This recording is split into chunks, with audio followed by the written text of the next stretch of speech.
What's going on, everybody? That's my song. It's my intro. You like it? It's very clever. It's very clever if you ask me. And if you didn't ask me, it doesn't matter because I don't care.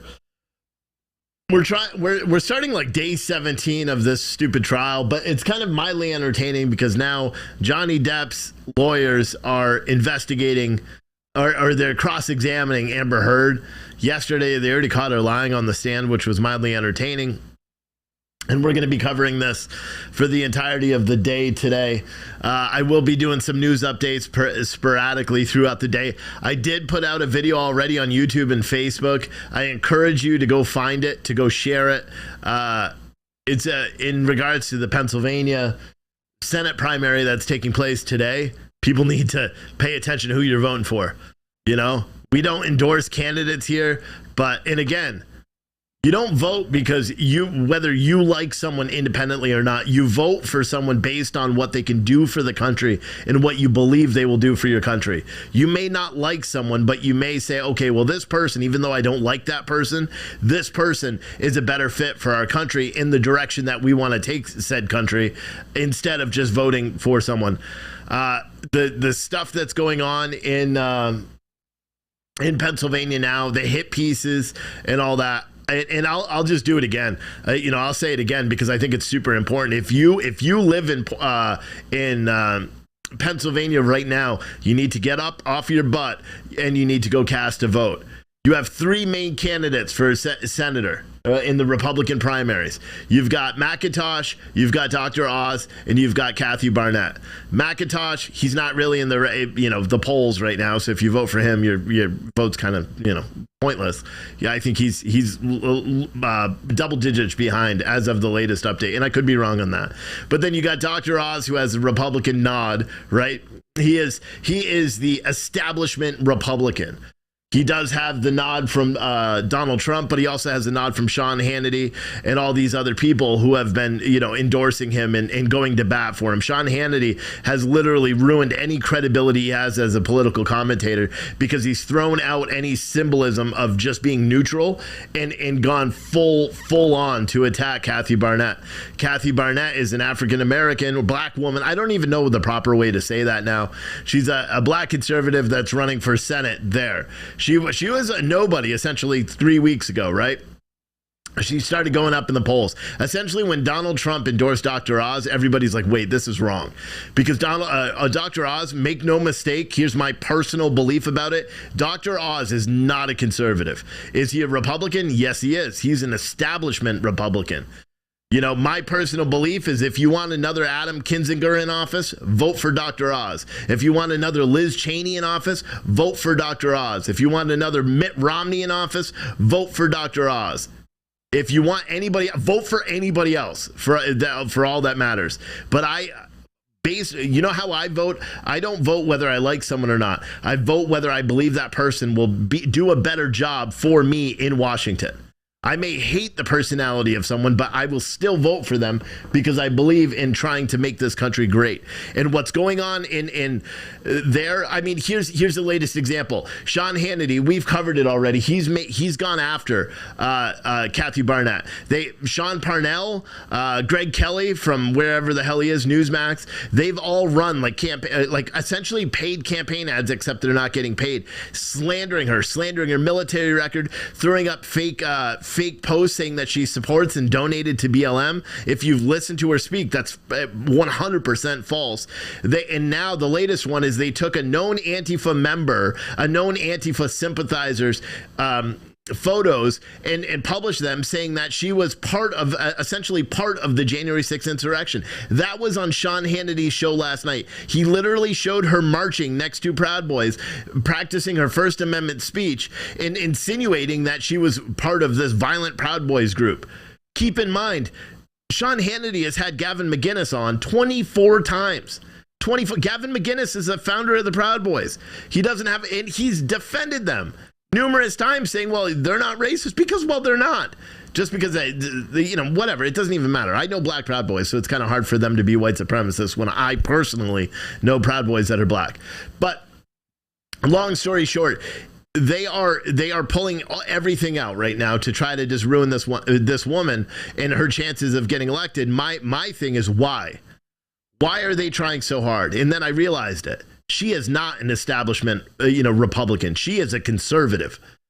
And just like I've said, there's this party that's in Washington right now, this establishment Republicans, the ones that can't get anything done, the mumbling Mitch McConnells, the Adam Kinzinger, the Liz Cheneys, those people, even Kevin McCarthy, those people out there that just do not really show.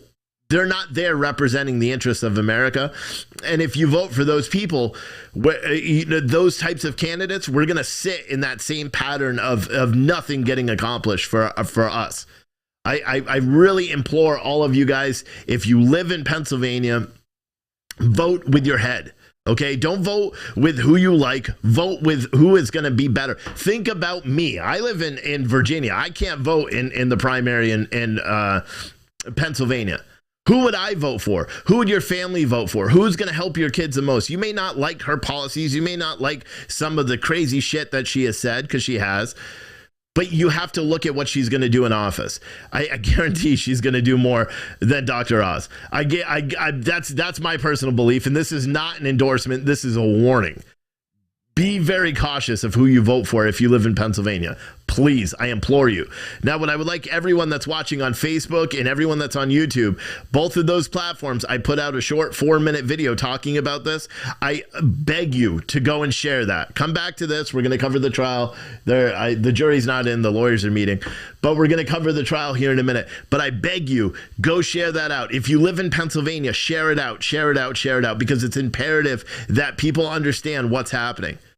People are attacking this one. They attacked her military record, challenging that she wasn't. It's semantics. She was in the National Guard for 10 years, and because she said she was in the Army, they're attacking her and saying she's lying. That she was in the National Guard or the Army Reserves, and saying that's not the same thing as the U.S. Army. They literally have challenged her DD-214s, or the National Guard equivalent of them, because you don't get a DD-214 unless you are active. Every time you're active, that's why, like my brothers, they have 15 DD-214s every time they went active overseas. I implore everybody. I implore everybody to pay attention to what's happening in these primaries. If you are not someone if you're like, oh, my vote didn't count in 2020, I'm not voting anymore, get off your ass right now and vote, or never watch my show again. And I mean that, because we need you. The rest of America needs it. This primary has direct results on what happens, in the rest of America. If Kathy Barnett or Dr. Oz is elected to Senate in the general election, that's a deciding factor on laws that get passed for us, even in different states. So I implore everyone that's watching this, please, please, please go share out the videos that I put out earlier today. It's on the official Steve Oatley Facebook page, and it's on Steve Oatley's YouTube page. Go find those videos and share them out. They are extremely important. Extremely important. Yeah, and that's all. And again, you may not like some of the shit she says. That's fine. Look at some of the stuff Dr. Oz has said. I'm not going to run. We're not. Oh God, it's just scary. It's scary to me to see how much the establishment Republicans are attacking her, taking tactics out of the left playbook in an attempt to smear her to get it. And I saw people on my comments that are like, "Oh, you can't vote. I couldn't vote for her. You sound like a noob for saying that you would look past some of her idiotic comments." She has made idiotic comments, just like every other American existing has made stupid comments at some point in their life, or made a stupid tweet. She has, but I don't look at what she is doing. I look at what she's saying she's going to do in Washington, and I look at her, to make my judgment. And then I look at Dr. Oz and all the things he said, and I'm like, oh my gosh. I guarantee we will see in Washington, if Dr. Oz wins the general, he will be another Adam Kinzinger, Mitch McConnell, Liz Cheney, these rhino Republicans that don't actually have the interest in preserving and protecting America. Instead, they'll sign off and fight. Dr. Oz last night wouldn't even talk about the election. Okay? He has the nod of Donald Trump, and he wouldn't even talk. He's like, I got to be very careful on what I say here. No, you don't. You need to be honest. We need politicians that are honest. We don't need fake politicians. We don't need rhinos. That's what we need is real politicians. Real politicians. That's it. You know, so if you live in, if you don't live in that state, share it out. You may have a family member, distant cousin that follows you on Facebook and you don't even know. Take that video and tweet it out and just say, people got to watch this. Please. I don't ask people to do this kind of stuff ever, but we need it. We need it. You're going to hear a lot of we needs today because shit. I got, you know what? There's still meeting. Let me talk about Virginia and how much it sucks butt. All right. So yesterday, my wife and I remember seeing on Facebook last night, I was already in bed. I forgot to check the mail, right? I was already in bed. I'm surfing Facebook. I'm in a local group, and I see they got their personal property taxes. In this state, we have our taxes for our home. So, you know, our house taxes, whatever you call them, property taxes for the house. And then we have personal property tax on vehicles, RVs, trailers, things like that. You guys know I've got a motorhome, I've got a trailer, and we have 2 cars. I got my personal property taxes yesterday. Okay, so we already have our home tax. That one already came, even though we just bought the house a month ago. We already got the tax bill. It's not too crazy. You know, I think it's a quarterly tax or a half year. I don't know. So it's not, it's less than I expected. So that was good. Last night, I got my personal income or personal property tax bill. Okay. And this is the first of 2 payments yesterday. So what is today? The 17th. So I got it yesterday on the 16th, right? It's due on June 5th. We have to pay over $2,300 on personal property tax for the vehicles that we already paid tax on and registration fees. Like, for example, my truck, which I sold in March, I have to pay a full year's worth of personal property tax because Shenandoah County, Virginia, does not prorate. So the trailer that I sold 2 weeks ago or 2 months ago or a month ago before I bought the new one, I have to pay full property taxes on that. My truck was worth $55,000. I don't even have the truck anymore. I had to pay tax when I bought the damn truck. I had to pay tax when I registered the truck. I had to pay tax when I re-registered it in Virginia, and I had to pay tax when I registered it here. And then I sold the truck, bought a new truck, which I had to pay tax on, and now I just got a bill, and they appraised my truck. They appraised my wife's car for $26,000. I looked up the KBB yesterday. You know what the KBB is? $16,000. She's got a 2019 Equinox 2-wheel drive that has, 50,000 miles on it. The car values, and I lost my shit last night. Woke my kids up. I'm like, fuck Biden. Like, I was so mad because inflation, the car prices are through the roof. That's why they appraised it. Everything. They appraised my RV for more than it's worth, more than I even own on it. It's insane. My trucks are more than, 55. That's what I sold it for. So they appraised my truck for what I sold it for. But even if I had that truck right now and I tried to sell it, I couldn't get 55. And you can't negotiate. I can't negotiate with it. So I have this $2,300 tax bill that's due at the end of the month. It doesn't make any sense. Anyway, Amber Heard is on this scale, guys. I'm fired up today, so you guys better be prepared for this shit. All right. Next time you'll see me will likely be during their break, and then their lunch break. I'll do my show during the lunch break for tonight. Anyway, bye.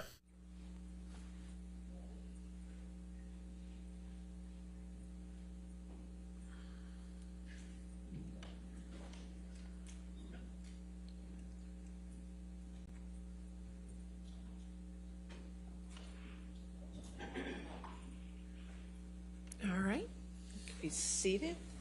All right, next question.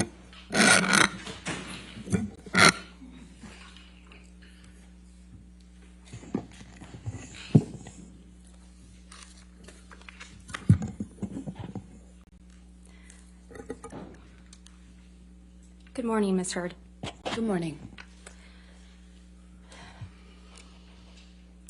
Your relationship with Mr. Depp began in October of 2011, right? That's correct. And you previously testified multiple times under oath that the first year of your relationship with Mr. Depp was the best of times, right, Ms. Heard? That is correct. You testified that as far as you could tell, Mr. Depp was sober that first year. That is correct. That's what I used to believe. And that the first year was, quote, magic.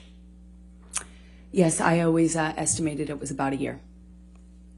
But now you've told this jury that Mr. Depp was being violent with you throughout 2012, haven't you, Ms. Heard? No, he took a break in the middle of 2012 when he was sober. You told them that he was hitting you in 2012, though. Is that right? He was hitting me in 2012. He just took a break in the middle. He was smashing things around you, right? He did. And you told them that Mr. Depp was in and out of sobriety in 2012. That is correct. You told this jury that, quote, in 2012, I was in the beginning stages of this, just learning these patterns. I was learning that drinking kind of correlated with the violence, end quote. Is that right? That is correct. So it was during these cycles of violence in 2012 that you gave Mr. Depp a knife as a gift. I gave him a knife, I think for a birthday present early in our relationship. I believe it was around 2012, but I'm not certain. We've seen a picture of that knife, but I think we should bring out the real thing. Master Deputy Halusa, Master Deputy Sheriff Halusa, may I please have you show the knife to Ms. Heard?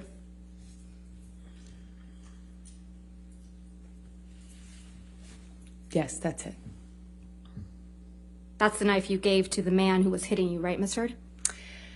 I wasn't worried he was going to stab me with it when I gave it to him, that's for certain. But you gave it to him while he was abusing you, allegedly. I gave it to him that year. Master Deputy Sheriff Halusa, will you please show the knife to the jury?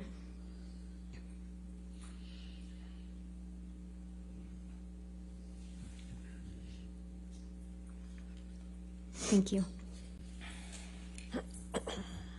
This is the knife you gave to the man who would get drunk and violent with you, right? This is the same knife that I gave him as a present in 2012, yes.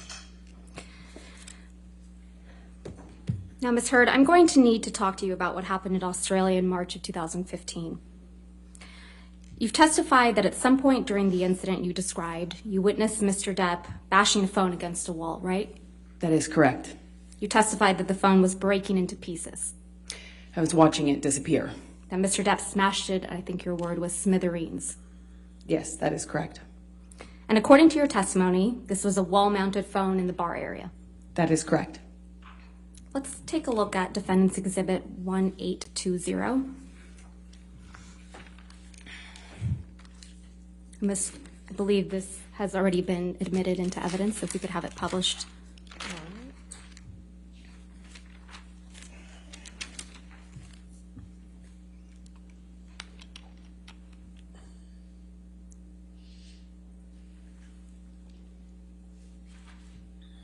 Thank you. You saw this photo during your direct examination, right? That is correct. And you testified that the wall-mounted phone that you saw Mr. Depp smash is on the wall on the left.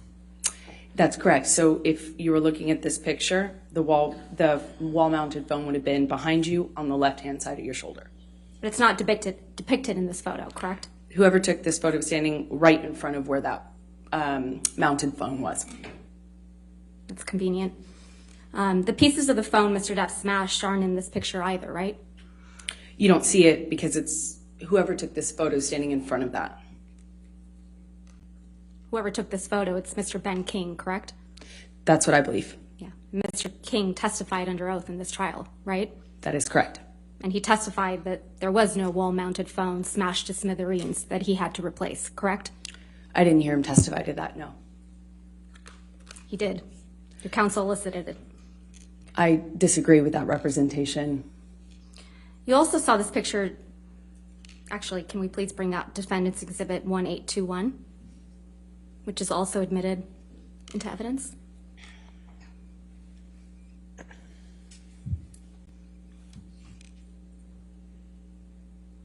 You also saw this picture during your direct examination, correct? That is correct. And so this is the bar area to the right of the wall-mounted phone you just described. If you were facing in that direction, if you're facing this direction, it would be behind you. This phone on the counter isn't the phone that got smashed to smithereens, is it? No, they brought that out during my testimony in the UK as well, and I said this in the UK trial as well, that is not the phone, obviously, because that one's not smashed and it's not wall-mounted. Yeah, so there are two phones in the bar area. There was a wall-mounted phone. I don't know if it was decorative or what, but it was what, like it looked antique, large and antique. And what the large and antique one that's not depicted in any photograph, including ones you took, is the one that Mr. Depp damaged, correct? That is correct. I only took pictures of the mirrors. So there's no picture of that damaged phone. I didn't take a picture of it, no. Okay. So back to the phone smashing. You watched Mr. Depp smash the phone, right? That's correct. I watched it. And you testified that you were, quote, watching the phone every single time he pulled his hand back, end quote. That's correct. And according to you, this is when Mr. Depp lost the tip of his finger, right? It is my best guess. I didn't notice his finger come off, obviously. I was watching him smash the phone and watching the pieces break while he was doing it. Well, it's not your best guess, Ms. Heard. That is my best guess, yes. Okay, let's go back to my questions. You submitted a declaration under the penalty of perjury in this case. Do you remember that? That is correct. Okay, let's look at that declaration.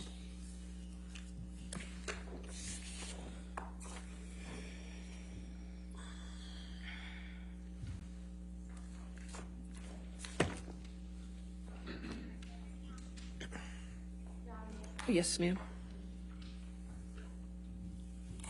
Thank you.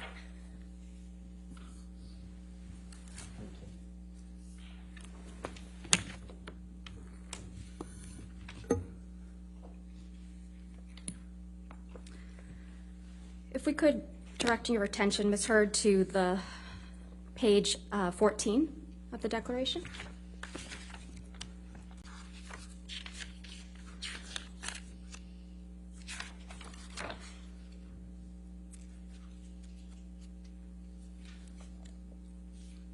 Is that your signature? Yes, it is. And your signature appears right under the statement, quote, I declare under penalty of perjury, under the laws of the state of Virginia, that the foregoing is true and correct. That is correct. And this is dated April 10th, 2019. Correct.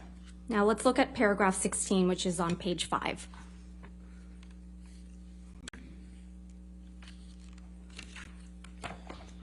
Specifically line 10.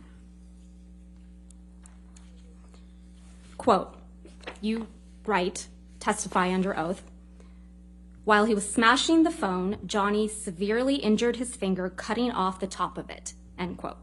Did I read that correctly? Yes, that's correct. So you testified in this courtroom that after Mr. Depp smashed the phone, he held you down on the countertop by the neck. Do you remember that? I'm not quite sure of the exact sequence of things, but yes, both of those things happened. Well, we'll get to the sequence. And this is when Mr. Depp supposedly assaulted you with a bottle, right?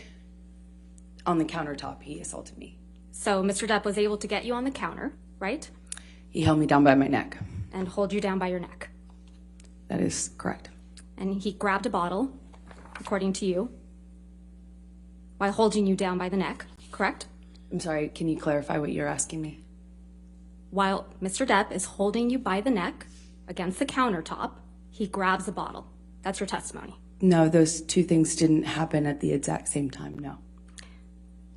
So he's holding the bottle, is that your testimony? He While was holding holding you down by the neck? Sorry. What was your question?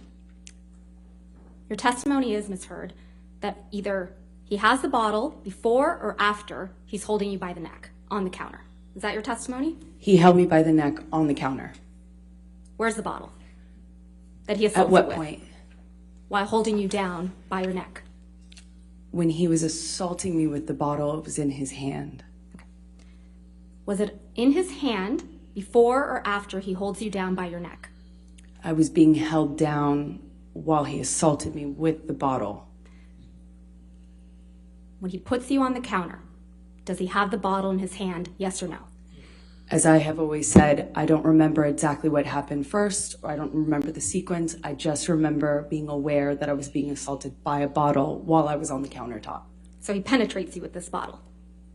But you don't know how he got the bottle, right? That is correct. And he did that right after he lost the tip of his right middle finger. Again, I don't remember the exact sequence of those events. We'll get to the sequence. And while he was on 8 to 10 MDMA pills, right? Yes. Let's talk about the sequence. This is the sequence of events you testified to in this courtroom. That he smashed the phone to smithereens and then assaulted you, lost the tip of his finger, and then assaulted you with a bottle. Yes, that's the sequence of events. that you testified to in this courtroom. To be clear, you're putting it in order when you say words like then. I have never claimed that I can remember the exact sequence of these things. This was a multi-day assault that took place over 3 horrible days. Ms. It was Heard, the worst thing ever Ms. happened Heard, to me. I we're don't not remember Ms. the Heard, exact sequence. that's not my question. My question isn't about the 3-day assault allegedly that occurred. I'm just talking about the sexual assault that you now allege occurred. Yes, Okay? correct. Let's talk about the sequence.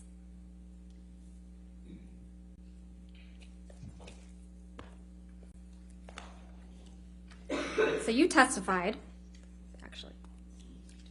Yeah, I know, I just realized that. Do we have a copy? We gave it to you yesterday. Court transcript?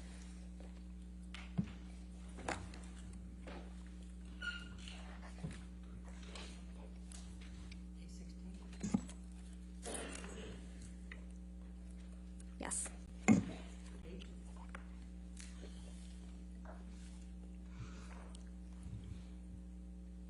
Ms. Heard, do you have a copy of day 16 in front of you?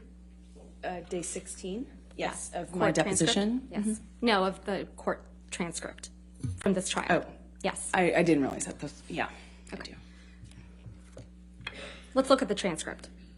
So you testified on page, I'm getting there, 4506.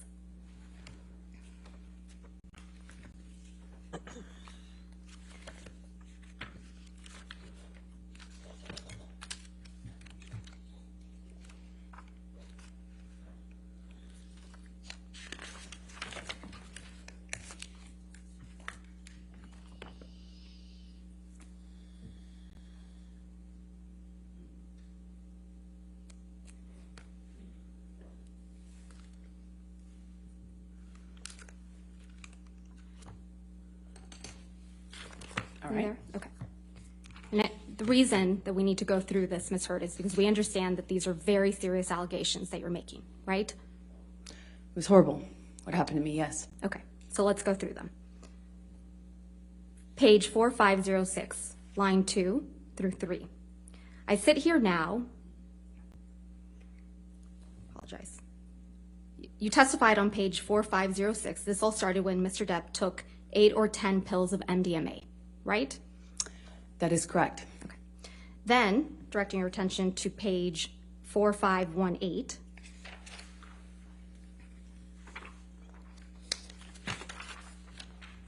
Line 19. You talk about Mr. Depp smashing a wall-mounted phone, correct? That is correct.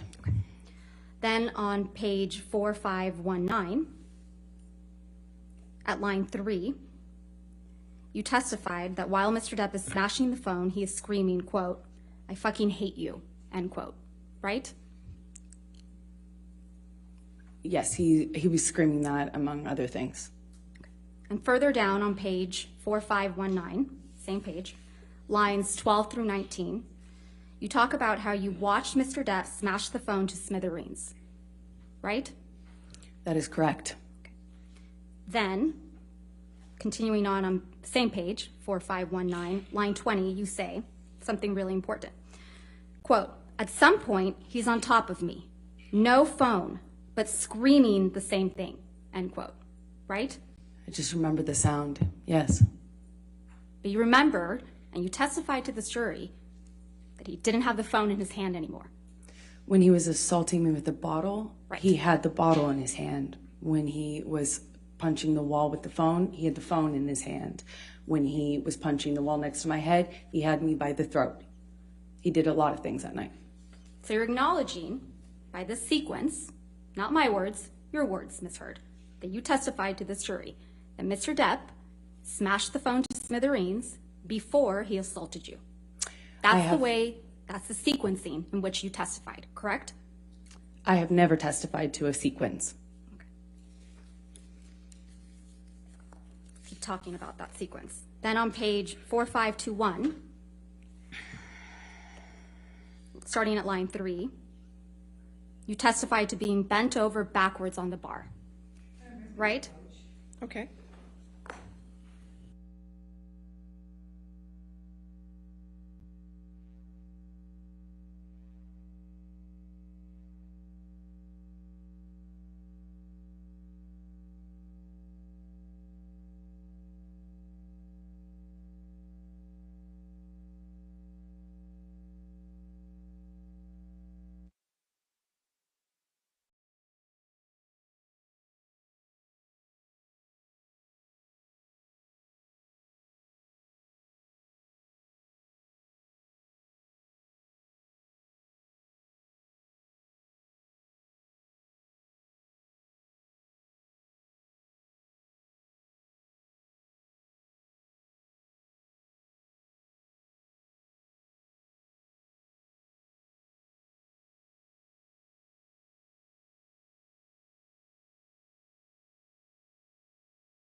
Directing your attention, Ms. Heard, to page 4521, starting at line 3. You testified to being bent over backwards on the bar, right? That is correct. And then feeling pressure on your pubic bone like Mr. Depp was punching you. Yes? That's what I thought. And then further down on page 4521 and on to 4522, you testified that you were concerned Mr. Depp was using a broken bottle on you. Yes? That was my fear. Okay. That's what I remember feeling. Ms. Heard, I'm going to show you Defendant's Exhibit 1816.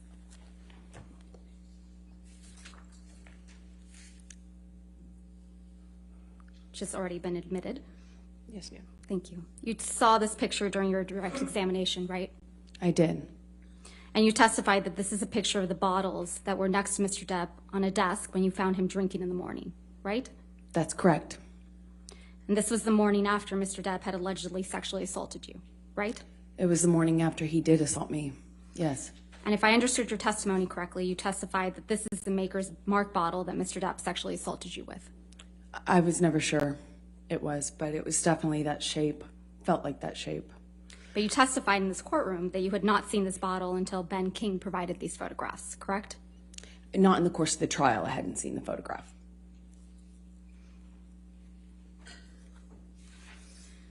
You claim you had serious injuries after this alleged incident, right, Ms. Heard? Depends on what you would call serious. For me, having a sore jaw and some bruises at the time of my relationship wasn't that serious. Okay. Let's testify. Relative. Let's focus on the testimony that you gave about the injuries. Mr. Depp, as you testified yesterday, wears rings on every finger, right? Sometimes. I mean, often. And certainly in the later part of our relationship, that was more normal than not. But if he's filming or something like that, of course, he's not going to have his own jewelry on. Your testimony in this trial was, quote, "I don't know if I've ever known Johnny not to wear rings." Correct? You need to put your microphone on, Miss. Thank you. Objection, Your Honor. you. Improper impeachment. If she's going to ask her question, then she has to show where that was and then. I'll overrule the objection. Go ahead. Thank you. Your testimony yesterday was, quote, "I don't know if I've ever known Johnny not to wear rings." Right, Ms. Heard? That's what I testified to, yes. Okay. And he was wearing rings on every finger in Australia, correct? Not all the time, not literally every single ring every single day, but he often wears rings. Not often, Ms. Heard. Your words are, "I've never known Johnny not to wear rings on every finger." That is what I testified to. Okay. And you testified that you bled as a result of this sexual assault, correct? That is correct. All right. And you testified that your forearms were cut My forearms and my feet. and your feet were sliced up. That's correct. And you testified you had a bruise across your jaw. That is correct. And there is not a single medical record reflecting treatment for any of those injuries, is there, Ms. Heard? I didn't seek treatment. And the day after you sustained all these injuries, Dr. David Kipper came to the house in Australia, right? Well, he came the third day along with security. The day after you sustained these injuries, Dr. David Kipper came along with Nurse Debbie Lloyd, correct? Well, that fight went into the morning, like early hour morning, so technically that last day. Dr. David Kipper is Mr. Depp's, or was Mr. Depp's physician, right? I believe he still is. But he Yes. was at the time. Yes, that's correct. And he was also your physician. He also saw me. No, not saw you. He was your physician, correct, Ms. Heard? Johnny was the client, but he also treated me. All right, let's please pull up. Do you remember giving testimony in this case in a deposition, Ms. Heard? Yes, I do. I've given a couple. If we could please pull up the deposition transcript, day 2. At 589, lines 6 through 8. May I approach? Yes, ma'am. Thank you. Thank you.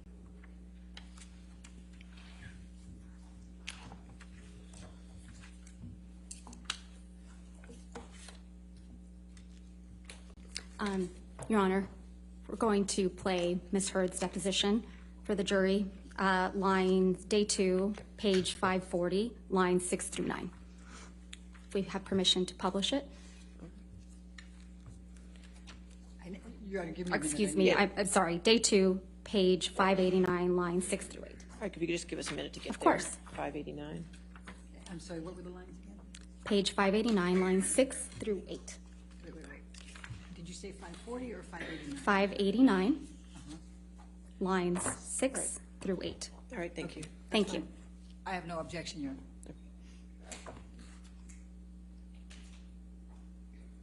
And he was your doctor at this point, right? Yes, he was.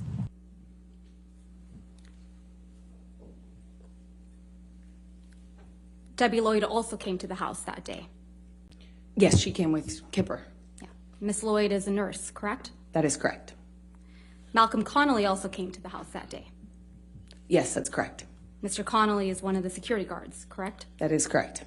You had known Mr. Connolly for years at that point. Yes, that's correct. You flew back to Los Angeles the next day with Ben King. Is that right? I can't be certain if it was the next day or the day after, but somewhere around there, yes. And the day you arrived back in Los Angeles, you saw Travis McGivern, correct? I don't recall seeing Travis, no.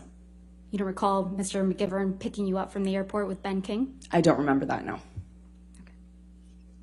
And the same day, you also saw your own nurse, Erin Barem Filati, that day, correct? The day you arrived in Los Angeles? I don't recall if I saw her that day.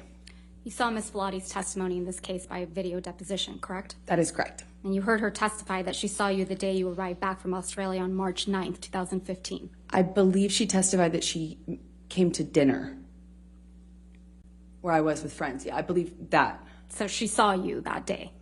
I believe that evening I saw her at dinner. Okay. And then you saw Erin Barem Filati again the next day for a private meeting, didn't you? I'm not sure. If that's what she testified to, I'd have to just see the records to know. You heard her testify, according to her notes. She met with you privately on March 10th, 2015. She met with me at some point upon my arrival, but I don't remember the exact date. And when you were in Australia, Ms. Heard, you didn't take any pictures of the injuries you claim to have sustained, right? I did not take any pictures, no. But you did take 2 pictures. Of the mirrors. I took 2 pictures of the bathroom mirrors that was the master bathroom where I was. Let's please pull up Defendant's Exhibit 374, which is already in evidence.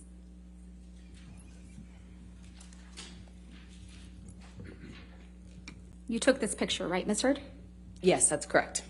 And this is a mirror in the bathroom in Australia? That's correct. And this black paint on the mirror is from Mr. Depp. That is correct. He wrote on the mirror in black paint after his finger was cut off, right?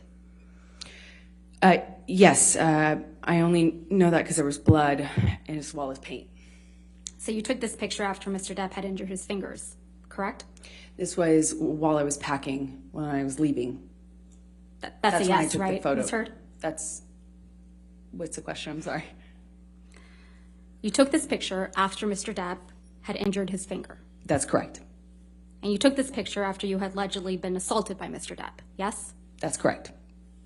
Yet you didn't capture yourself in the mirror, did you? I don't see myself in the mirror, no. Let's please pull up Defendant's Exhibit 375. You took this picture as well, right, Ms. Heard? That's correct.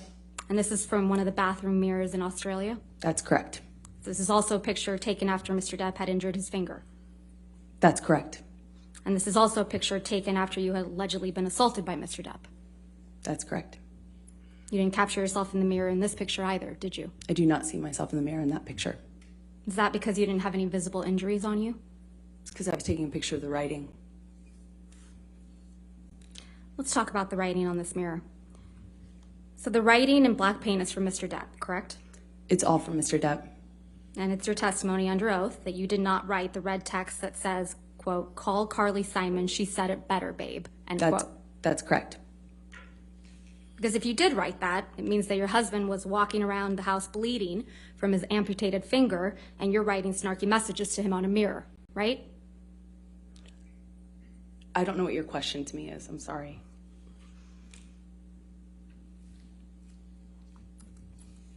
Let's please take a look at Defendant's Exhibit 1830. And I believe this picture is also admitted into evidence. That's correct. This is a picture of the same mirror, right? That's correct. But you didn't take this picture. No, I did not. This is the one that Ben King took. And I don't see him in the mirror either. I don't believe he claimed he had injuries, though. Is that right? I did not hear Ben King talk about his injuries, no. Okay. So you would agree, Ms. Heard, that the black text on the mirror says, quote, "She loves naked photos of herself. So modern, so hot." I had not read that yet. I mean, before, but yeah, that's what it says. But you were taking pictures of the text, but you had not read that before? I haven't seen this. It didn't make sense to me at the time when I read it in person. Okay. Again, Mr. Depp wrote that. I don't know who else would have. So, Ms. Heard, just to be clear, it's your testimony that Mr. Depp also wrote the message in red about Carly Simon saying it better, right? That's correct. You know Carly Simon sang the song "You're So Vain," right? I was told that. So it's your testimony that Mr. Depp was writing messages to himself in the mirror back and forth. The best I can describe it is it looked like a crazy conversation. It was on the walls, it was With on himself. lampshades, it was on cushions. It's your testimony the crazy conversation was with himself. That's what it looked like from the bloody messages I found. And you would agree with me that in this photograph, the red text has been smudged with black paint, right? Yes. Okay. Let's please pull up, if we can, Defendant's Exhibit 375 again.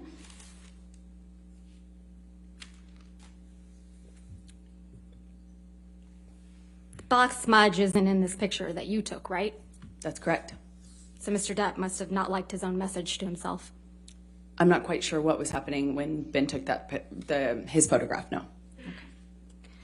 Let's please pull up Plaintiff's Exhibit 343, which is already in evidence, and play the portion from 157:21 through 158:54. It's a recording, Your Honor. It's not to get you mad. It's just to get out of a bad situation while it's happening before it gets worse. In Australia, when we had the big fight where I lost the tip of my finger, at least 5 bathrooms and 2 bedrooms I went to avoid talking to me, to avoid escape working it out. That's to the escape problem. the fight. You don't escape the fight. You escape the solution. No. You escape the solution. No. You escape figuring it out. We cannot work it out if you run away to the bathroom every time. Listen to me. Listen to me. A boxer can't go 12 rounds without a fucking minute break. I'm not giving you a minute break. You do it at minute 3 at the beginning of an argument. No.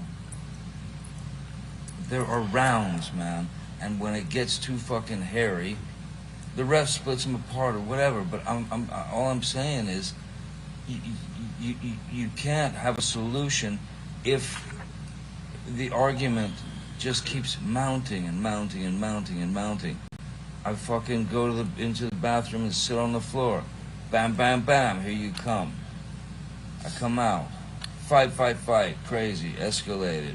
I split again, I go to another fucking bathroom or a bedroom or something. Knock, knock, knock, bang, bang, bang. You kept coming to get me. This is what really happened in Australia, isn't it, Ms. Heard? I did knock on a bathroom door on the first night. Not a bathroom door, 5 bathroom doors, and 2 bedrooms. Isn't Johnny that right? is not an accurate historian of what happened during Ms. that Heard, Ms. period Heard, of time. I'll guarantee Ms. you Heard, that. that's not my question. 5 bathroom doors, 2 bedrooms. That's what you knocked on. That's what actually happened in Australia, isn't it, Ms. Heard? I was there. So that's a I no? remember it. I knocked on 1 bathroom door. I came on the first night after he decided to take the bag of MDMA. Ms. And I went Heard, to check Ms. on Heard, him and see I'm going if to we move to could- strike everything after I knocked on 1 bathroom She door. can't do that. She's answering the question. Not quite, so I will sustain the objection. Just answer the question, okay, ma'am? The recording we just listened to, that's exactly what happened in Australia. Mr. Depp lost the tip of his finger after you threw a bottle at him. Isn't that right? That is incorrect. You're the one who assaulted someone with a bottle in Australia. Isn't that right, Ms. Heard? I didn't assault Johnny in Australia. I didn't assault Johnny ever. I couldn't. And then after he was injured, He had to hide from you, right? That is In incorrect. 5 bathrooms, 2 bedrooms. That is incorrect. And you would pursue him That is incorrect. because he was avoiding talking to you, right? He did that first night when he was I tried to avoiding- talk to him about the drugs. And he was avoiding working it out. No, he was avoiding agreeing to not fight about the drugs. You weren't scared of him at all, were you? I have a mixed relationship with Johnny, and one in which I'm scared, one in which I love him very much. I'm not talking about your mixed relationship. That night in Australia, after you cut off his finger with a bottle, you weren't scared of him at all, were you? This is a man who tried to kill me. Of course it's scary. He was also my husband. Ms. Hurd, I'm going to show you what's been marked as Defendant's Exhibit 371.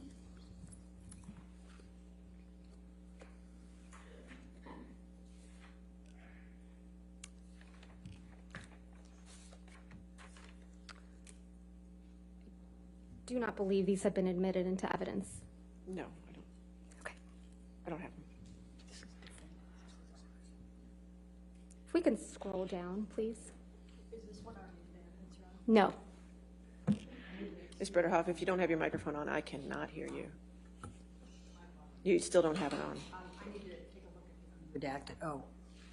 I need to take a look at the unredacted for a minute, Your Honor. Just bear with me. All right. I'm not admitting it into evidence yet. I would like to just Okay, you talk can to the ask witness that about it, question. if I Go ahead. could. Thank you, Your Honor.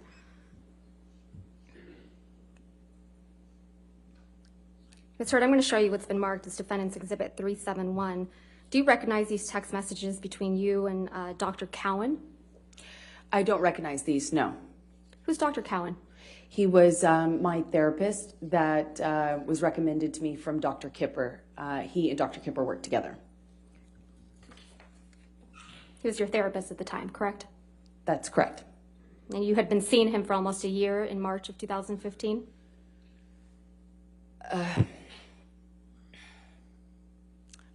My guess would be about 6 months at that point.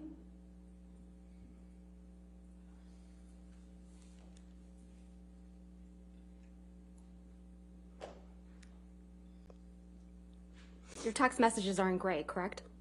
Your Honor, I'm going to ask that she show her the unredacted so that she can see the text exchange back and All right, forth if you if can- she wants to talk about Absolutely. All right, we'll moving pull that in up. Sure. redacted later. Let's go ahead. Thank you.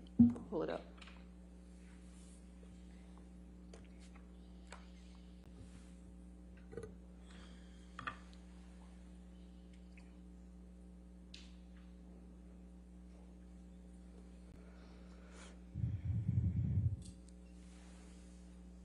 Seeing these unredacted messages, does this refresh your recollection that these are indeed communications between you and Dr. Cowan?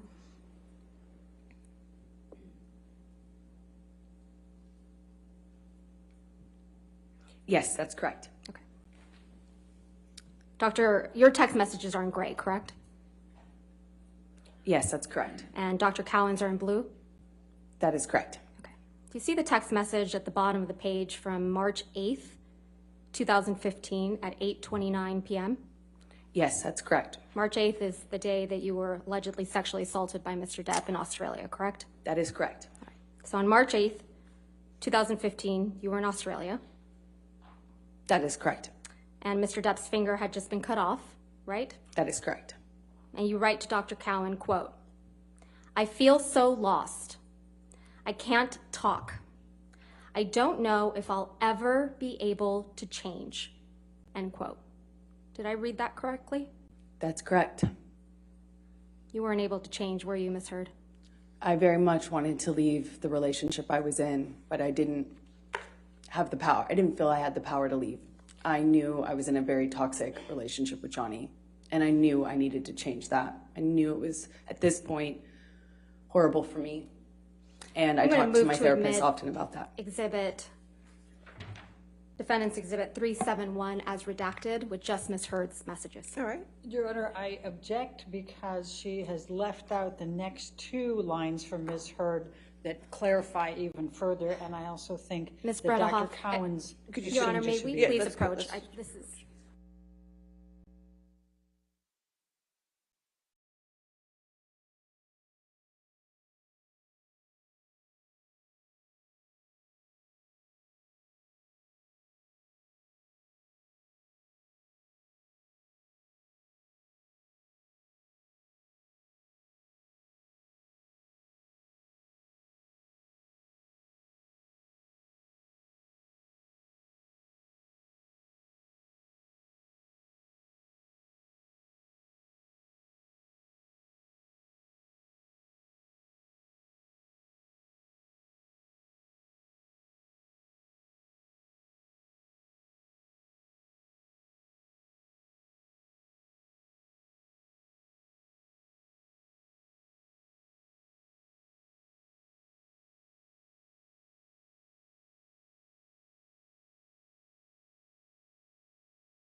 So, Your Honor, I'm going to move to admit Defendant's Exhibit 371 as redacted. All right, 371 in evidence as redacted, over objection.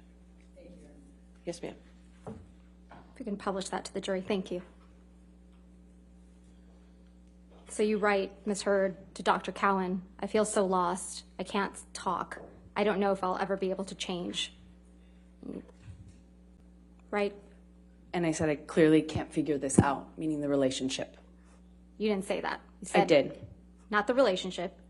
Your text messages, clearly I can't figure this out. I feel so lost right now. What I was saying to him No, is Ms. clearly I Heard, can't Ms. figure Heard, this out. Ms. Heard, as in that's the not my question. relationship.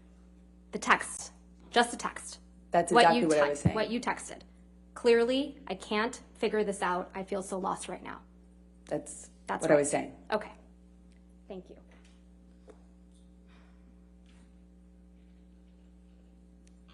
Ms. Heard, you contend? Your Honor, just for clarification, so those two next lines did come in? They are in the redacted Okay, copy. good. All right, thank you. Ms. Heard, you contend that there's another incident of abuse in March of 2015 after you and Mr. Depp returned from Australia. Is that correct? That's correct. And this incident took place on March 23rd, 2015? That's correct. And this supposedly occurred in the penthouse at the Eastern Columbia building? That's correct.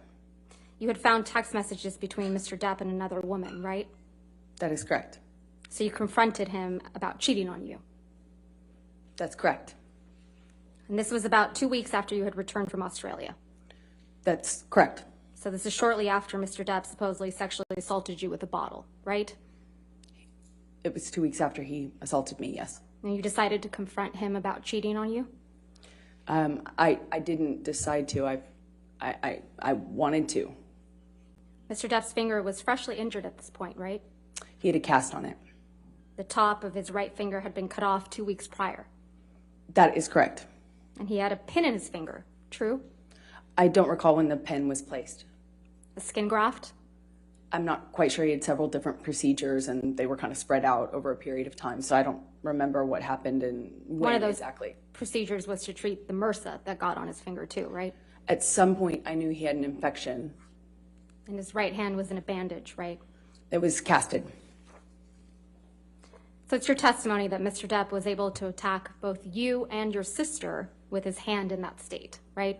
That is correct. He had a hard plaster cast on it. Debbie Lloyd was present in the penthouses when Mr. Depp supposedly attacked you. Isn't that correct? That's correct. In fact, you claim that Mr. Depp threw a Red Bull can at Miss Lloyd that evening. Yes, that's correct. And you put in a sworn statement to that effect in the UK case, right? That is correct. But that's not true, is it? That's what happened. You know what a deposition is, right, Ms. Heard? I've had several, yes. Yeah, so you know what it's when someone provides testimony under oath. That is correct. You're aware that Miss Lloyd was deposed in connection with this case, correct? That is true. And Miss Lloyd's deposition testimony was played earlier in this trial, right? I'm going to object, Your Honor. May we approach? All right.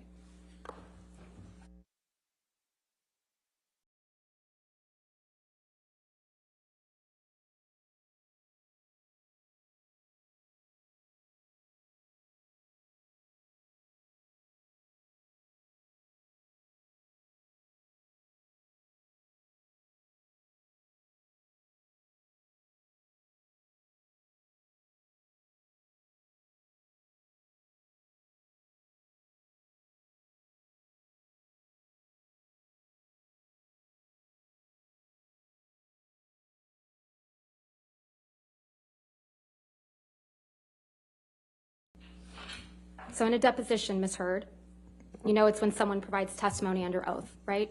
That's correct. And you're aware that Miss Lloyd was deposed in connection with this case. That's correct. And Miss Lloyd's deposition testimony was played earlier in this trial. Yes. So you heard Miss Lloyd testify under oath that Mr. Depp never threw a can of Red Bull at her. I can't remember if she didn't recall that or if she said it didn't happen. I don't remember. I vaguely sense she didn't recall anything. So it's your testimony that Miss Lloyd would forget that Mr. Depp, a very famous patient of hers, threw a can of Red Bull that nearly missed her, according to your version of events? To be fair, I just don't remember if she said when she testified that she didn't recall that incident or if it didn't happen. I don't remember what she testified to, but I have a vague sense that she didn't recall much at all. She recalled, and she testified in this courtroom, that Mr. Depp never threw a can of Red Bull at her. That was her testimony, wasn't it? I don't recall what her testimony was with regards to that one incident, no. You actually filed a complaint against Miss Lloyd's nursing license right before she was supposedly deposed in this case, didn't you? No, I don't believe I did. Are you aware that someone filed a complaint against Miss Lloyd's nursing license in connection with her care of Mr. Depp for failing to report abuse? No, I had no idea. You're the first person to let me know about that. It's your testimony under oath, that wasn't you? That is my testimony. I didn't even know about that until now.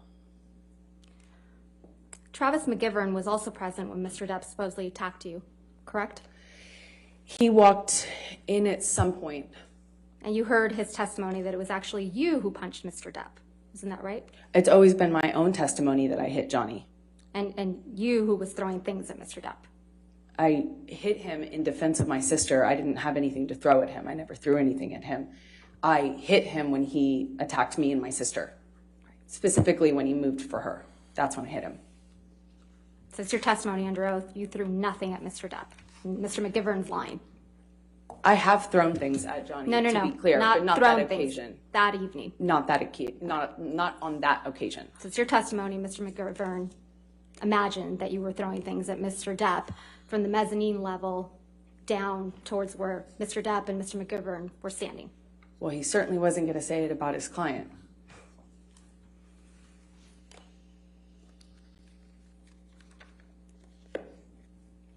Ms. Heard, you and Mr. Depp kept a journal together, didn't you? Yes, we did. You wrote each other messages in that journal, right? That is true. If we could please pull up Plaintiff's Exhibit 91. I'm only going to be showing you certain portions of this, so if we could please call this Plaintiff's Exhibit 91A.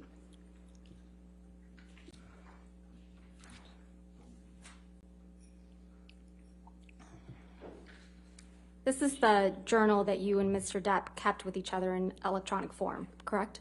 That is correct. And if we could scroll through, these are all entries that you made in the journal, correct?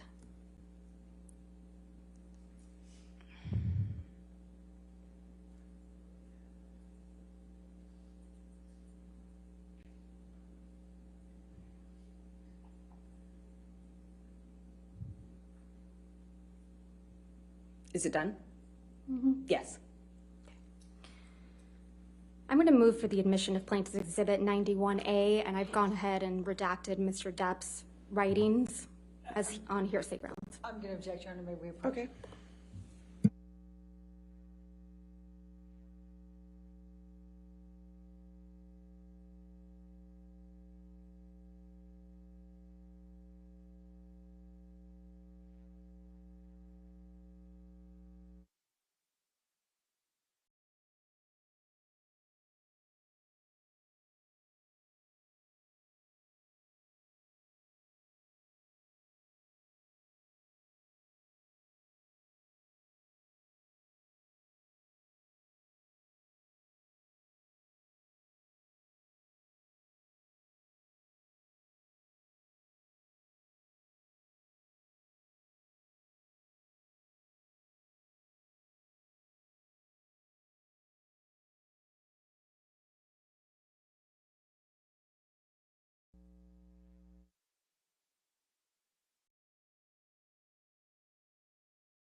Let's start with the first page. It's a picture. Your Honor, It's a picture. they haven't given me the pages yet. Your Honor. Writing them down. Sorry, Judy. Let's write them down first.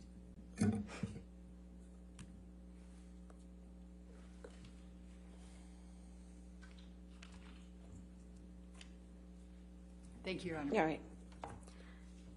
If we could please publish this to the jury. 91A in evidence. Thank you. Over objection. This is a picture that's on the inside cover of the Love notebook, correct? That's correct. And this is a picture of you and Mr. Depp. That's correct.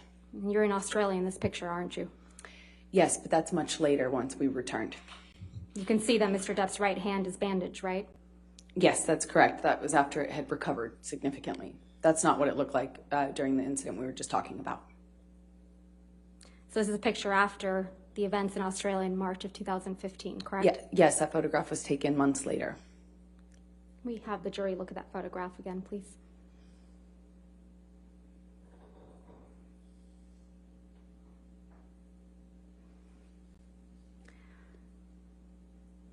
Let's now turn to page 3.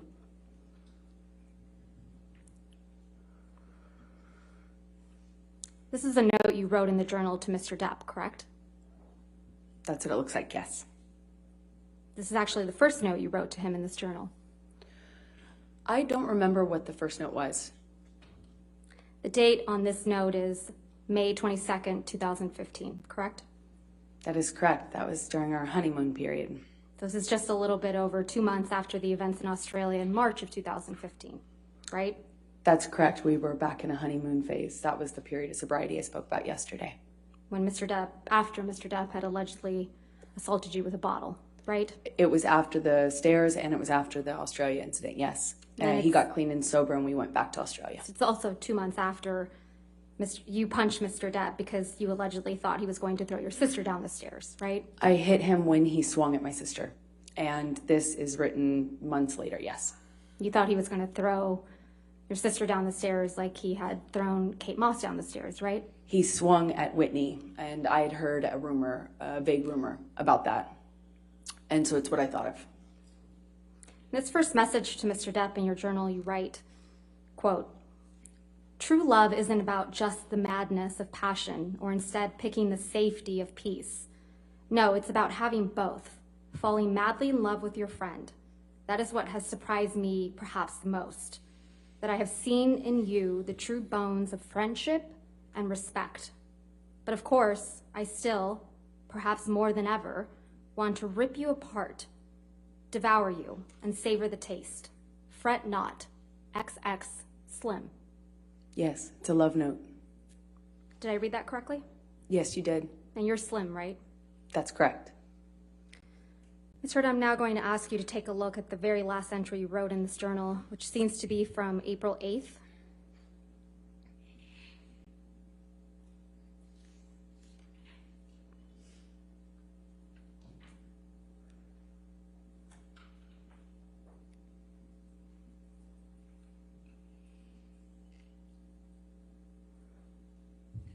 That would be April 8th, 2016, correct?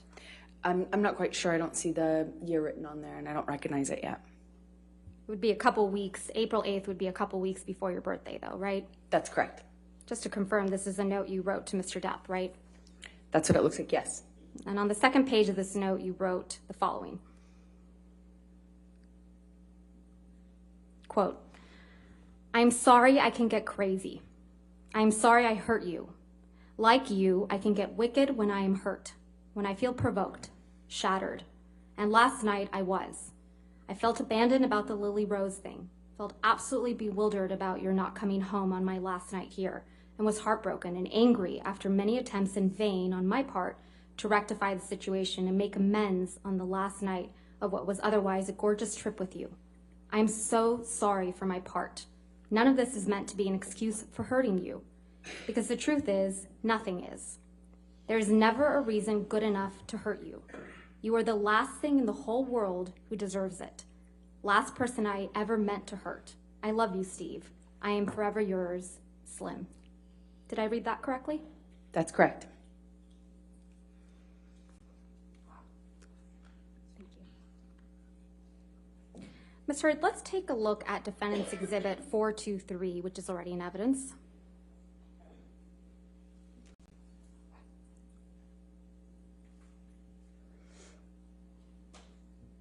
This is a picture of you with what appears to be straight red marks on your arms, correct? Those are scars from the broken glass.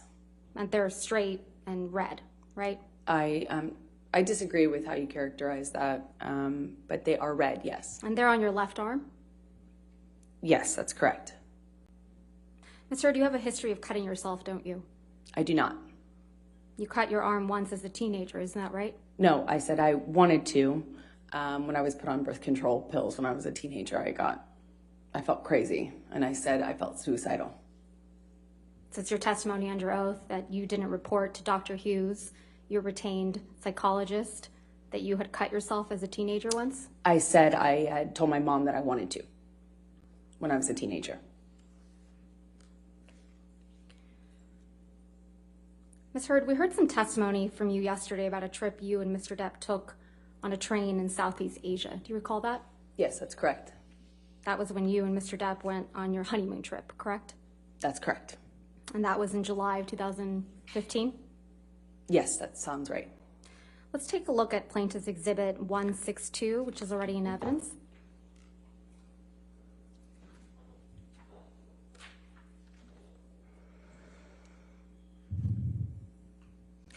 You were here in this courtroom, right, Ms. Hurd, when Malcolm Connolly testified to taking this picture? That's correct. This is the picture. This picture shows an injury to Mr. Depp's face, doesn't it? I disagree. I've seen this picture. Okay, Ms. Hurd, I've seen I this got picture the answer. Thank before, you. and You he's disagree? not injured in it. He's not injured in this picture.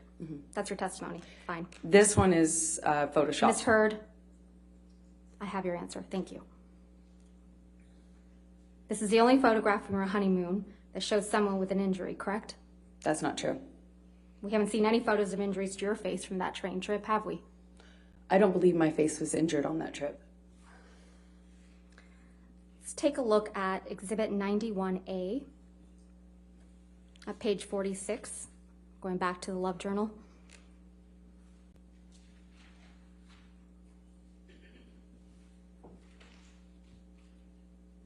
This is a note from you to Mr. Depp, right? That is correct. This is a note you wrote on July 22nd, 2015. That is correct. And it starts off with the words, "My husband, happy honeymoon," right? That's correct. Ms. Hurd, please take a look at Plaintiff's Exhibit 91A at page 67.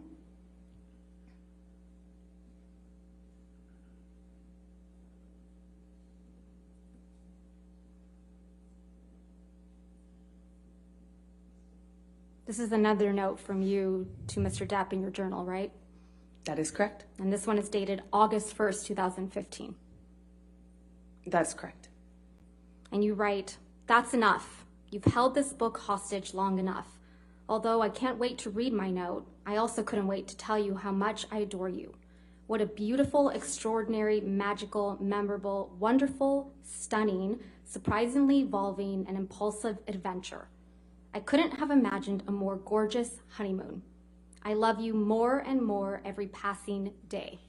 XX Slim." Did I read that right? That is correct. Let's take a look at the journal entry starting on page 68.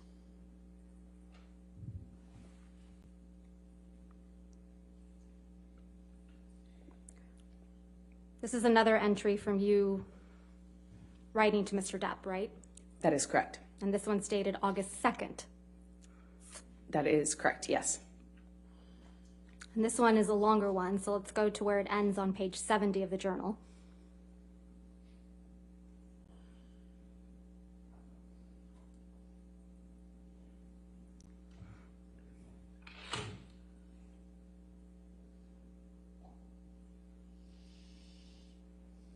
And you write, quote, "I hope that things said in anger and pain were just that, and that you miss and love me too. And that is what matters most to you. You may say you stand by everything you said and did, and that there is nothing you can learn from this, but I don't feel that way. And it's important for me that you know that. I love you and I'm sorry. I miss my warm, loving husband, XX Slim." That is correct. And sad, the word sad is crossed out. That is true. Next, we have a journal entry from you on page 89.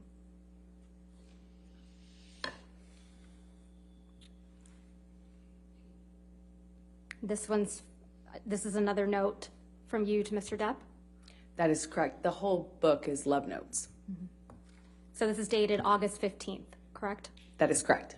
And here you write, quote, "My love, why do we fight? Ever? Why? I love you more than anything else.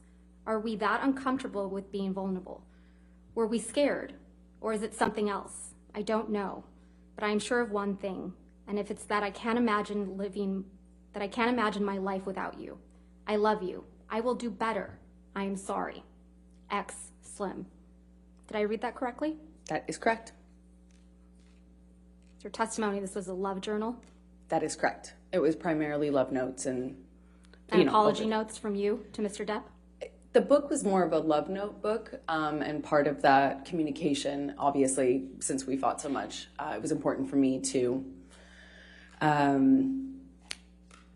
try to nurture as much peace as we possibly could. And when things were good, they were really good. And it was also an opportunity for you to apologize to Mr. Depp for your behavior, isn't it? I think it's important in every relationship to apologize when you're trying to move past fights. Let's look at an entry from August 17, 2015, starting on page 90.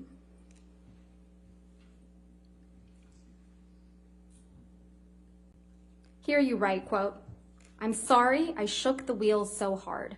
I'm sorry we've tested the shocks and brakes to this point. God damn, I love you, Johnny. I love you. I am tied to you forever, you know that? So I'm tasked with making this work for that reason and many others, of which there are many. Let me try to fix this. Let me try to patch this. Let me try to make your heart better. You deserve it.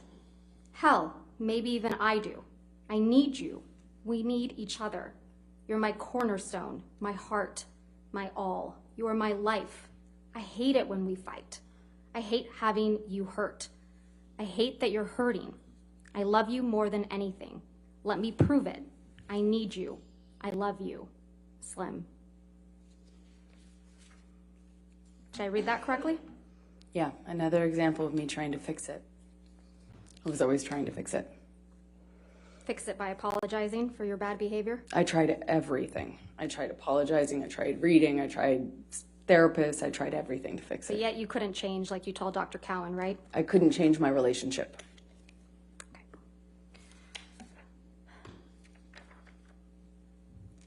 Let's talk about December 15th, 2015 again.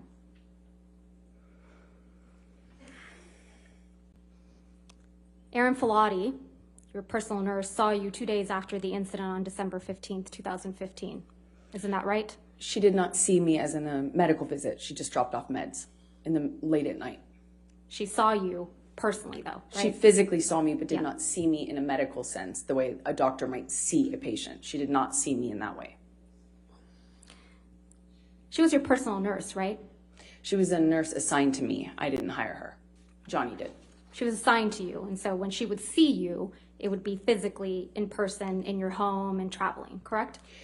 She would sometimes see me as like a medical professional would, and then other times she would just drop off meds and physically see me, like as in with her eyes. You testified that during the incident on December 15th, 2015, Mr. Depp broke the bed, correct? That is correct. And more specifically, you described that he broke the bed frame with his boot while trying to get purchase. Is that correct? Yes, that's correct. Okay. Let's take a look at Defendant's Exhibit 509, which is already in evidence.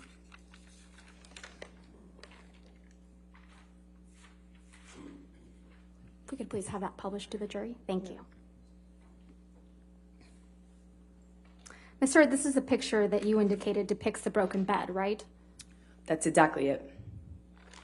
And it's your testimony that Mr. Depp caused this damage to the bed with his boot, right? He did. Is that a pocket knife on the bed there? I cannot tell what's on the bed. Did you use that to damage the bed? I did not damage the bed. Johnny's boot did when he was punching me. I could feel him slipping. Mr. You also testified that there was blood all over the pillows on the bed, correct? On the pillow top, yes. That's correct.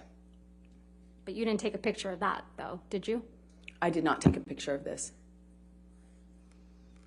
About a week after the December 15th, 2015 incident, you went with Mr. Depp and his children to the island of the Bahamas. Is that correct? To celebrate Christmas? The incident was on the 15th, and we went on the 23rd, I believe.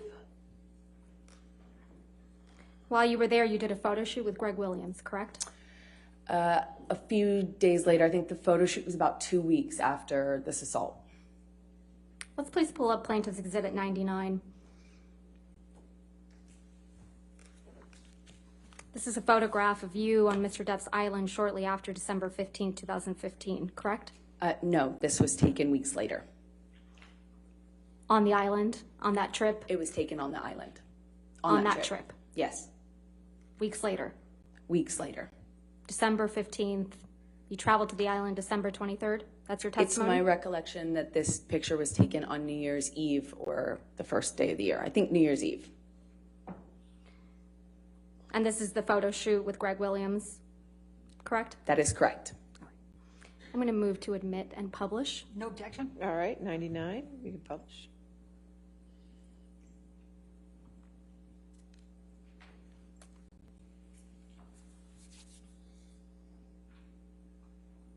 Can we please have a zoom in to Ms. Heard's face? Thank you, Tom.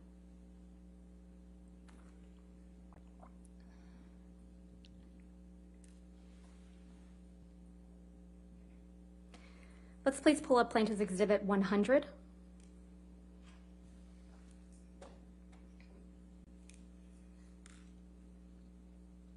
I'm going to move to admit and publish.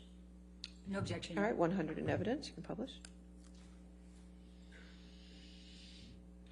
Ms. Heard, this is another picture of you from that photo shoot, correct? Yes, this is the same photo shoot that you asked me about earlier, and this is several weeks later. Right. If we could zoom in on Ms. Heard's face. Thank you, Tom. Let's please pull up Plaintiff's Exhibit 101.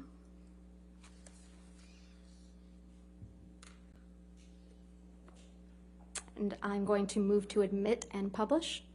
Any objection? Can we just have the foundation first, please? This is a picture from the photo shoot, Ms. Heard, that was taken on the island. This is the same photo shoot, yes. Then no objection, Your Honor. All right, 101 in evidence, you can publish.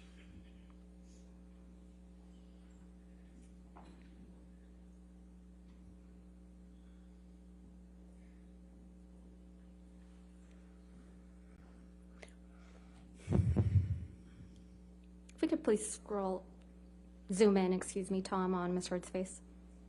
It's your testimony, Ms. Heard, that you were wearing makeup for this photo shoot? That is correct. It's a photo shoot.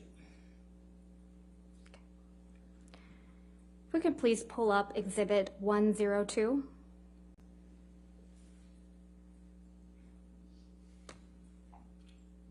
Ms. Heard, is this another picture from the photo shoot? I can't exactly tell from the background. It looks like the same thing, but I can't really tell without it being zoomed out. This is a picture of you, though, right? It is a picture of me, yes. I'm going to move to admit and publish. All right, any objection? I'm not going to object because she identified herself. I just, if she could identify when it was taken, that would help. But I'm not going to object. I'm not No, gonna object. no objection. No objection. Okay, there we go. 102 in evidence, you can publish.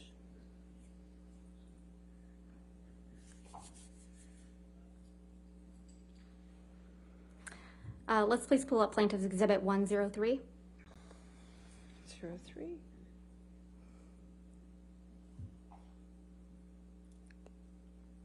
Ms. Heard, this is yet another picture of you from that Greg Williams photo shoot, correct? That is correct. This is from the same shoot. I'm going to move to admit and publish. No objection. All right, 103 in evidence, publish.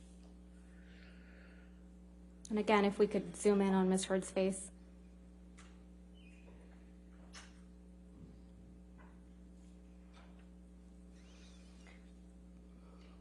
And finally, if we could please pull up Plaintiff's Exhibit 104.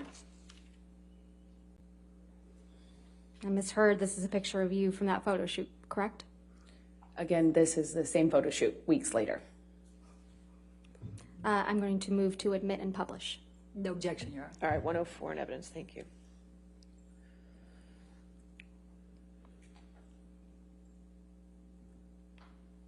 Again, if we could zoom in on Ms. Heard's face.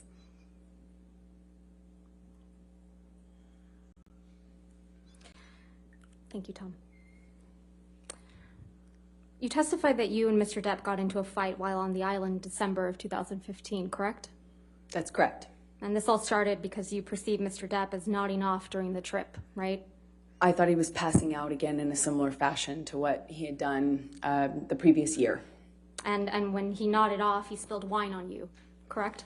Yeah, 2-3 times in a row. You testified that Mr. Depp's son, Jack, was there when this happened, right? At the beginning, he was there.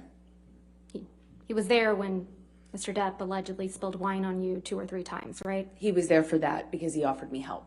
Right. You also testified that Mr. Depp then sexually assaulted you in the bathroom, correct? That's correct. And you testified that after this, you needed to get away from him, right? That is correct. So you ran out of the house. That's correct. And you admit you threw something at him, right? I did throw something at him to get away. You sat in this courtroom when Tara Roberts testified, right, Ms. Heard? I did. She's Mr. Depp's manager on the island. Yes, that's correct. You heard her testify that she witnessed an argument between you and Mr. Depp on the island in December of 2015, right? Yes, that's correct, yes. And you heard her testify that Mr. Depp was trying to escape you, right? I don't know if she characterized it like that, but that was the gist of it. She kind of misrepresented it to seem like that, yes. She misrepresented it. How convenient. That's correct. Okay, and then you kept apologizing to Mr. Depp, right? That's what No, that's Ms. not Roberts correct. said? Begging him to come back to the house with you. That's not correct. Clawing at him. She used those words. That's not correct. When she interrupted us, Johnny had me by the hair. Yelling at him. We were screaming, both of us, but I don't know what she would have heard. And that she observed an injury on Mr. Depp's nose from something that you threw at him, right? I don't know what she observed. You also heard Ms. Roberts testify that she included all this information in a sworn statement in the UK in May of 2020. Isn't that right? That is correct. You put in a witness statement in response to Ms. Roberts' statement in June of 2020. Isn't that correct? In the UK? I did several, I think 7 witness statements, and each one contained different information as per recent filings. That's what counsel has you do in that. In response to case. Previous filings, correct? Including testimony from people that contradict your story? Sort of. So what you have to do is your counsel asks you to respond to things, and you put it in a declaration of sorts, and that happens back and forth over the course of preparing to go to trial in that country, and that's what I did. So that was your 5th witness statement submitted in the UK.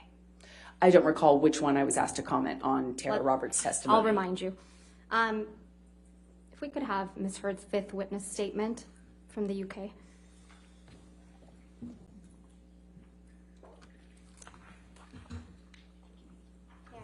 Yes, ma'am. All right, thank you. Thank you.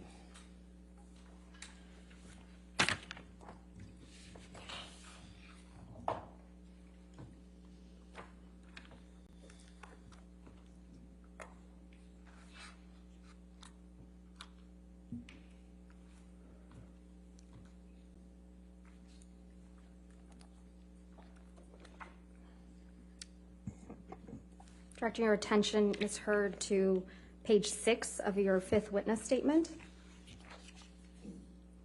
It's here that you describe the December 2015 incident, correct, on the island? I haven't read through the statement. I just don't know if I had commented on it before. In a previous witness statement, as I said, there were several. But starting on page 6, Ms. Heard, you describe the incident that took place on the island, correct? That's correct, but what I'm trying to say is I'm not sure if understand. I'd describe it in full in this statement. Okay. I'm going to show you your confidential schedule to the 5th witness statement that accompanied the 5th witness statement in the UK. May I approach? Yes, ma'am. Thank you.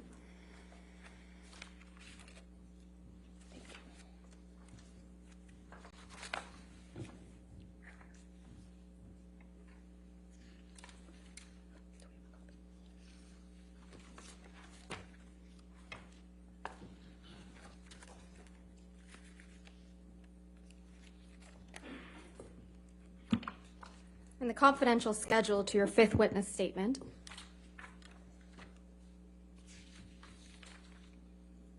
paragraph 1 on page 21, you describe Mr. Depp sexually assaulting you in the Bahamas of December 2015, right?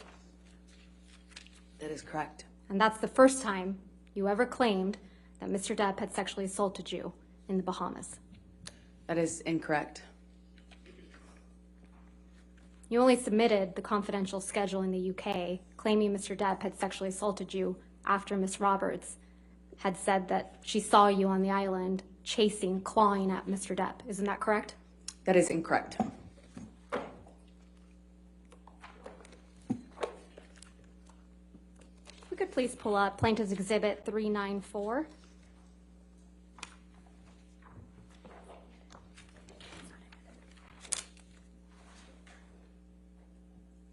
So, Your Honor, this is another recording I can represent to the court. This only contains Mr. Depp and Ms. Heard's voices. I'm going to move to admit the entire recording. I'm only going to play from 1:17:44 through 1:20:02. All right, any objection? Which plaintiff exhibit, Your Honor? I'm sorry. 394. 394. I think I have no objection to that All one, right, Your Honor. I'll go with that. All right, 394 in evidence. Thank you, Your Honor.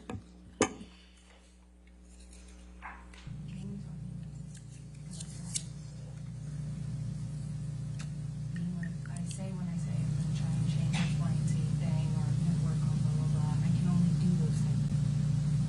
And since I have been doing those things,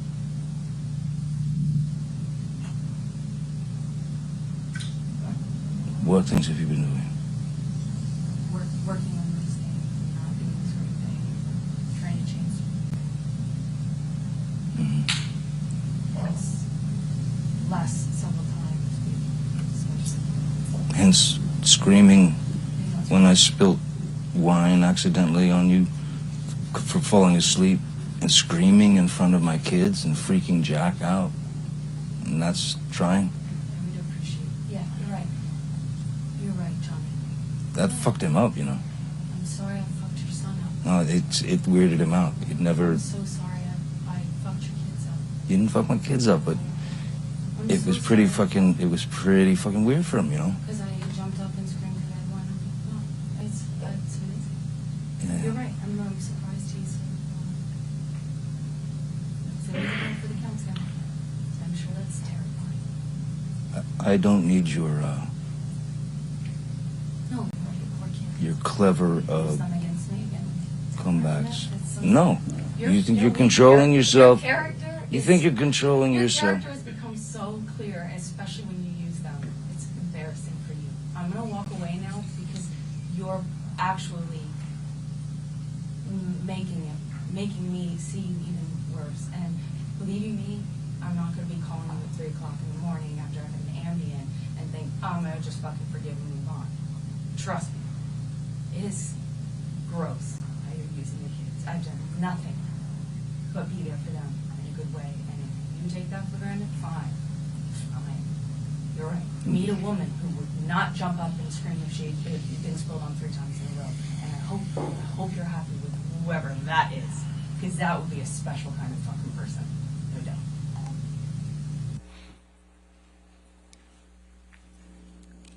It's you and Mr. Depp in that recording, right? That's correct. And you're discussing what happened in the Bahamas in December of 2015, right? No, that's not correct. We were discussing a part of it. You're discussing when you screamed at Mr. Depp in front of his children, correct?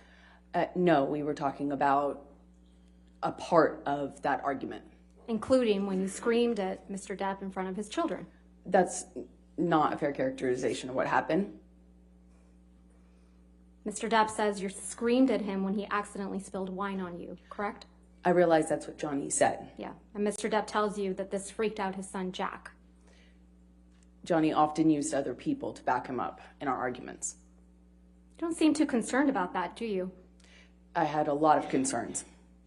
You don't mention Mr. Depp sexually assaulting you in this recording, do you? That was not the point of that conversation. If I had gotten into the details of what happened, to me with him, it would have been another fight.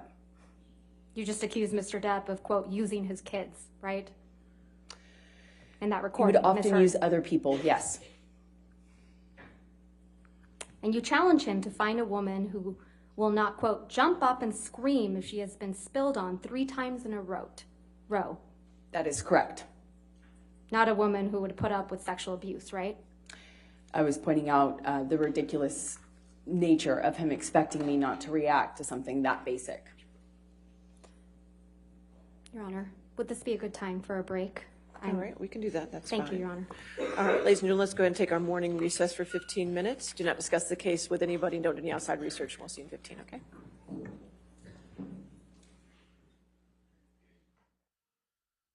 So this has been mildly entertaining for the first morning. Amber Heard has repeatedly, seemingly, got caught lying under oath. I don't know. It's very odd. Part of me is trying to figure out if I even care about this. Hold on. I'm printing shirts in the other room. The thin red line shirts in the other room because my kids wanted some. So I decided I'd print up some mediums and then they'll have them. We're going to update them. Just getting ready for all the events and stuff we're doing this summer. But yeah, I don't really have a lot to talk about. I've just been working. You know, someone said she's psychotic and Depp's an addict. Yeah. I mean, it's kind of weird, but a lot of the video that's been played, it shows him trying to get away from her. You know what I mean? What's the update on a Senate hearing? Which Senate hearing? I don't even know. You got to be a little bit more forthcoming. If you're talking about which one are you talking about? A Senate floor today? Actually, am I live on today? I am. Good.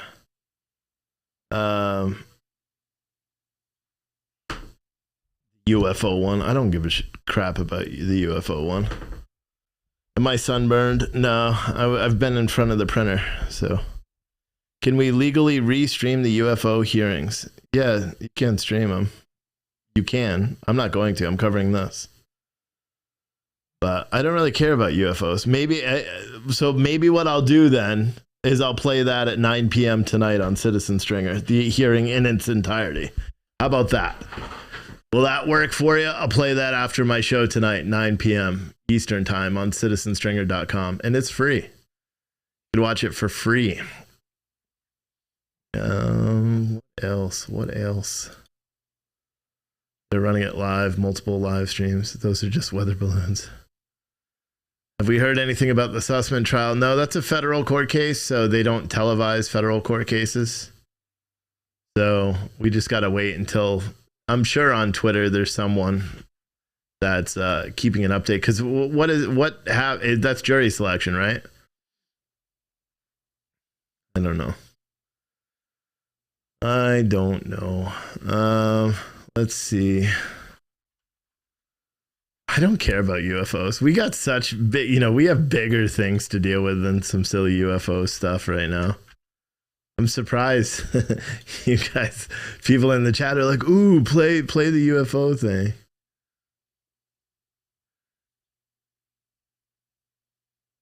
So has it not even begun? Or, oh, it did. It's already ended? Or they're on break? One or the other. I think it's over.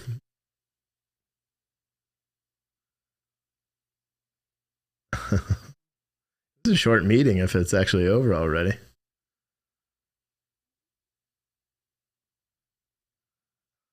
I'll play that tonight. That'll be mildly entertaining.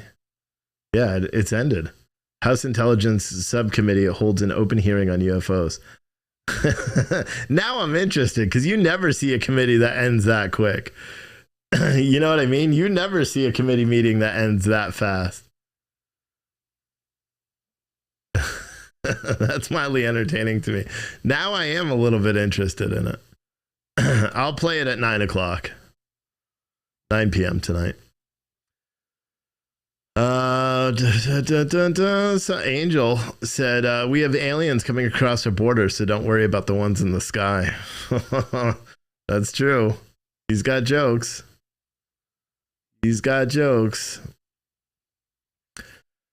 So yeah, I'm printing some shirts and stuff about stuff. What was I gonna say? I forgot. Yep, just printing shirts here, getting them ready.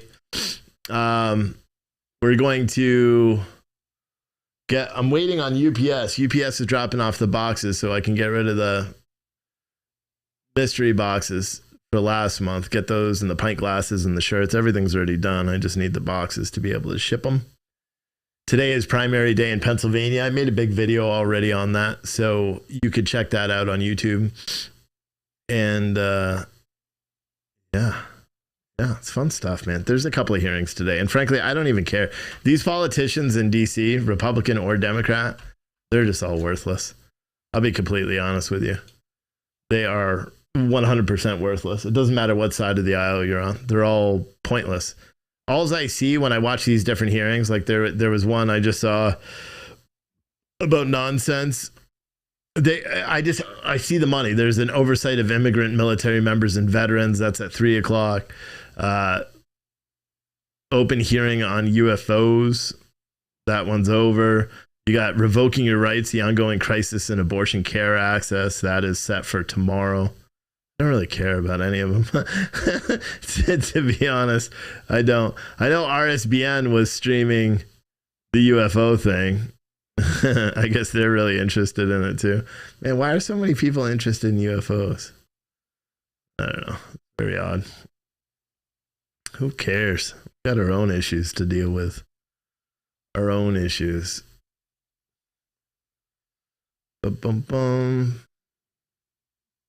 Trying to see if there's anything pertinent right now.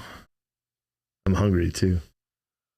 I'm gonna try to go as soon as it breaks. I'm gonna go to my house and eat lunch early.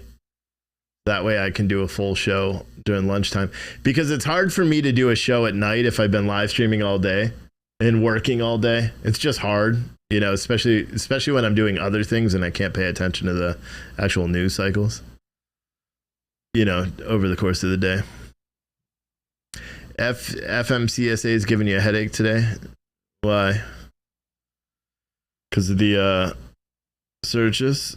Someone said you sound like Joe from Family Guy. Don't know who that is.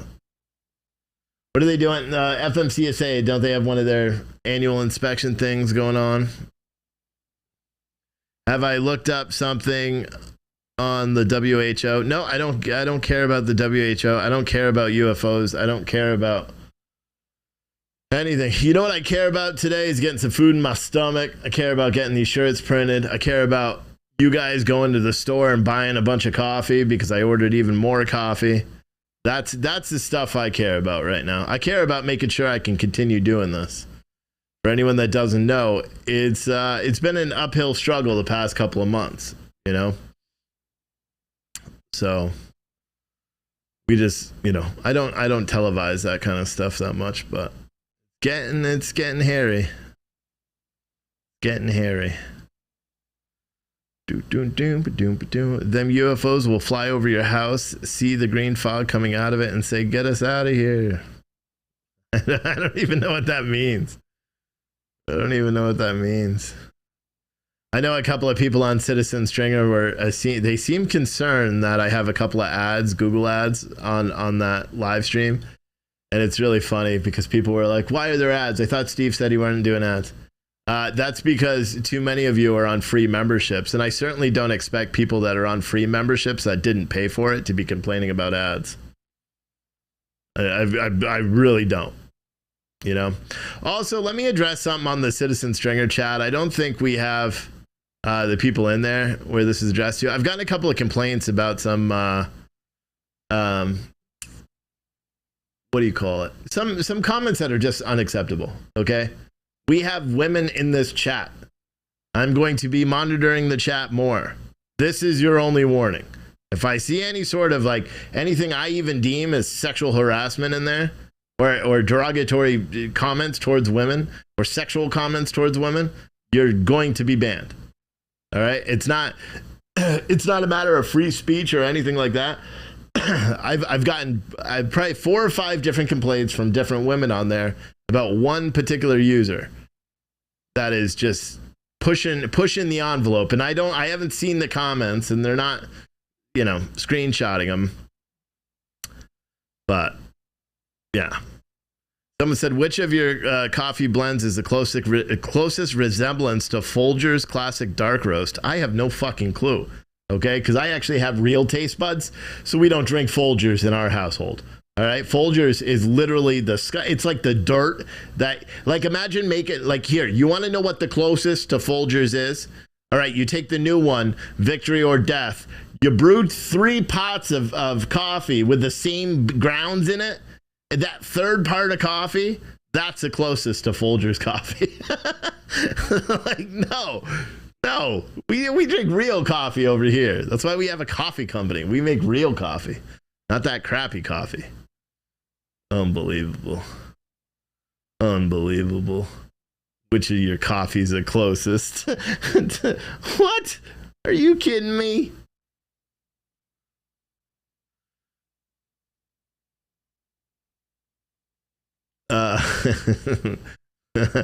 Sorry, anyone who likes Folgers. Even before I opened our coffee company, I hate coffee.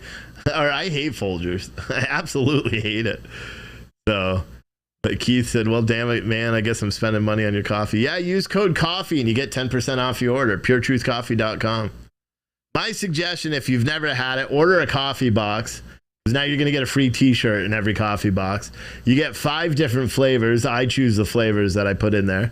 We've got 7 flavors now because we added Victory or Death, which is a new darker roast. It's $1 more than all the others. We don't do 12-ounce bags. We do 1-pound bags, so we can keep the pricing down, and we buy it in bulk. We do not do any sort of drop shipping. Some of these other coffee companies, or especially YouTubers that have coffee companies, they're not really doing it. They have drop shipping agreements. Half of them haven't even tasted the damn coffee that they're selling. We sell all coffee. It's custom roasted for us. It's sent here in big ass bins, 20-pound bags. We package it all up. We label it all up, and we ship it all right here in Woodstock, Virginia. CDN Proud said, is your coffee ground or beans? We only sell ground coffee. We did the beans for a while, but I have this problem with freshness where I don't like selling anything that isn't perfect. And so we try to sell, you'll notice on the back of the coffee bags, we have the roasted date. So my goal typically is to have the coffee roasted and have the orders out within a week. So you're getting the freshest coffee. With the coffee beans, we weren't selling as much, right? So we had coffee that would get to that 20-day mark. I'm a coffee aficionado, right? I really like coffee. So I don't want coffee grounds that are 20 days old. Speaking of Folgers, okay. Like, you know how long that shit stays on the shelves? No. All my coffee has dates. I think one time I sent out ground coffee that was roasted on March 31st, and we had 2 or 3 bags of that. So, they ordered 12-ounce bags, and instead I gave them 1-pound bags because we discontinued 12-ounce bags. But use code COFFEE, get 10%. Someone said if custom roasted, it's probably quite fresh. Yes. So, for example, I ordered 140 pounds of coffee yesterday. They will be roasting it today. It'll be at the front of my store by FedEx tomorrow, delivering it. And then typically what I do is I try to package it as soon as it gets here. But we have a coffee room, so it's an all concrete. It's almost like a freaking bunker. I should use it when Russia nukes us. But I have a coffee room. It's all concrete, and there's a florist that has a part of the warehouse in the back, so they keep all it's all AC, so it actually keeps it at a cool like 50 degrees back there, and no lights or anything. It's just a big concrete, food grade room. That's where I keep it for 2 days until I package it, and then it goes out. Fresh coffee just tastes different. Yeah, it does. It's amazing. Someone said, I only buy whole beans and grind it for myself for freshness. Well, you got to try our coffee, because I've never, ever, ever had anyone say that our coffee's bad. Lacey, I challenge you. Lacey's watching, said, I custom roast for a coffee shop too. Oh, yeah? How much do you sell a cup of coffee for, Lacey? Because you know what I sell a cup of coffee for? $0. Yeah, we're opening the world's first free coffee shop. August 1st, up front. And I realized something. I don't have like a sales team, so I haven't been able to go out and do all the sales. And my wife is like, so what are you going to do? Like if your whole coffee cup idea, the free coffee shop, doesn't work? I said, I'm giving out free coffee. Like I can't do anything about it. I already said I'm doing it. So yeah, August 1st, world's first free coffee shop. The kind of cool part is there's no health requirements because we're giving it away. We're not selling it. So when we called the health department to try to get them to come in the front and do an inspection, they're like, yeah, no, why are you calling us? It's free. We don't, you have to sell it.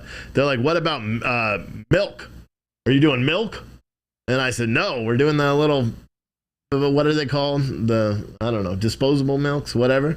So we don't have to, the health department is just like, yeah, whatever. I'm like, can you come inspect it anyway? Like, I'd rather have that sticker on the door that says, this is rated A. They're like, sell muffins. I'm like, I'm not selling muffins. They're like, sell paninis. I'm like, get the hell out of here. We don't do paninis. Yeah. My wife, because her idea was like, listen, why don't you, if you don't have time to go get all the advertisers, because we have advertisers for the Trump events that we're covering this summer. That's already lined up. But I just don't have time to beat up the phones because I'm doing these live streams, which is kind of counterproductive. Like, I'll be honest, yesterday I did a live stream for 8.5 hours. I made a total of $226 in coffee sales. All right. And that's it. And then I made about $30 in Facebook advertising. No Facebook advertising on Twitch because we turned it off because everyone complained. No, I don't believe we got a single YouTube super chat yesterday. So like I'm talking about, I was bitching because we had that property tax bill for $2,300 for our vehicles. So I was bitching to my wife and I'm like, I bust my ass. And she's like, so what do you do today? And I said, I worked all day. I live streamed all day. I did live shows and during all the breaks, just like I'm doing now. She's like, how much you make? And I'm like, nothing. Like, I just do this for free. I don't understand it anymore. But it's annoying. It's annoying. Someone said, where in this business model is the revenue? It's advertising on the cups. I'll tell you, it doesn't matter. You can't copy it because we have the best coffee ever. It's advertising on the cups. So we go to local businesses and we say, hey, we will have, like, for example, here's the Dunkin' Donuts cup, right? You see how they have all this shit printed on it? We worked with a printer to fully wrap a cup, right? To fully wrap the cup with advertisements, put a QR code on it, and it links out to their website. Now, we've been doing that. The trial's not back on. That's why I keep checking over here. But yeah, so, and we've been doing it at different rallies and stuff for a while, and so far it's pretty good. I just don't have time to go out and beat up the phones. And I missed a call with the Chamber of Commerce yesterday, and I should have probably called them back, but I forgot. But yeah, it sounds really easy, right? Like, oh, just go get custom. It's actually quite hard because you got to negotiate the hell out of these cups to make it so it's effective. Trial is back on. I'll see you guys during the lunch break.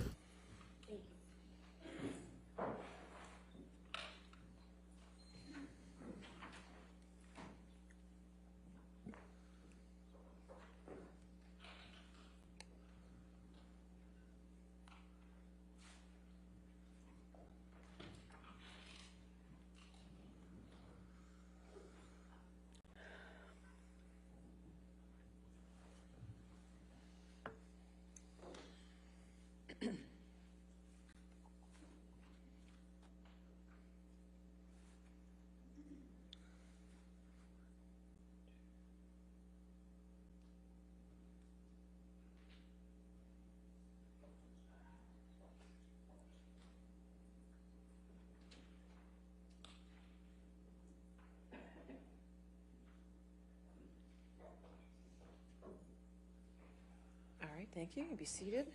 All right. Your next question.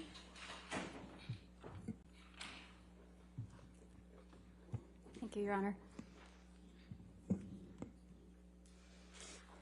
Ms. Hurd, you've testified repeatedly that you were concerned about Mr. Depp's substance use during your relationship, right?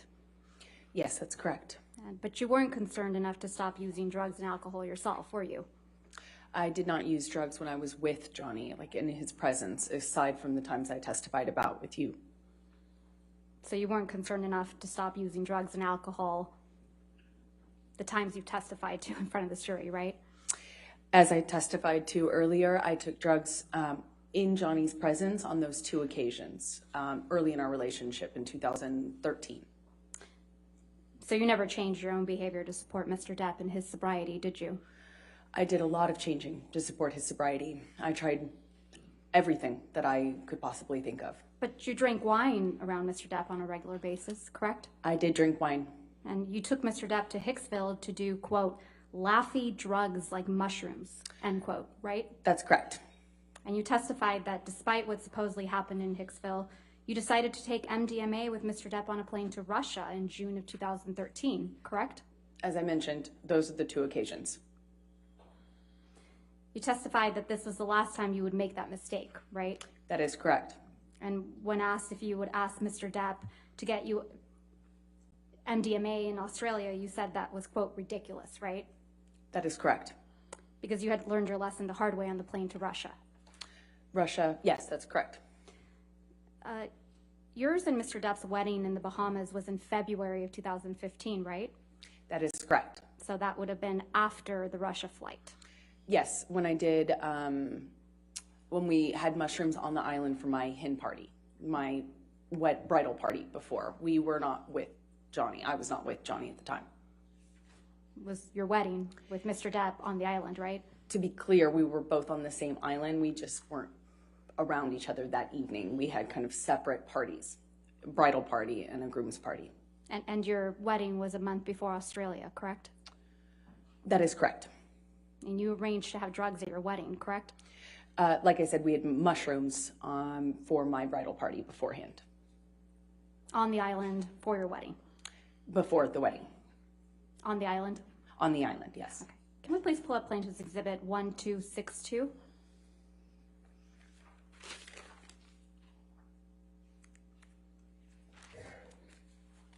This is an email you sent on February 1st, 2015, correct?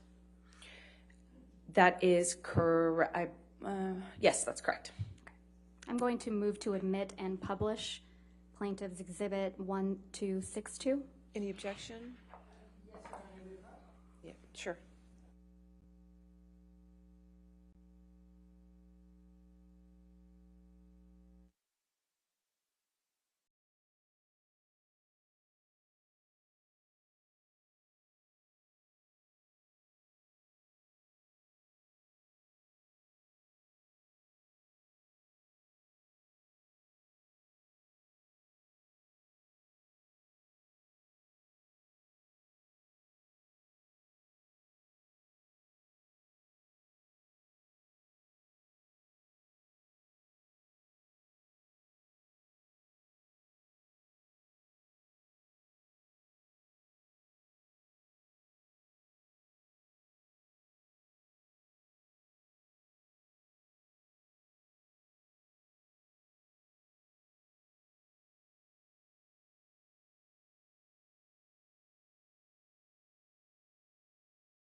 Your Honor, if we could please have Ms. Heard's email published to the jury. All right, 1262 in evidence.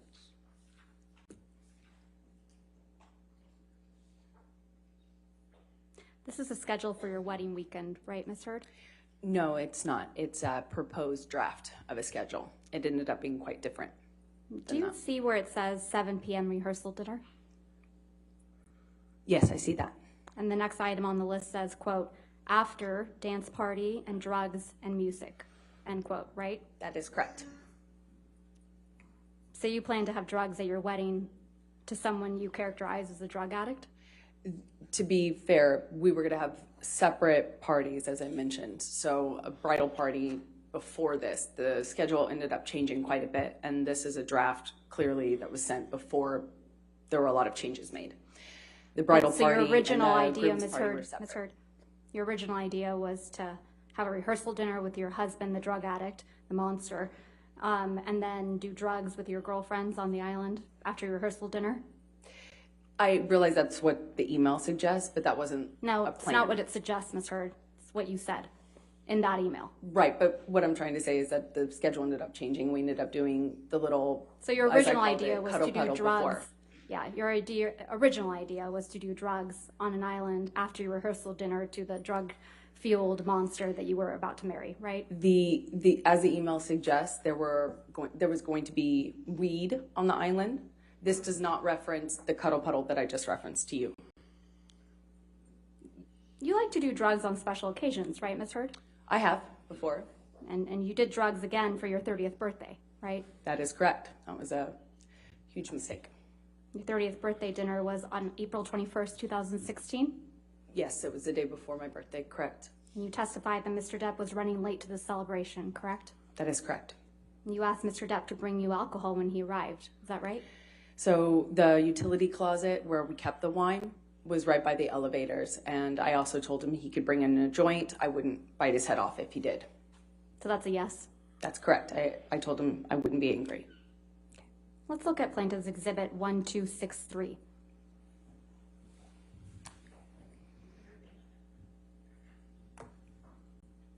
Your Honor, I'm going to ask to show, first of all, this one hasn't been produced. This has not, it's a brand new trial exhibit, so I don't have it. I'd like an unredacted copy, and then I'd like an unredacted copy to be shown to the witness. Sorry, do you have an unredacted copy?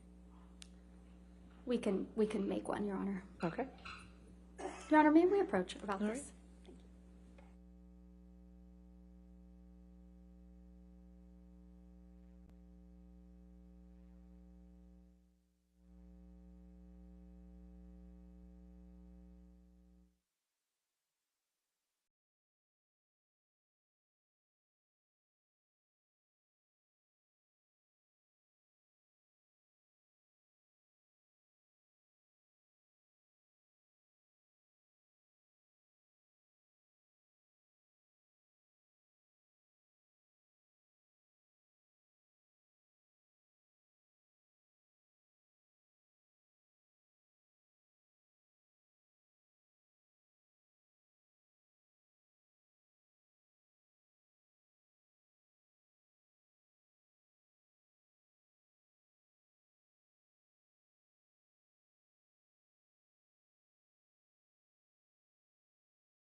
I'm going to show the unredacted messages to counsel for Ms. Heard on a laptop because I don't have a hard copy. Okay.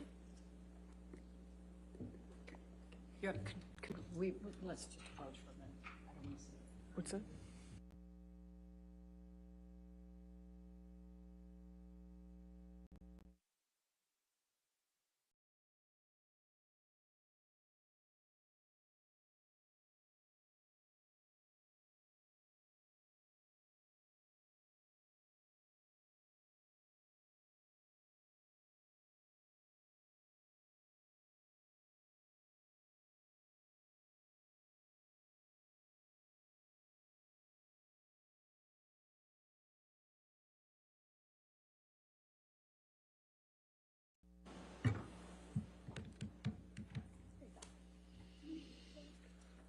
Okay.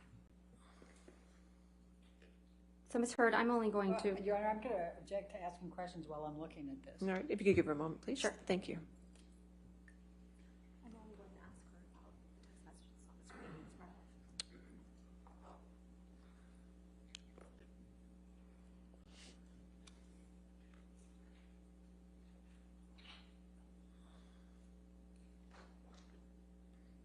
I'm having trouble seeing this. Can you?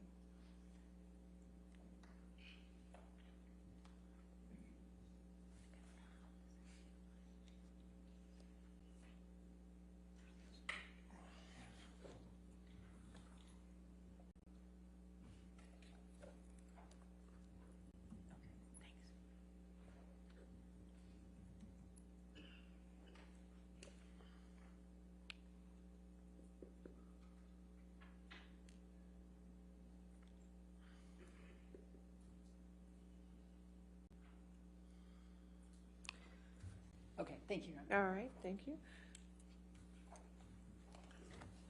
Okay.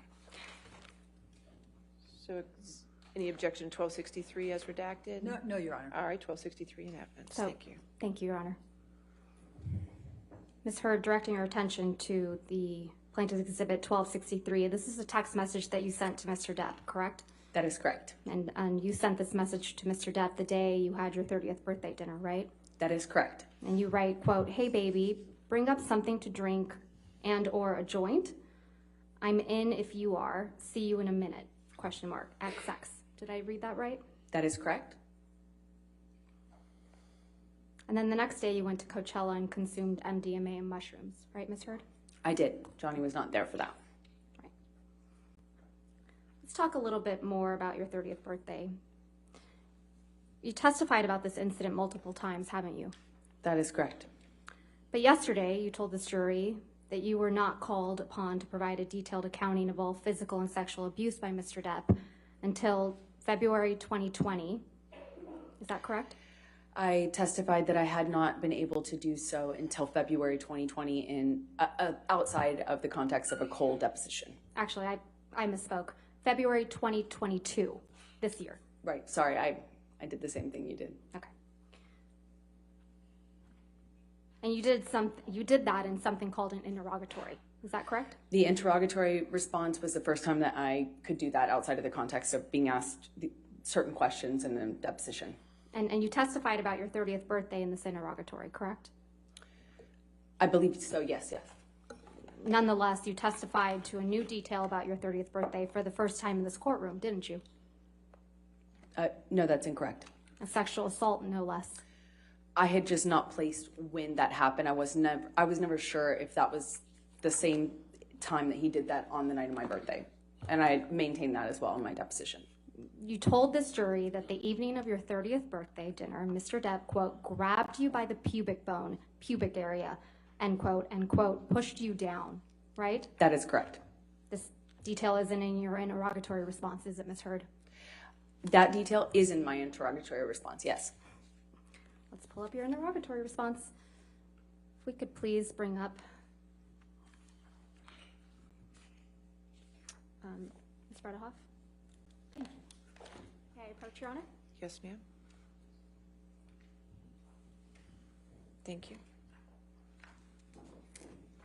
Thank you.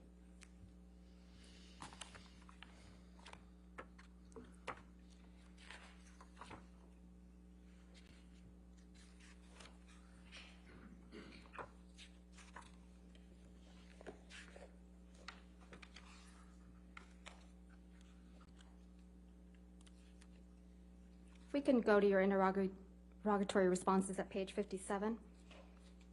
These are signed under the penalty of perjury, correct? That is correct. And you testified again to this jury that this was the first time you were given an opportunity to write down everything and include all your evidence, right? That is correct. Okay.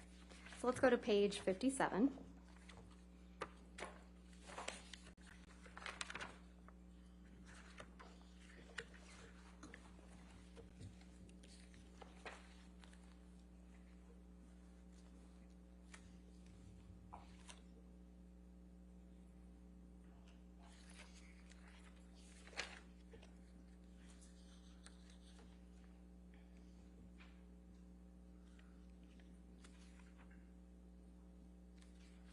At the top of page 57, Johnny and I were not in a good place. I begged him to make my birthday dinner. Do you see that?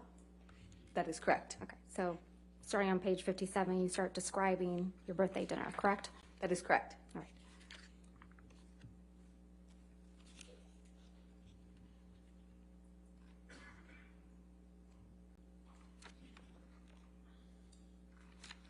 On page 59 of your interrogatory response, you write,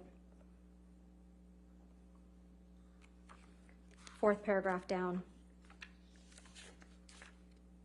Johnny grabbed me while holding me down, and I remember him asking me if I thought I was so tough. He asked me 3-4 times up close to my face, "You're so tough. Are you such a tough guy, huh? You think you're so tough. What are you going to do now?" I stood up at some point after getting off the ground. Do you see that? That is correct. And then you write after, I remember crying. I remember feeling exhausted and frustrated. And it hit me, meaning the realization of how sad it was that I was going to wake up tomorrow on my birthday without him. That's correct. Where in this interrogatory response, Ms. Heard, you describe Mr. Depp, quote, grabbing you by the pubic bone, pubic area, and pushing you down?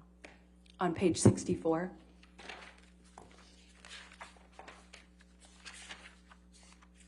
Where? Page 64, 1, 2, 3 paragraphs down. Johnny grabbed me once, did this taunting thing on the side of the bed in penthouse 3. He grabbed my vagina and held me there. Asked me if I was so tough. You're not describing what happened after your 30th birthday?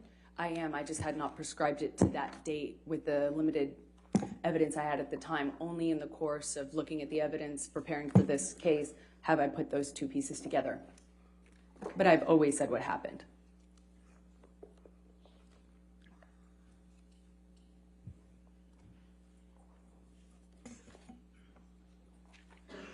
You were upset that Mr. Depp was late to your 30th birthday, weren't you? I was. You knew Mr. Depp had a scheduled business meeting or a money meeting that evening, right? No, I knew he said he did. I didn't know if he had one. Addicts lie all the time. So you didn't trust him? I took it with a big grain of addict salt. Okay. And Mr. Depp texted you that evening to let you know he'd be late, correct? Yes, he did text me at some point. It was a big deal to you that Mr. Depp was late to your birthday dinner, wasn't it? Yeah, it did matter to me. And you were upset he was late. I was hurt. And when he finally did arrive, you felt, quote, invisible to him, right? I did. The day after your birthday dinner, you and your friends went to Coachella to celebrate your birthday. Is that correct? That is correct. You made a video driving to Coachella with your friends, didn't you? That is correct. I'd like to pull up Plaintiff's Exhibit 1264. And for the record, Your Honor, this only has music without any words on it. And again, it's a new one, so I'd like a copy of it. It's going to be played.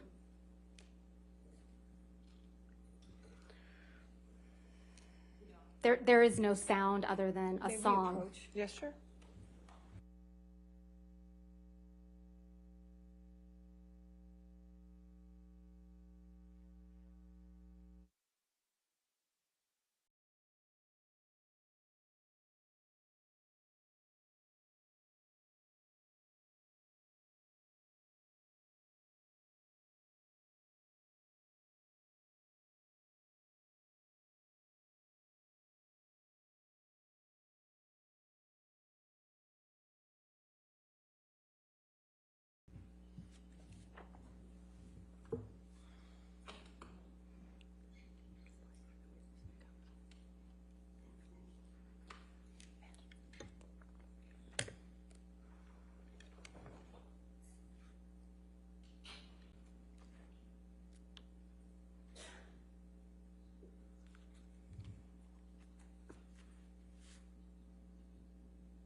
Any objection? No, Your Honor. All right, Okay. 1264. If we could please publish this to the jury Evidence. Yes, with a sound.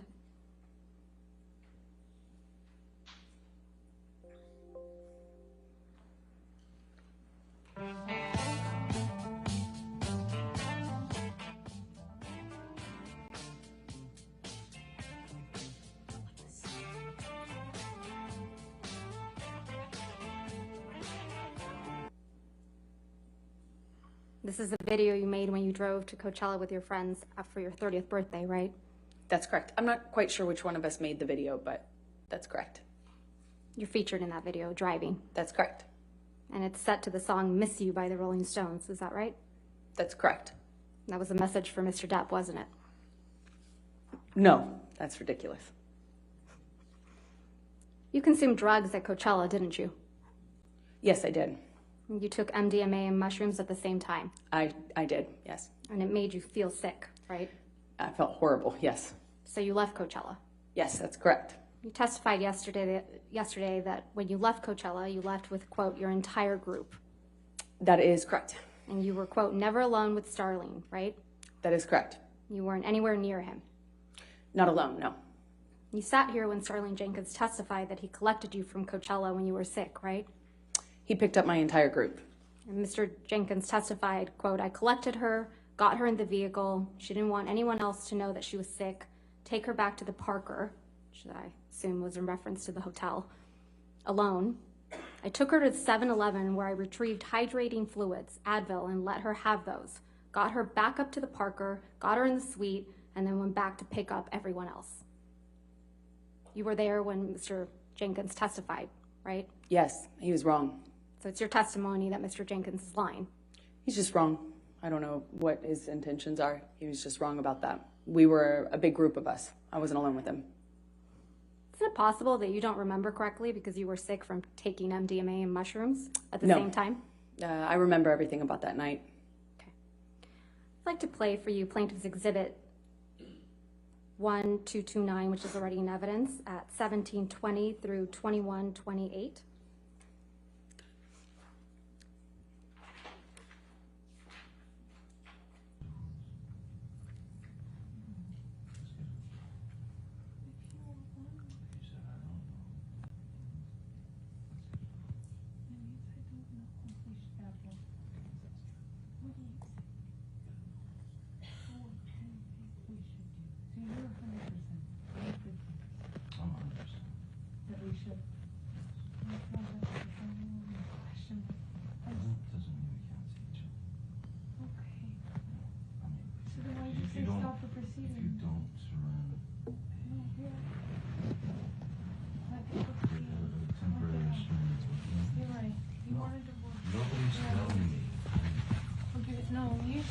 We're on the road.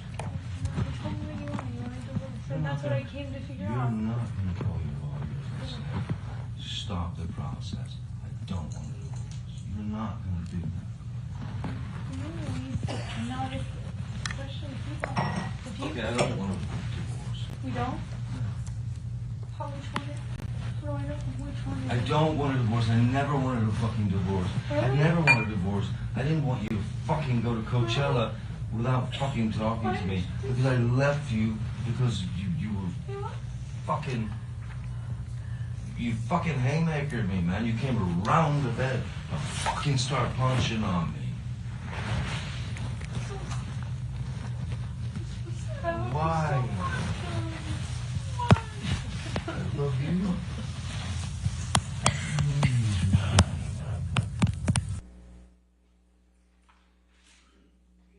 That's what really happened the evening of your 30th birthday, isn't it, Miss Heard? No, Miss- that's incorrect. Mr. Depp was in bed, and then you came around the bed and started punching him. That's incorrect. You don't deny that in the recording, do you, Miss Heard? I'm not having that conversation with Johnny. I'm not denying anything. I'm not saying anything. I'm not having that conversation with Johnny. I was trying to get out of that hotel room. That was a mediation attempt. That was the recording you just heard. It was us meeting in a hotel. But you're talking about your 30th birthday. No, we're not. You're not talking about going to Coachella and...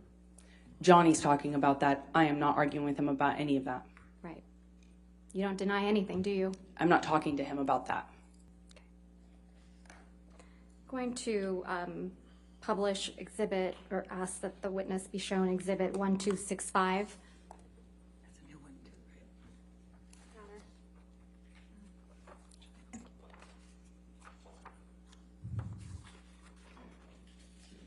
This is you and your friends at Coachella, correct? That is correct. I'm going to move to admit plaintiff's 1265 and publish it. No objection. All right, 1265 in evidence. You can publish it.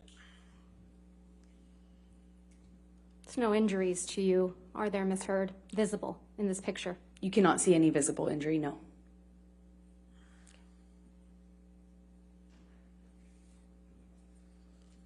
Thank you, Tom.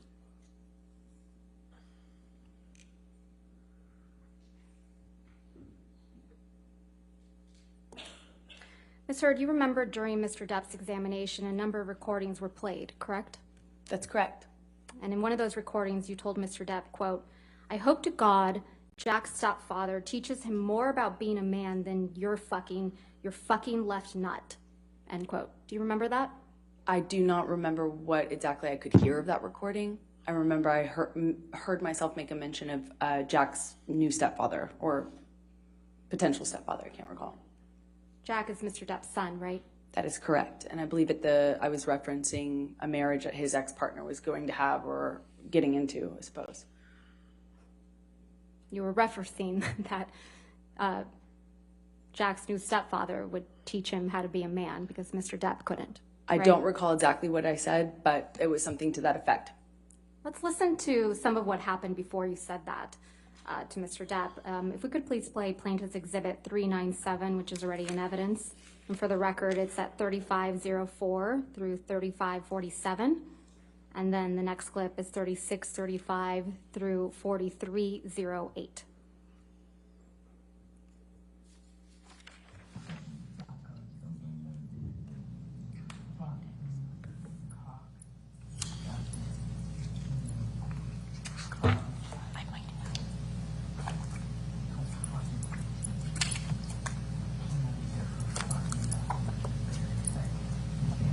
Fucking suck your own dick. Everything's fine, so it doesn't go your way. And when it doesn't go your way, I'm in trouble. And you know what? Suck. I don't need you. I don't want your kind of woman. I don't want your kind of woman. Suck my dick. I don't want your kind of Suck woman. my dick. I Hey, guess what? might have. Suck my dick with you.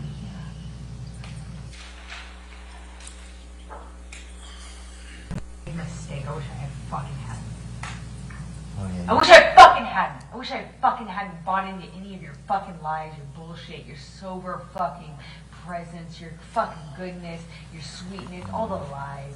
I wish I hadn't bought into the months of you being you. I wish I hadn't bought into the promises. I wish I hadn't fucking thought I could have kids with you. You're a fucking kid yourself. I wish I hadn't bought into any of the lies you sold. Talk about fake bill of goods. You're the biggest fucking, you're the biggest fucking seller of fake fucking bill of goods. Talk about presenting yourself as I something did you're myself not. the fake Suck my seller dick. of goods. Suck my I dick. fucking you left nothing and I've left Suck my everything. dick. So suck Suck your my dick, Yeah, go on. which is probably your next Suck. move. Because it's what Suck. you fucking move. No, I don't want to suck your dick. I don't want nothing to do with your Oh, fucking because I really midsection. need something. Well, go get it, man. Because I need something. Go on. Huh? Fucking fuck yourself. I No shit, I don't. Go suck your dick. don't want to. It's gonna be all me, yeah. No, it's not really true, Amber. Actually, it kind of is. It kind of is. What are you talking about? You didn't want some No, appreciation? Oh, is it? What is it? no, I'm sure Rochelle's available. Call her up. I'm sure she's available. Maybe she is. But I'm sure she is. we'll see. I'm sure she is. I'll let you know. Oh, I'm sure she is. I'm sure her for her yoga blog. That fake laugh. That fake Oh, laugh is too much to take. No, I'm sure she's. That fake laugh is so disgusting. I'm man. sure she's great. I'm sure she's great. I'm thinking that you can give me some No. of the best performances in No, there. no, you're right. I don't. It's all about performance. What Well, from you. No, Amber, I don't regret. I don't regret. Oh, what else? I What don't else regret. don't you do? Oh, come on. I don't regret. Come I don't on. regret. Lay it on me. What else? What else other thing do you want to add? Can't talk You to me, fucking sound lying like piece of Foggy shit. Bennett. What? Oh, Like no, a I kid's want show. to know. You know? I want to know. Get out your Ubers I'm out kind there. of waiting. You go get it. Yeah, I'll be in Wait, is there no other place for you to run in your 15 other houses to go run?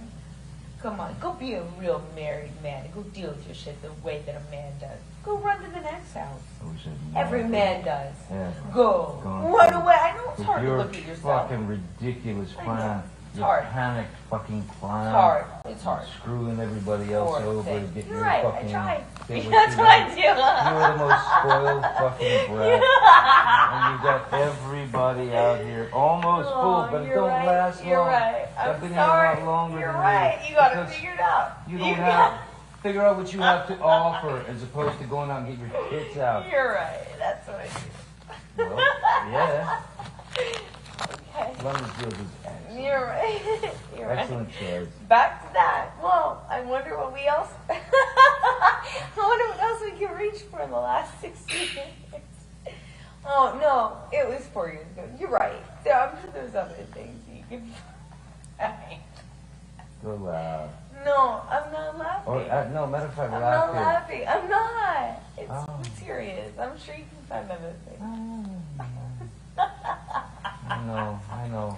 And stripping, man. Well, there's always that. You can You're always right. go back You can to write that a book. for You can another- write a for book. another I 10 know you minutes. can write a book. Oh, is this gonna be good for your book? Oh, should I have you sign an NDA for your book? You don't even Your book. No, Is this no. gonna be good for your book? You won't even Is this make gonna it be a book. good for your book? I'll write what Hey, I want. I'll I have a write good what I want. idea. I have How about one. you sell more of your journals? You don't want to sell out or anything. Let's sell you journals. Oh, wait. Hey. Hey, no, Yeah, you're you not don't wanna watching. sell No, out. no, you're not You selling don't want out. to sell out, no, Magic Mike. No, You don't want to yeah, sell 'cause out. no one does No, 21's Drug Street when they're in their 20s. No, you're right. That's not selling out. No. When you're in your 20s, you should really know what you want. Like By the selling way- your journals. By the way, if you didn't know who the fuck I You're was, right. Go sell your journals like a real non-seller. 55-year-old. Or, sorry, 6. 52, 51. I don't know. It doesn't matter at this point. No, I don't think so. it really doesn't. I don't really think so. But you're right. I mean, hey, at least I didn't do like a TV show where I was heartbroken in my 20s. God, that would be like embarrassing. Wow. If only I was with someone in their 50s that could point that out to me. Magic Mike, you're right. When you play a non-sexualized object. Okay. Yeah. Wow. You're right. You got it all figured out. You don't even know what movies I've done. If only I could You be haven't like even taken an interest. If only I could You be know, like but I had to you. If watch only your I fucking- could be like you. I had to watch your fucking direct and you trying to like You're a joke. spew You're out a these fucking joke. lines. You're a joke. You're a joke. Yeah, I'm the joke in the industry, Amber. I'm the joke. I'm the joke in the I'm industry. sorry. I can't really hear you. I'm sorry. The reruns of all my bullshit are playing too loud for me to hear you. I'm gonna just go and pedal my way back. Sorry. I can't hear you. Aquaman. Oh, 21 is whatever it was. I was No one remembers anymore. I was 20. No one cares. You're fucking lying. Washed up piece of Oh, shit. what? What? Washed up piece of shit. I can't hear you. I can't hear you. Oh, what? I can't hear you. Your jealousy's so tragic. I'm sorry. Your jealousy's so tragic. Fucking like I can't hear thinking you. that I'm going on a road with a Turn on band. my aid. I can't hear you. You told Mr. Depp to suck your dick multiple times, didn't you?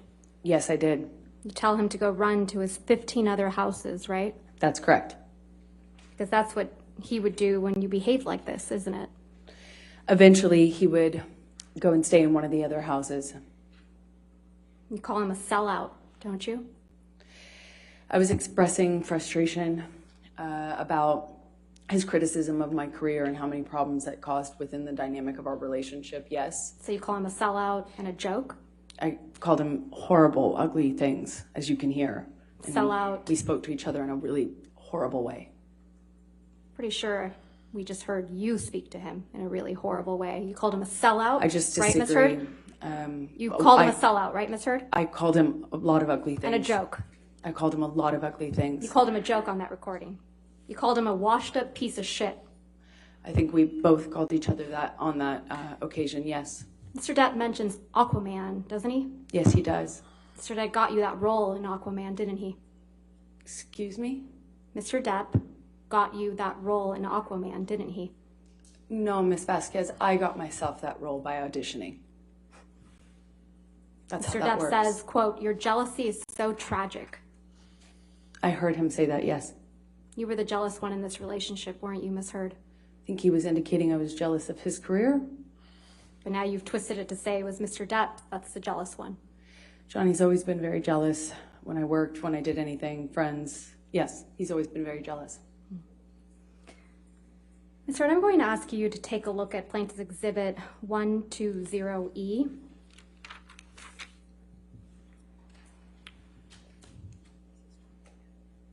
This is a series of text messages between you and Mr. Depp.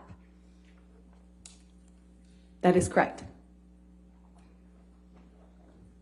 I'm going to move to admit and publish these text messages. Mr. Depp's messages have been redacted.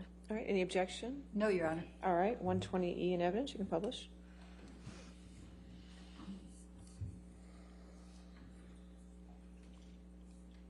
Starts with a text message from you to Mr. Depp on September 26, 2015, right? That is correct. And you write, "Monster is back. This is him." Did I read that right? That is correct. And then in the next message, you write, quote, "Ran away, first sign of trouble. This is not the man you promised you would be." Did I read that correctly? That is correct. Then in the next one down, you write, "Promised, swore to me you would be." That is Right. correct. The non-monster. Ms. Heard, you're talking about Mr. Depp running away from you at the first sign of trouble, aren't you? No, I'm recognizing the clues at this point. When he would run away at the first sign of trouble, often that was a clue for me to know that he was back using again and that we were about to enter the next phase of the cycle. And you describe his running away from you as the monster, right? That wasn't what was a monster. The monster is the man who beat me up. The running away was just attached to that. It was a sign, a signal to me, as a clue, as somebody trying to put together clues that we were entering into that phase. But in these messages, Ms. Heard, Exactly. monster isn't Mr. Depp doing drugs, is it? It was always the man who did drugs and beat me up. Yes, that's always been the monster. That's not what you're saying in these messages. That is exactly what I'm saying in the messages. You don't describe Mr. Depp being violent, do you? I do not describe that in this text message, no. So it's a cowardly monster this time. No. Okay. And going down the page, you write a long series of text messages to Mr. Depp that don't get a response. Is that correct? That is correct. You write, "Come grown, face the shit, and we can do anything." You go on a little later to say, "Please come home. Let's apologize to each together." And continuing on page 77, you write, "Not go to bed mad." And then you say, "Sound okay? Sound like the priority in the long run? Come home. Don't be the monster. Be the man. Please. Please call me. Please." Continuing on page 78. You write, "I don't want the monster. I need my man. I need to talk to you. Please, Johnny. Don't force me to be something else to you. This is taking me for granted and I can never stop before this turns into something far darker." Describing yourself in that text message, right? The exact opposite. I'm trying to interrupt him starting a new cycle where he starts using again. He's not responding to you, Ms. Heard. Yeah, that's why I'm trying to desperately stop him. Please answer the phone, you say. Doesn't this mean anything to you? And it goes on. And I won't read all these messages, but you're saying, please answer over and over again. Right? It was very important to me. I was running out of time and I was trying desperately to stop him. He wasn't with you, Miss Heard. Exactly, which is how I knew it was about to get a lot worse. He would leave, use, and come back way worse, with way less reality, with more delusions. He'd be more drunk. He'd be more under the influence. I'm going to move to strike everything after I was trying to stop the that. answer to her question. Your Honor, she was responding. I'll overrule the objection. That's fine. Thank you, Your Honor. This is a situation where you were trying to get Mr. Depp to pay attention to you. Isn't that right? No, I was trying to stop him from using. And because he ran away from you at the first sign of trouble, you call him a monster, I was right? trying to stop him from turning into the monster. The drugs are the key that opened the door. Who was the real monster in this relationship, Miss Heard? Lives in Johnny, half of Johnny. It's not all of Johnny. The other half of him is wonderful and beautiful and the man I love. I'd like you to take a look at Plaintiff's Exhibit 120F.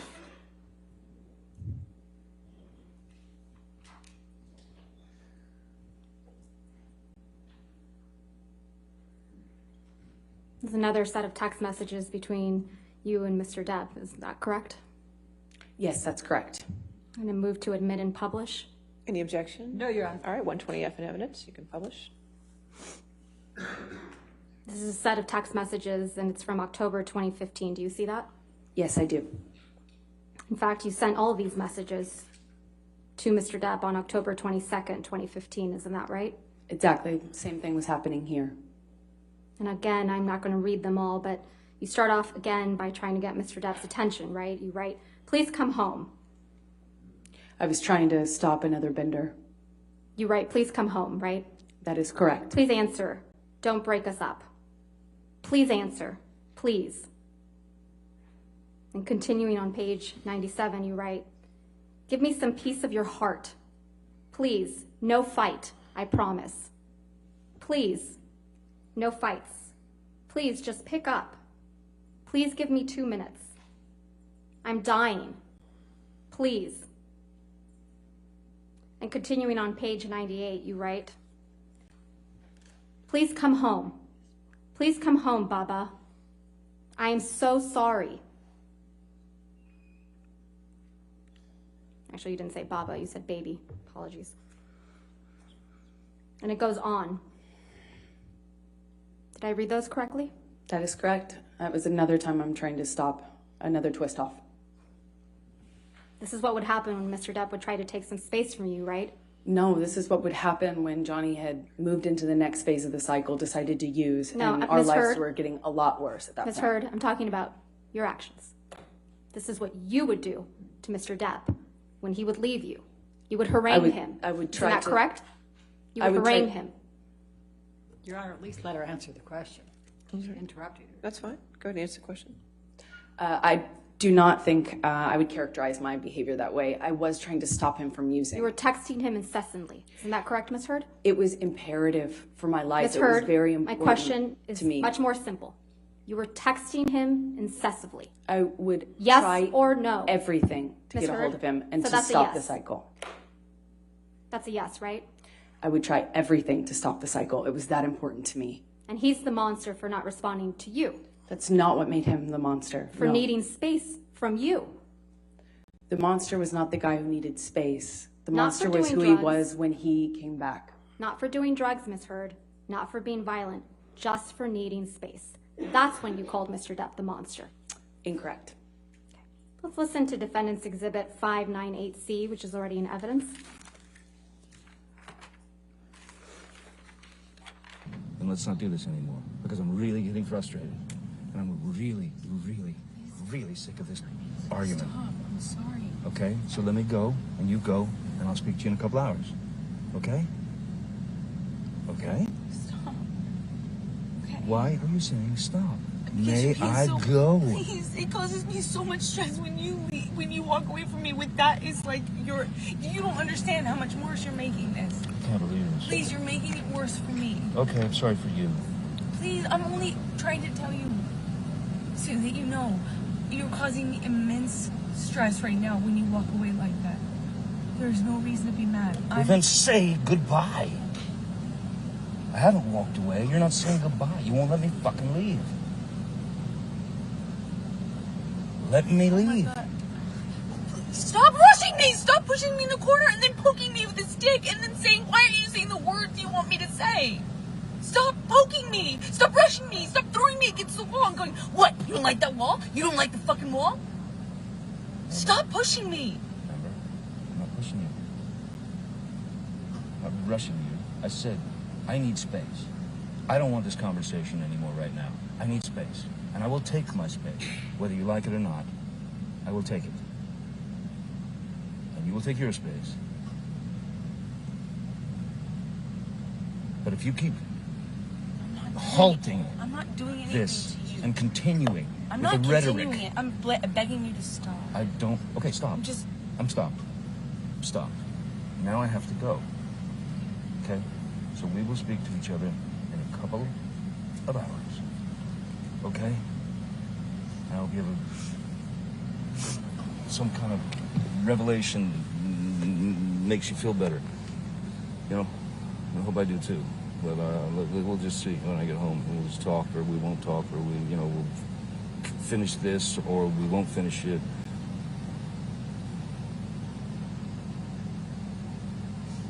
But this is not love. This is not happiness. This is not. Please stop doing this. Please, you're causing me so much fucking stress. I'm gonna die at this age. I'm gonna fucking die. You're causing me so much stress. Please stop. Please, I feel like I have a heart attack almost every day. Please stop. Please what are you stop doing? doing it. Please stop. He's so fucking mean. Why You're are a you fucking with me? bully. Stop.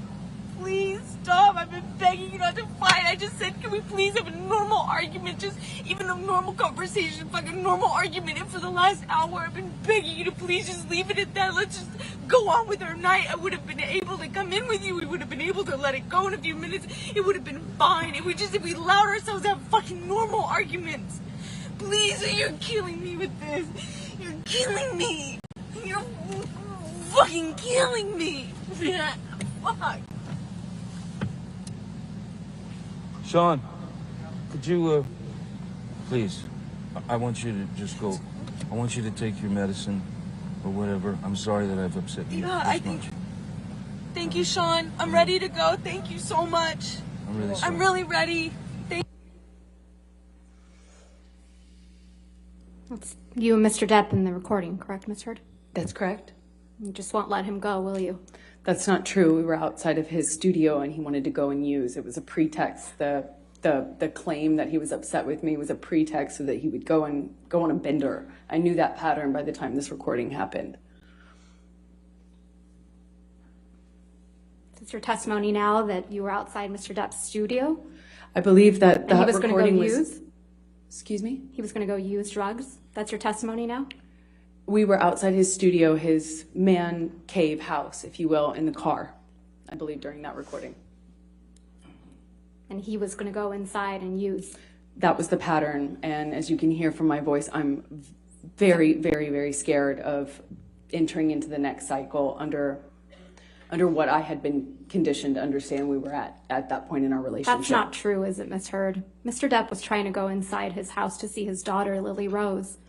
She might have been over that day, but So that's not it's your what he was testimony getting out of now? the car to do, and that's not what I was stopping him from doing. Let's play the beginning part of that recording where Mr. Depp tells you that he wants to go inside to see his daughter.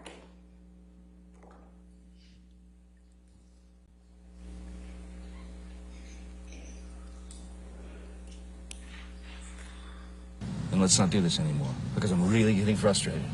And I'm really, really, really sick of this argument. Stop. I'm sorry. Okay? So let me go, and you go, and I'll speak to you in a couple hours. Okay? Okay? Stop. Okay. Why are you saying stop? Because May you're being I so- go?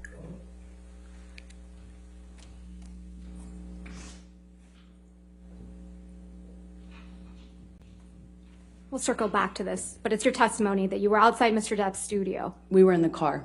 You were in the car outside of Mr. Depp's studio, That's correct. and he wasn't telling you, please let me go inside my house to see my daughter. He was indicating to you that he wanted to go inside to do drugs. That's your testimony. I know my testimony is that I knew what he was going inside to go do. I knew what stage of the cycle we were in. I knew the patterns by then, and I was desperately out of time trying to interrupt that cycle. Okay. Let's go to May of 2016. Yesterday, Ms. Heard, Ms. Bredehoff, your attorney, showed you certain pictures from May 21, 2016. Do you remember that? Yes, I do. Okay. If we could please pull up Defendant's Exhibit 710, which has already been admitted into evidence.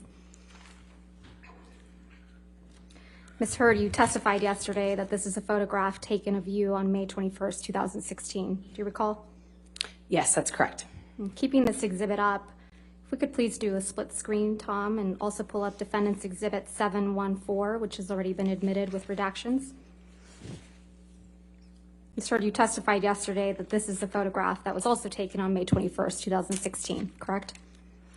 Yes, although the one to the right might have been taken the next day. I can't be sure. The reason I say that is because there's light in the background. So it looks like it was taken in the daytime, which means maybe it was the next day. Didn't you testify that you took different lighting, pictures in different lightings on May 21? That is correct, yes. Okay. And you're wearing two thin necklaces in this picture on the right. Is that correct? That is correct.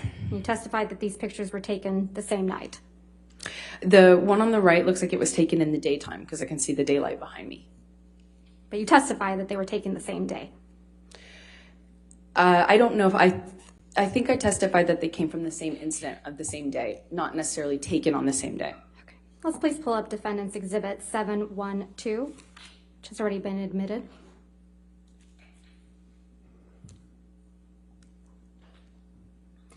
You testified yesterday that this is another photograph of you on the night of May 21. That's correct. And keeping this exhibit up, can we please do a split screen and also pull up Defendant 713, which has already been admitted? Ms. Heard, you testified yesterday this is also a photograph of you from the same night, correct? That is correct. You testified yesterday that the only difference between these two photographs is that the light was turned on. That's what it appears to be, yes. The light is on both of these pictures, though. Isn't that right? It looks to me like the one on the left has the vanity light, the makeup lights, you know, the more yellow-hued ones that go around the mirror on, and then the one on the right looks like it doesn't have those. Isn't it true you just edited these photographs? No, I've never edited a photograph. Didn't you just enhance the saturation for one of these photos to make your face look more red? No, that's incorrect. I didn't touch it. You were sitting here in this courtroom when Mr. Isaac Baruch testified to seeing you the week after May 21, 2016, correct? I was here. Mr. Baruch testified that he saw you on May 22nd while you were changing the locks of your penthouse. Do you recall that testimony? I do. I just don't know if he was right about the date, but I do remember him saying that. Testified it was his birthday, the day after his birthday. I believe it was. Yeah. Mr. Baruch testified that he saw you repeatedly in the days following also, correct? That's correct. And Mr. Baruch testified that he saw no marks or injuries on your face, correct? That is what he's testified to. You were also here in this court when Mr. Sean Bett testified to seeing you on the evening of May 21, 2016. Is that right? You were here. That's correct. Mr. Bett also testified that he saw no marks or injuries on your face that evening, correct? I realize that's what he said. You were sitting here in this courtroom when Officer Melissa Sines testified by deposition about being called to the Eastern Columbia building on May 21st, 2016, right? I saw her testimony, yes. And you heard Officer Sines testify that she did not see any injuries on you that night, correct? I heard her testify she did not consider this injured. No. Miss Officer Sines testified that she met with you and she did not see any injuries on your face. Isn't that correct? She did not consider this injury. Ms. Heard, my question is a bit more nuanced. So is my answer. All right.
Tom, can we put these down, please? I think they might be confusing the witness. My question is more nuanced. You sat in this courtroom while Officer Sines testified that she saw you the night of May 21, 2016, face to face, and didn't see any injuries on your face.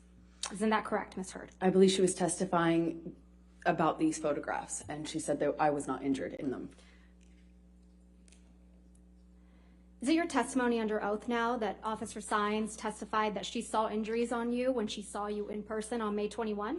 Sorry, let me clarify. I was testifying that I know that that's what Officer Sines said, that she didn't consider my red, puffy face injured.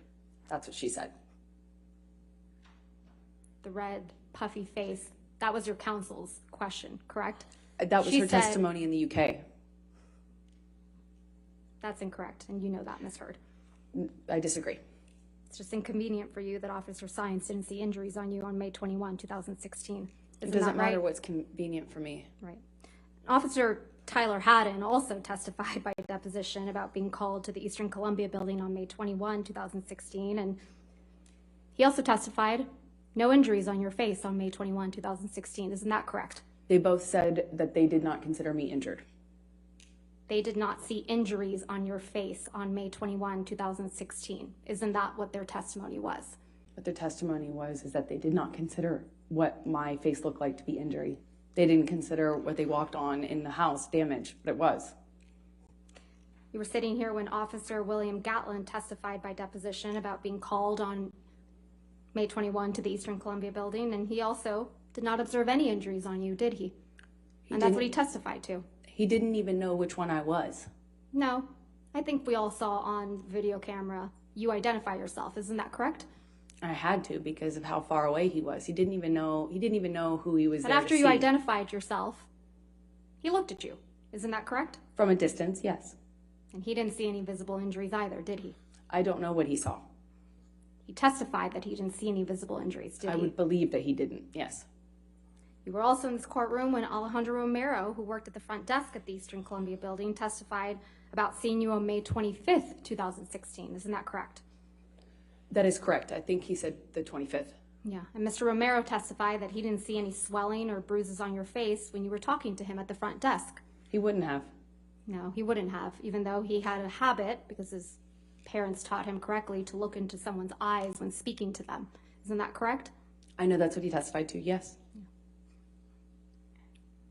You testified yesterday that you sought a temporary restraining order on May 27th, 2016 because you wanted to change your locks. Do you remember that testimony? Yes, I do. Those locks were to the penthouses at the Eastern Columbia building. Isn't that correct? That's correct. But you changed the locks to the penthouses on May 22nd, 2016. I attempted to. That's why you felt comfortable having James Frank go over the evening of May 22nd, 2016, Ms. Heard? I do not know when James came over. Okay, let's remind you. Can we please pull up Plaintiff's Exhibit 304, which is already in evidence, and play from 254 through 439?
That's you and Mr. Franco on May 22nd, 2016, right, Ms. Heard? That's correct. And you're taking him up to the penthouses, aren't you? That's where I lived, yes. And it's past 11 p.m. at night, isn't that right? I'm not quite sure of the time it looked like that. Why don't we pull that video back up?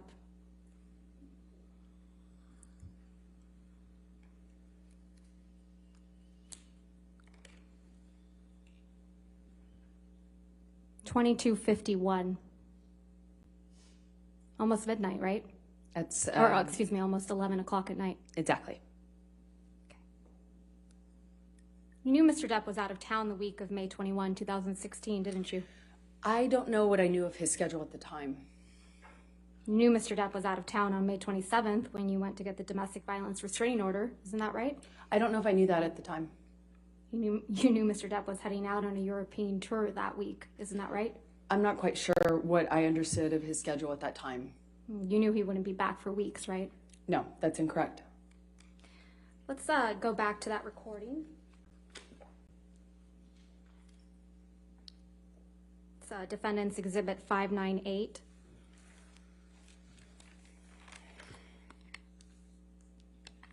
So you testified that you and Mr. Depp were in the car outside of his studio. Is that right? Yes. And you were trying to prevent him from going into his studio to do drugs, right? Yeah, to effectively start another cycle. Right. Not that Mr. Depp was just trying to go into his house to see his daughter, right? His daughter might be one of the people that was in the house at that time, but that's neither here nor there. That Your testimony is now, prevented him from entering a cycle. Your testimony is now that Mr. Depp does drugs in front of his children? Well, first of all, I know he does. Second of all, it wouldn't have mattered. It wouldn't have stopped him from using with his friends, which is the problem, not whether or not his daughter was there. Okay. Let's play, please, Defendants 598 at 49:48 through 50:35. 50:35. I'm itching. I don't want to be doing this. I want it just to. Why don't you just say, okay, baby, I understand. I'll go home and you do your thing, hang out with your daughter, and then I'll see you in a couple hours and we'll talk about it. Is it that difficult to say that? Or you just fucking hate me and you want to be shitty about it? Please. Just fucking. It's not that difficult. Okay? I don't want to stand here in a driveway and argue with you. I don't do that. Okay, well, I'll see you in a little bit, okay? Please? Please. Just let me know if you're gonna go somewhere. Just let me know, please, so I know.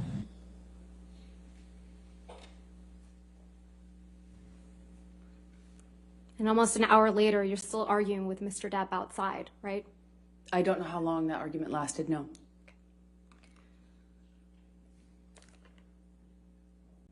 Ms. Heard, you testified about seeking a domestic violence restraining order against Mr. Depp, correct?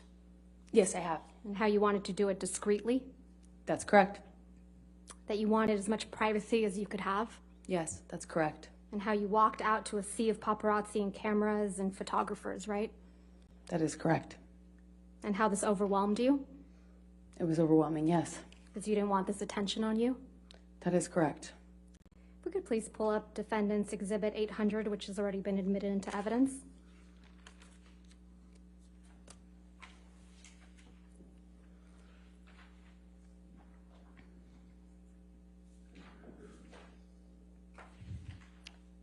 This is a photograph of you taken inside the courthouse when you obtained the DVRO, correct? That's correct. And your friend Raquel Pennington took this photograph?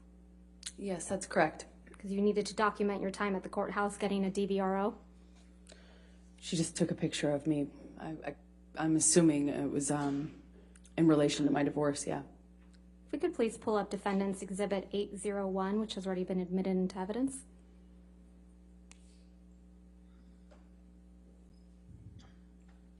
Ms. Heard, this is another photograph of you taken inside the courthouse, isn't that right? That is correct. Were you having a photo shoot inside the courthouse while you were getting a DVRO? I would not characterize it that way, Ms. Vasquez. You have a mark on your face, right, Ms. Heard? Yes. You didn't use your bruise kit this time to cover it up? No, it was the only day I actually walked out of my house without makeup on. I had to be stopped. My best friend saw me in the bathroom starting to put makeup on and told me not to. All right. Can we please pull up Exhibit 1? That's plaintiffs at one? Yes, thank you, Your Honor. Apologies. That's fine. It's already been admitted into Yes, ma'am. evidence. You wrote this op-ed, right, Ms. Heard? With the help of the ACLU, yes. That's what you testified to in this courtroom, right? That is correct. And this was published on December 18th, 2018, correct? That is correct. Aquaman was released on December 21st, 2018, right? Yes, that sounds correct. And that was your first big blockbuster, big budget role, right? I disagree, but it was the first time I had like a leading role in a movie of that size, yes. Well, second time, yes. What was your first time? But the first one was the film I talked about before, yesterday, Justice League. It introduced the character. So, technically it was the second one. But you were the love interest in Aquaman, correct? That is correct. Now, at least parts of this op-ed are about Mr. Depp, isn't that right? It's about what happened to me after. You sat here during opening statements when your attorney argued that the context of your statements in this op-ed matter, correct? That's correct. So let's go through some of that context.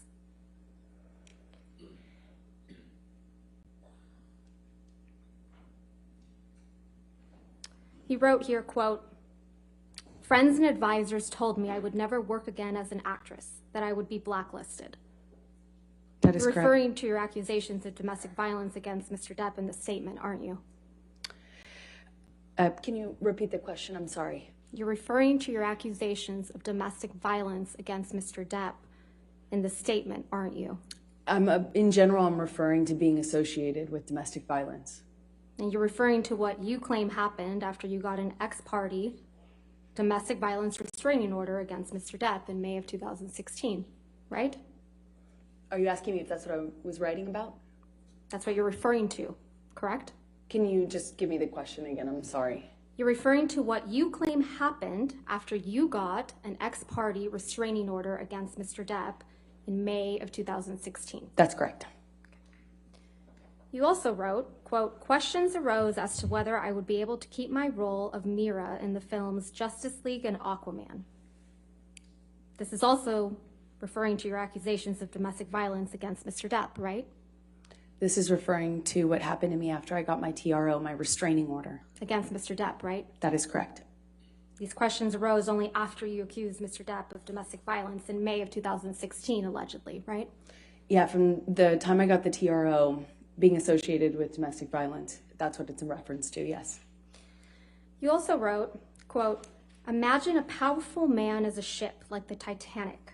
That ship is a huge enterprise. When it strikes an iceberg, there are a lot of people on board desperate to patch up holes, not because they believe in or care about the ship, but because their own fates depend on the enterprise." In this op-ed, you're saying Mr. Depp is a ship, right? I'm making an analogy to a powerful man as a ship. The powerful man you're referring to in this analogy is Mr. Depp, right? I was talking about a bigger issue, actually, than just Johnny. I was talking about what we as a country were talking about at the time of writing this, which is when powerful men in general do something horrible or something they shouldn't, how there is a system in place to protect them, clean up after them, maintain them afloat. This is a reference to not just Johnny, it was about what was happening as a culture when we were addressing a lot of Me Too issues for the first time. The iceberg is you in this analogy, right, Ms. Heard? I would not say that. That was not what I intended to know. So this is another reference to your accusations against Mr. Depp. No, this is about what happened to me once I left that relationship and got a TRO and became associated with domestic violence. Right. But it's your testimony that this op-ed isn't about Mr. Depp, right?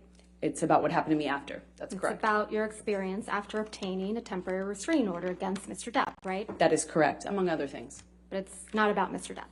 It is not about him, Mr. Depp is making it about Mr. Depp, right? ironically. It's kind of like that Carly Simon song, right, Ms. Heard? I don't know what you mean. Let's talk about the defamatory statements in the op-ed that you also claim are not about Mr. Depp.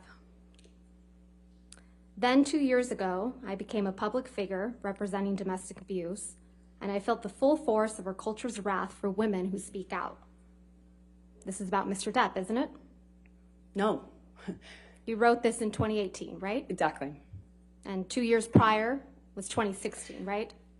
That's true. Okay. That's correct. So It's not about May of Johnny. It's about what Ms. Heard- happened to me Ms. after. Heard, my question was May of 2016 is 2 years prior to December of 2018, correct? That's correct. All right. May 2016 is when you publicly accused Mr. Depp of domestic violence, right? I got my restraining order at that time. And you publicly accused Mr. Depp of domestic violence. Yes, that was attached to my restraining order, so yes.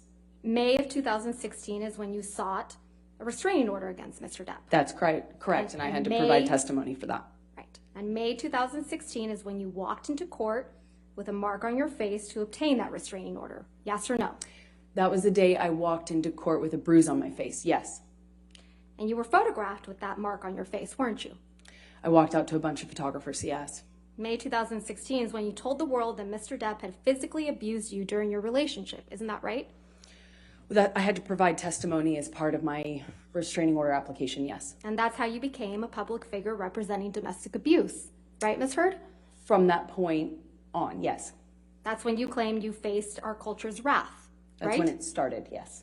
But it's your testimony under oath that this statement is not about Mr. Depp. It is not. It is about what happened to me afterwards. That's the more interesting thing for me to write about.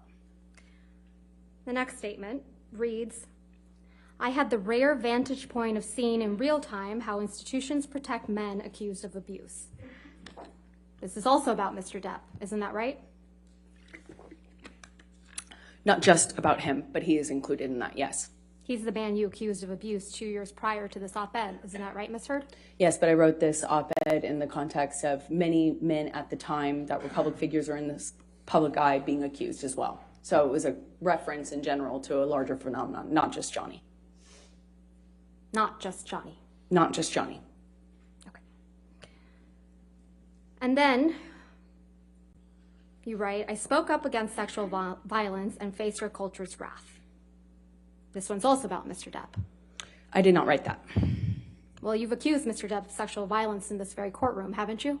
Yes, but I was intending to keep that private when this was published. I had not publicly ever accused him of that. I'm going to move to strike everything after the word yes. No, I'll overrule the objection. Go ahead. You may not have written this title, but you published it, didn't you? I did not publish a title. I retweeted the article that included the title in it because that was the article. Let's pull up, please, Plaintiff's Exhibit 3, which is already in evidence. This is a tweet from your Twitter account on December 19th, 2018, correct? That is correct. Your Honor, oh, it's already in evidence? It is in evidence. Thank you. So on December 19th, 2018, you tweeted, quote, today I published this op-ed in the Washington Post. Did I read that right? That is correct. And the tweet includes a link to the op-ed we were just looking at, correct? That's correct. And you can see that the title of the op-ed in your tweet is, quote, opinion, Amber Heard. I spoke up against sexual violence, right? Yes, you don't get to change the title of an article you're retweeting. And that's the title that you put on your Twitter, correct? I did not put it on my Twitter, no. You linked it to your tweet. I retweeted the article. You published it. I retweeted a link to an article that I wrote. And you published it on your Twitter account. All right. I retweeted it. You testified yesterday that you didn't have any control over the title, and just now, of the op-ed when you retweeted it. Is that correct? That is correct. This wasn't a retweet, though, right? A tweet? Perhaps not retweet. I'm not quite sure. It was I guess a tweet. Tweet. I misspoke. Excuse me. Tweet. not retweet. You included a link to the electronic copy of the op-ed in your tweet, right? That's what I was trying to say earlier, and I might have misspoke. It's like I'm trying to attach it. Right. So you included a link, right? Yes, to the that's op-ed. correct. Okay. That's correct. So you must have seen the title of the electronic version of the op-ed before you tweeted it, right?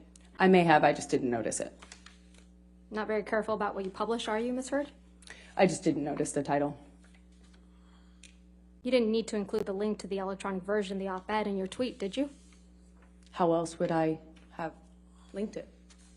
Well, you didn't need to include the link to tell the world that today you had published this op-ed in the Washington Post about women who are channeling their rage and about violence and equality into political strength despite the price of coming forward, right? I couldn't attach it with a paper clip.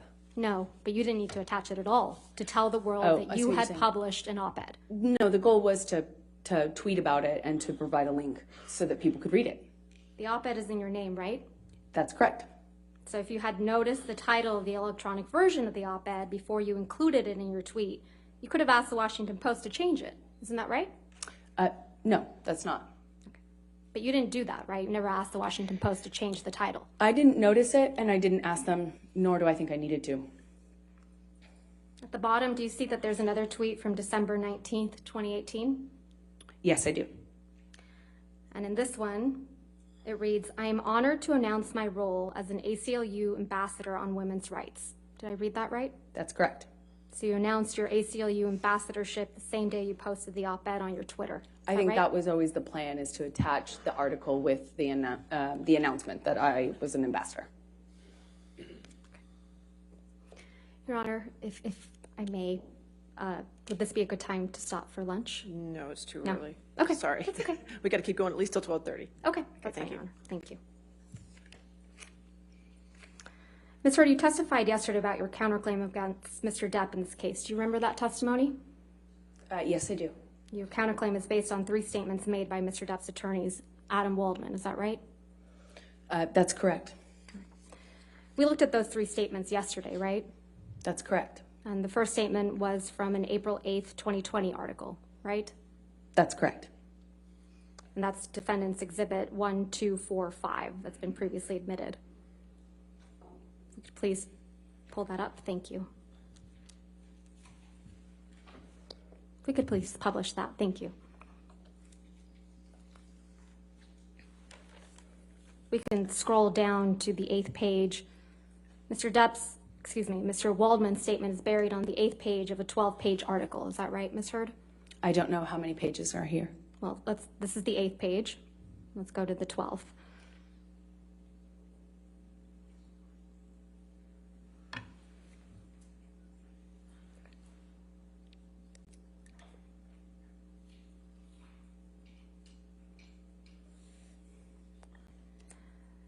Let's pull up, please, Defendant's Exhibit 1246, which has already been admitted.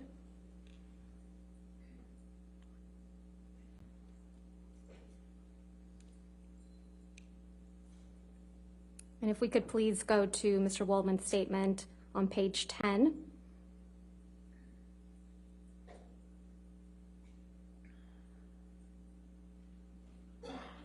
And go on to page 11 of a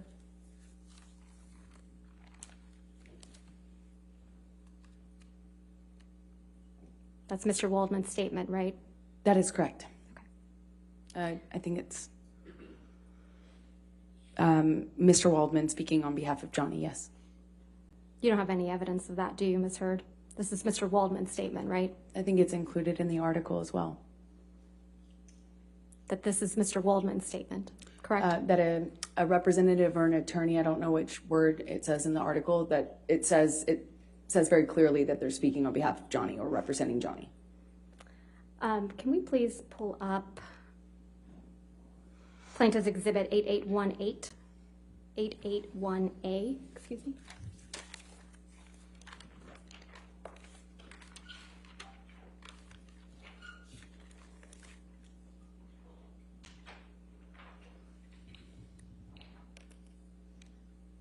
If we could please go to page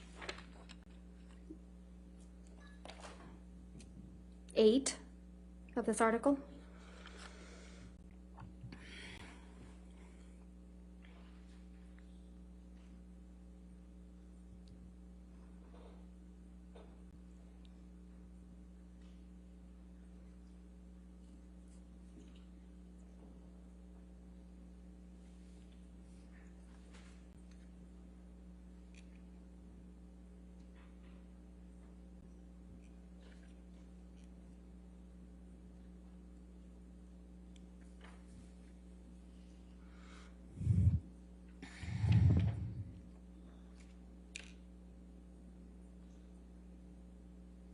Sorry, Your Honor. May I just All right. approach? Yes, ma'am.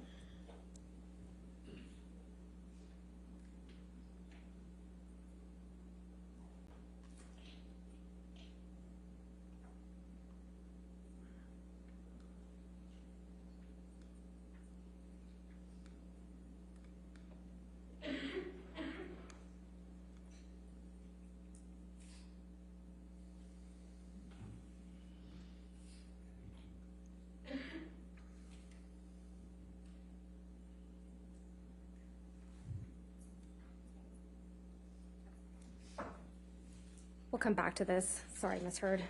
Sorry, Your Honor. All right. Yes, ma'am. Let's go ahead and take this down, please. Thanks. You testified yesterday about how your reputation was before these 3 statements were made, correct? Yes, I did. You testified that your career was going very well before. I think I said the trajectory was positive, yes. You testified you had a global campaign for L'Oreal, right? That is correct. You testified you were waiting on a schedule for Aquaman 2. That is correct. You testified you were scheduled to do a press tour for the TV show The Stand. Press obligations, yes. And then you testified that after the articles, you were no longer actively involved in the L'Oreal campaign. Isn't that right? They suspended using my material. And that you were no longer involved in the publicity surrounding The Stand after the articles, right? That's correct. And you didn't hear anything about the schedule for Aquaman 2. Correct. Ms. Hurd, you have no evidence that Mr. Waldman's 3 statements are the reason you are allegedly no longer active in the L'Oreal campaign, do you? Well, I mean, other than my awareness that they can't use me because of all of the online attention that generated. And you have no evidence that Mr. Waldman's 3 statements are the reason that the Stand media opportunities allegedly stopped, do you? Yeah, I know they couldn't attach my name to their promotional materials because of the online stuff. In fact, there was a lot of reasons why you were no longer active in these endeavors. Isn't that right? I disagree with that. Reasons that had absolutely nothing to do with Mr. Waldman's statements. Isn't that right? I disagree with that. There was a lot of publicity about your relationship with Mr. Depp around the time Mr. Waldman made the 3 statements at issue, right? I do not recall. A lot of really negative publicity for you, Ms. Hurd. Isn't that right? There's been an ongoing smear campaign, yes.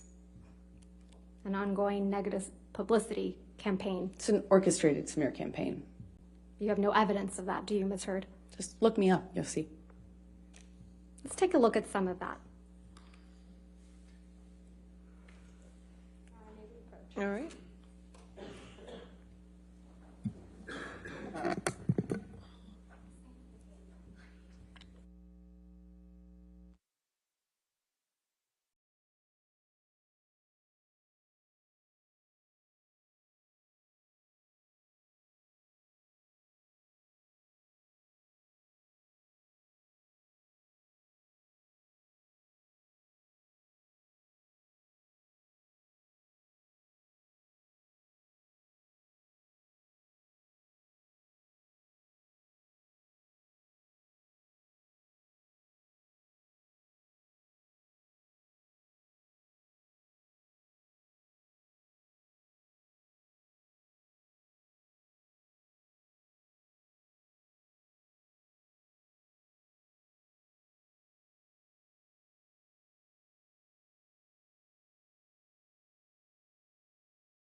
Thank you, everyone, for your patience.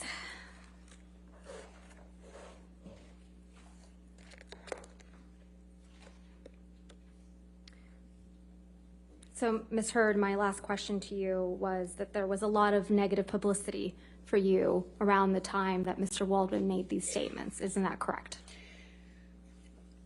I believe that they were made, I believe that the statements kind of kept being attached to new defamatory, or, articles that were like smear campaign sort of attack articles is what it.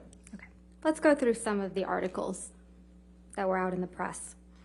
So, Plaintiff's Exhibit 1267. Could just publish that just for the witness. That would be great. Thank you. This is an article published on February 2nd, 2020, and the title is hashtag Justice for Johnny Depp trends after Amber Heard admits to hitting actor in audio clip. Do you see that? I see that. And if we can go to Plaintiff's Exhibit 1268. This one was published on February 3rd, 2020. It reads the title, Amber Heard admits to hitting Johnny Depp in recording. Yeah, Do you see that's that? when his lawyer leaked an edited tape. Ms. Heard, do you see the title? Amber Heard admits to hitting Johnny Depp in recording. Do you see that? I see the title. Okay.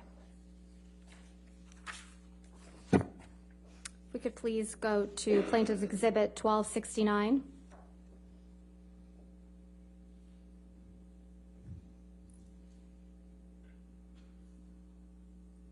This one was published on March 17th, 2020. Amber Heard slammed door into Johnny Depp's head, reveals new audio. Do you see that? Yeah, these are more of the PR plans. Let's go to 1270. This one was published on March 31st, 2020. Amber Heard to be sacked from Jason Momoa's Aquaman after Johnny Depp's controversy, reports. Do you see that? I do. We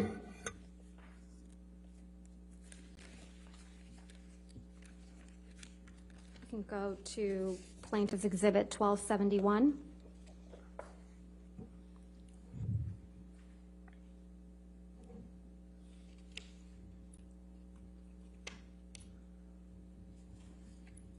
You see the title that says, Johnny Depp says ex-wife Amber Heard sliced his finger off, and it, quote, erupted like the Vesuvius? I just don't know when that was. I've never seen that article. We can go to 1272.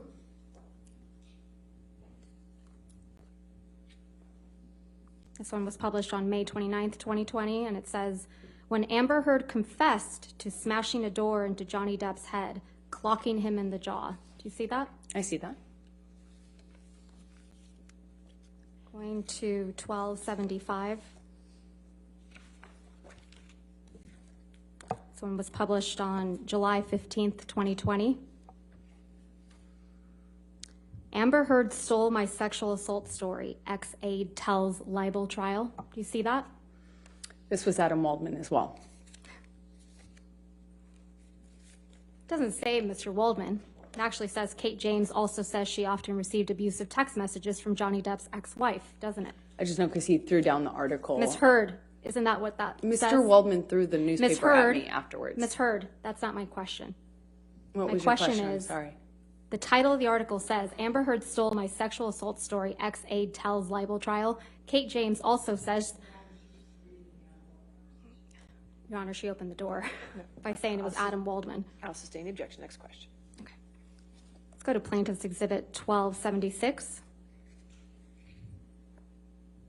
Amber Heard admits to hitting fucking baby Johnny Depp in court audio. Do you see that, Ms. Heard? That's correct. Okay. Let's go to 1277.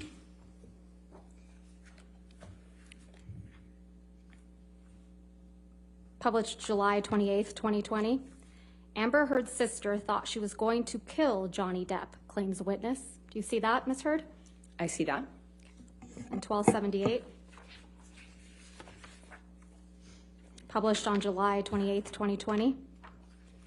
Johnny Depp was the victim of abuser Amber Heard, London's High Court told. Do you see that? I do see that.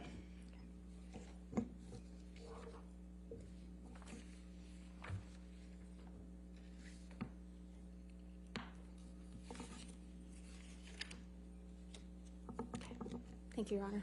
All right, thank you. Go ahead and take our lunch recess then. Ladies and gentlemen, we'll go ahead and take our hour lunch recess at this. I don't think that could have possibly been the end of her questioning with Amber Heard. Hopefully not. Hopefully not. I don't know. We'll have to wait and see. Anyway, we're going to run through a show right now. So stay tuned because I'm going to see what I do for anyone that's just tuning in because you were here just for Amber Heard and the Johnny Depp saga. My name is Steve. I own Citizen Stringer News. One of the reasons why we do the news every day is to just provide the honest truth to you, whether you like it or not. Whether you're Republican or Democrat, doesn't really matter. The only thing we ask is not that you agree, just that you listen, that you understand. This is my show. I'll be right back. Here's my little intro. News channel after news channel after news channel. Ever wonder why they report the same news? This is Wake Up America. Brought to you by Citizen Stringer. The media has become absolute lunacy. What makes us different? We just tell the truth. Daily headlines, politics, social issues, focusing on headlines that the mainstream media ignores. Conservative to the core and honest, sometimes to a fault. Unapologetically American. Welcome to Wake Up America with your host, Stephen Oatley. Well, that's me. Welcome to this episode of Wake Up America. You're probably curious if you're just tuning in for the first time who we are. Well, we're pretty awesome. We are a group of non-journalists that have decided to start our own media company in an effort to just get the news out there. I am a conservative. I am not a Republican, however, because Republicans are rhinos. But I align with the conservative. So when I do a lot of my dialogue or a lot of my commentary, I do have a conservative bias. So I like to be honest with that. But first, this show is sponsored by Spartan Armor Systems. Spartan Armor Systems is a Tucson, Arizona-based body armor manufacturer. You may not have known, we've had 24 mass shootings in the past 7 days, leading up to Monday, actually. Today's Tuesday. But 7 days leading up from May 7th to May 16th, we had 24 mass shootings, leaving, I believe, 28 people dead, over 100 injured.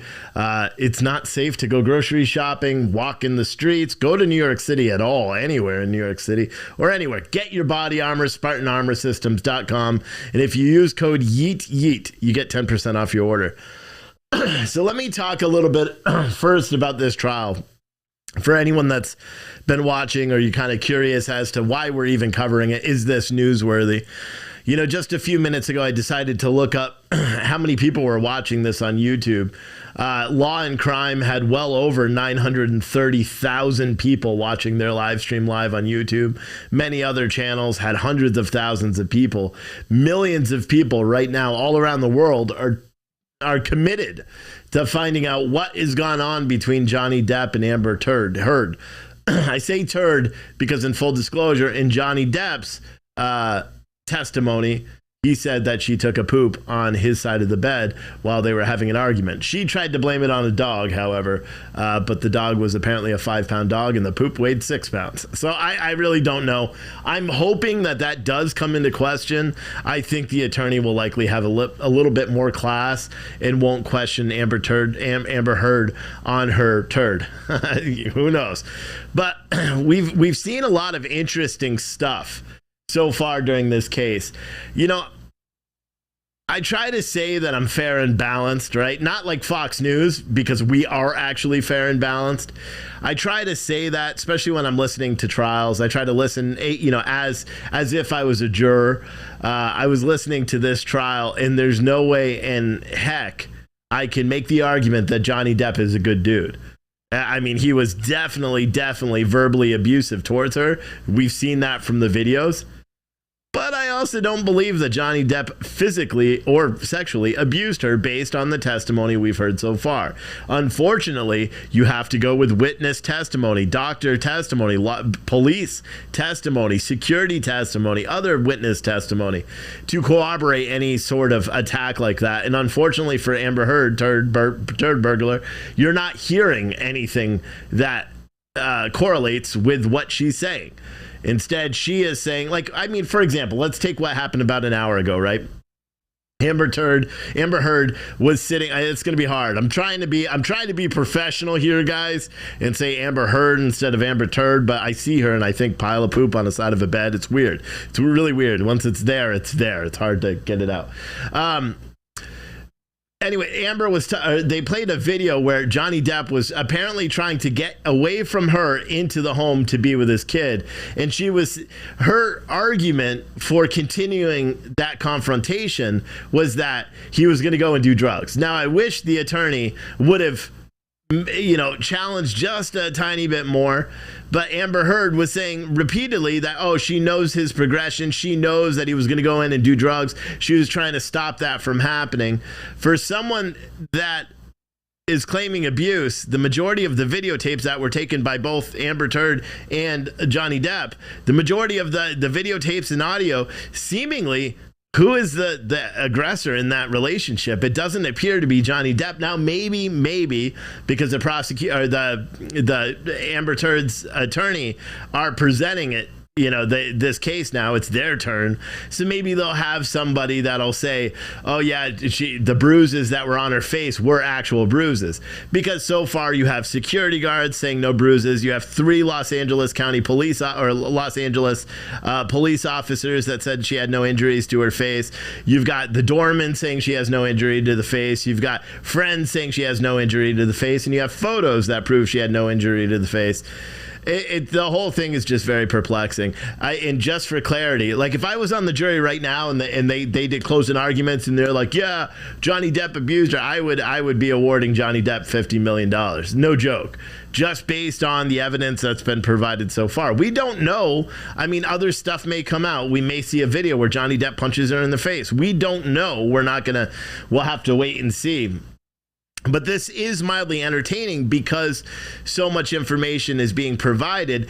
And then you got to look at it at a different level, too. Because, I mean, these are like the top tier celebrities, and so hearing that, you can't even make the argument. Like a lot of times, like people say, oh, they're just like us, right? They're just celebrities. They're mega millionaires. Neither of these people are just like us. I can think of one instance in my life where my wife or I recorded ourselves. Yes, I'm married. Sorry, ladies. Where my wife and I recorded ourselves, or one of the party recorded ourselves as a result of an argument. She recorded me. I'll be honest. She recorded me while I was sleeping to verify that I snored. That's it. She won the argument because apparently I snore like a mofo. But like these two, they were quick to pull out phones and like entrap each other left and right. It's almost like Amber Heard knew that she needs some sort of evidence that she can construe. Like when she, at one of the videos, she's like, stop pushing me against the door. Stop pushing me. You're pushing me against the door. And he's like, what are you talking about? Like, can you leave so I can just go, do my thing? It's really weird. But I've never once... and I'll be honest, in some early arguments, I used to say to my wife, I'm going to record you one time just so you could hear how batshit crazy you are. Good thing she doesn't watch the show. But no, the only time we've ever recorded each other as a result of an argument was to prove that the other party snored. And I lost that argument because I snore like a mofo, like I said. So it's kind of weird. We're going to keep covering this trial until its conclusion. There are other reasons. There's anti-SLAPP laws that were put into place specifically for this lawsuit. And so it's essentially setting Virginia case law regarding frivolous lawsuits. So it's pretty interesting. So if Johnny Depp is awarded, then this could lead to a lot of interesting things in the long run in terms of us, because we're a news outlet. And what happens when you have a news outlet that pledges on just reporting the truth, without any regard for anybody else?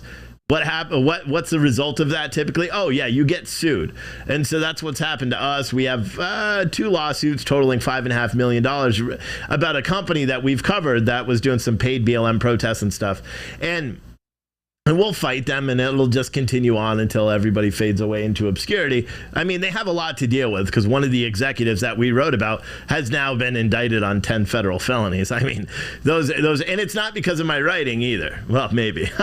Who knows? Anyway, it's kind of interesting. Someone said, is it expected to wrap up next week? Yeah, I believe it is. I believe closing arguments are scheduled for next Friday. That's what I gather. Now, here's my question too: will the jury be sequestered over Memorial Day weekend? Because that's when they're breaking. They're breaking that Friday or Thursday before Memorial Day weekend. Are they going to sequester this jury, or are they going to allow them to go home? Or are they going to allow them to have a Memorial Day weekend and then go into deliberations? I'm really curious about that. That's one thing. There's a lot of oddities in this case. The fact that this case is even in existence is kind of weird to me. But I understand, like, if Johnny Depp truly did not assault her physically, nobody can make the argument that he didn't verbally assault her. I heard it. I mean, the guy's a scumbag, if you ask me. If someone talked, here's the way to think about it. If someone talked to your sister the way he talked to Amber Turd, what would you do? What would you do? I would beat the bricks off him. You know what I mean? Just for the way he talked to her. But she also seems to be, quite mentally challenged. And I'll just say that to be kind. But that's enough of this celebrity bullshit. Let's talk about some news. Elon Musk has put the Twitter deal on indefinite hold after this really funny video. So apparently Elon Musk, the way this works, Twitter's a publicly traded company. Elon Musk made essentially a hostile takeover. He made an offer for all shares to take the company private based on a bunch of different qualifications. One of the qualifiers was that the information that Twitter is providing to the Securities and Exchange Commission is accurate, meaning that they're not providing false or misleading data to the SEC. Well, it turns out they may, or at least he is questioning whether or not they are providing accurate data as it relates to bots within Twitter. Twitter the other day, on Monday, I believe it was last Monday, they provided a SEC filing that said that they estimate, or they believe that of the 225 million monthly monetized users, so that means people that are shown ads on their platform, only, according to their accounting, only 5% of those may be bots or computer programs or AIs or not real people. Now, Elon Musk, knowing, everything, that the guy's a freaking genius, he knows virtually everything about everything. See, he immediately went to question that, and he's like, this isn't true. Like, this is wrong. And then yesterday, Parag Agrawal, the Twitter CEO, actually made a really long Twitter thread, basically, where he said, listen, we're not going to provide any other context into this information, and that's a really, shortened version of what he said. Basically, he went into different things and bots this and bots that and real users, and they can't independently verify. So they took a small section of the monetized users and ran those instead of running through 225 million of them. And so the focus group that they picked, instead of 25,000 or 250,000 people, they chose 100 users, and so out of 100 monetized views, they had 5% of that 100 that were bots. So of course Elon Musk is like, hey, listen, you gotta actually provide some real information. He then went and did his own calculation on whether or not how many bots are out there, and I don't know how they did it. They did a focus group as well, grabbed 100 or 1,000, ran the numbers, and Elon Musk is saying that they're coming back with about 20% monetized views that are bots, which means that Twitter as a company lied on documents that they provided to the SEC. So last night, or this morning around 3 o'clock in the morning, Twitter or Elon Musk made the announcement that the deal is on hold, because for one, Twitter's not being forthright about the information that they're providing to the SEC. And he specifically mentioned that his deal was contingent on the information that they're providing to the SEC as being accurate. So what that's caused the stock to do, the stock is tanked, not much, like 3% or $3, I don't remember, per share. So it's not that much. I only have $500 worth of that stock now, so I'm down like $30 for the day. It is what it is, you can't. I bought in the dip and now it's still dipping, so we're gonna have to wait and see. But Elon Musk apparently made this, he went on some show or a podcast or something. It was in front of a live audience, so I think it was like a convention, and he talked about Twitter's use, or like what Twitter was doing. So watch this. Oh wait, that's the wrong camera. Hold on. Bam. Oh, it's the wrong size. Let me do this one. All right, good. Now, I'm going to play it. Said another way, the number of real, unique humans that you see making comments on a daily basis on Twitter is above 95%. That is what they're claiming. Does anyone have that experience? Exactly.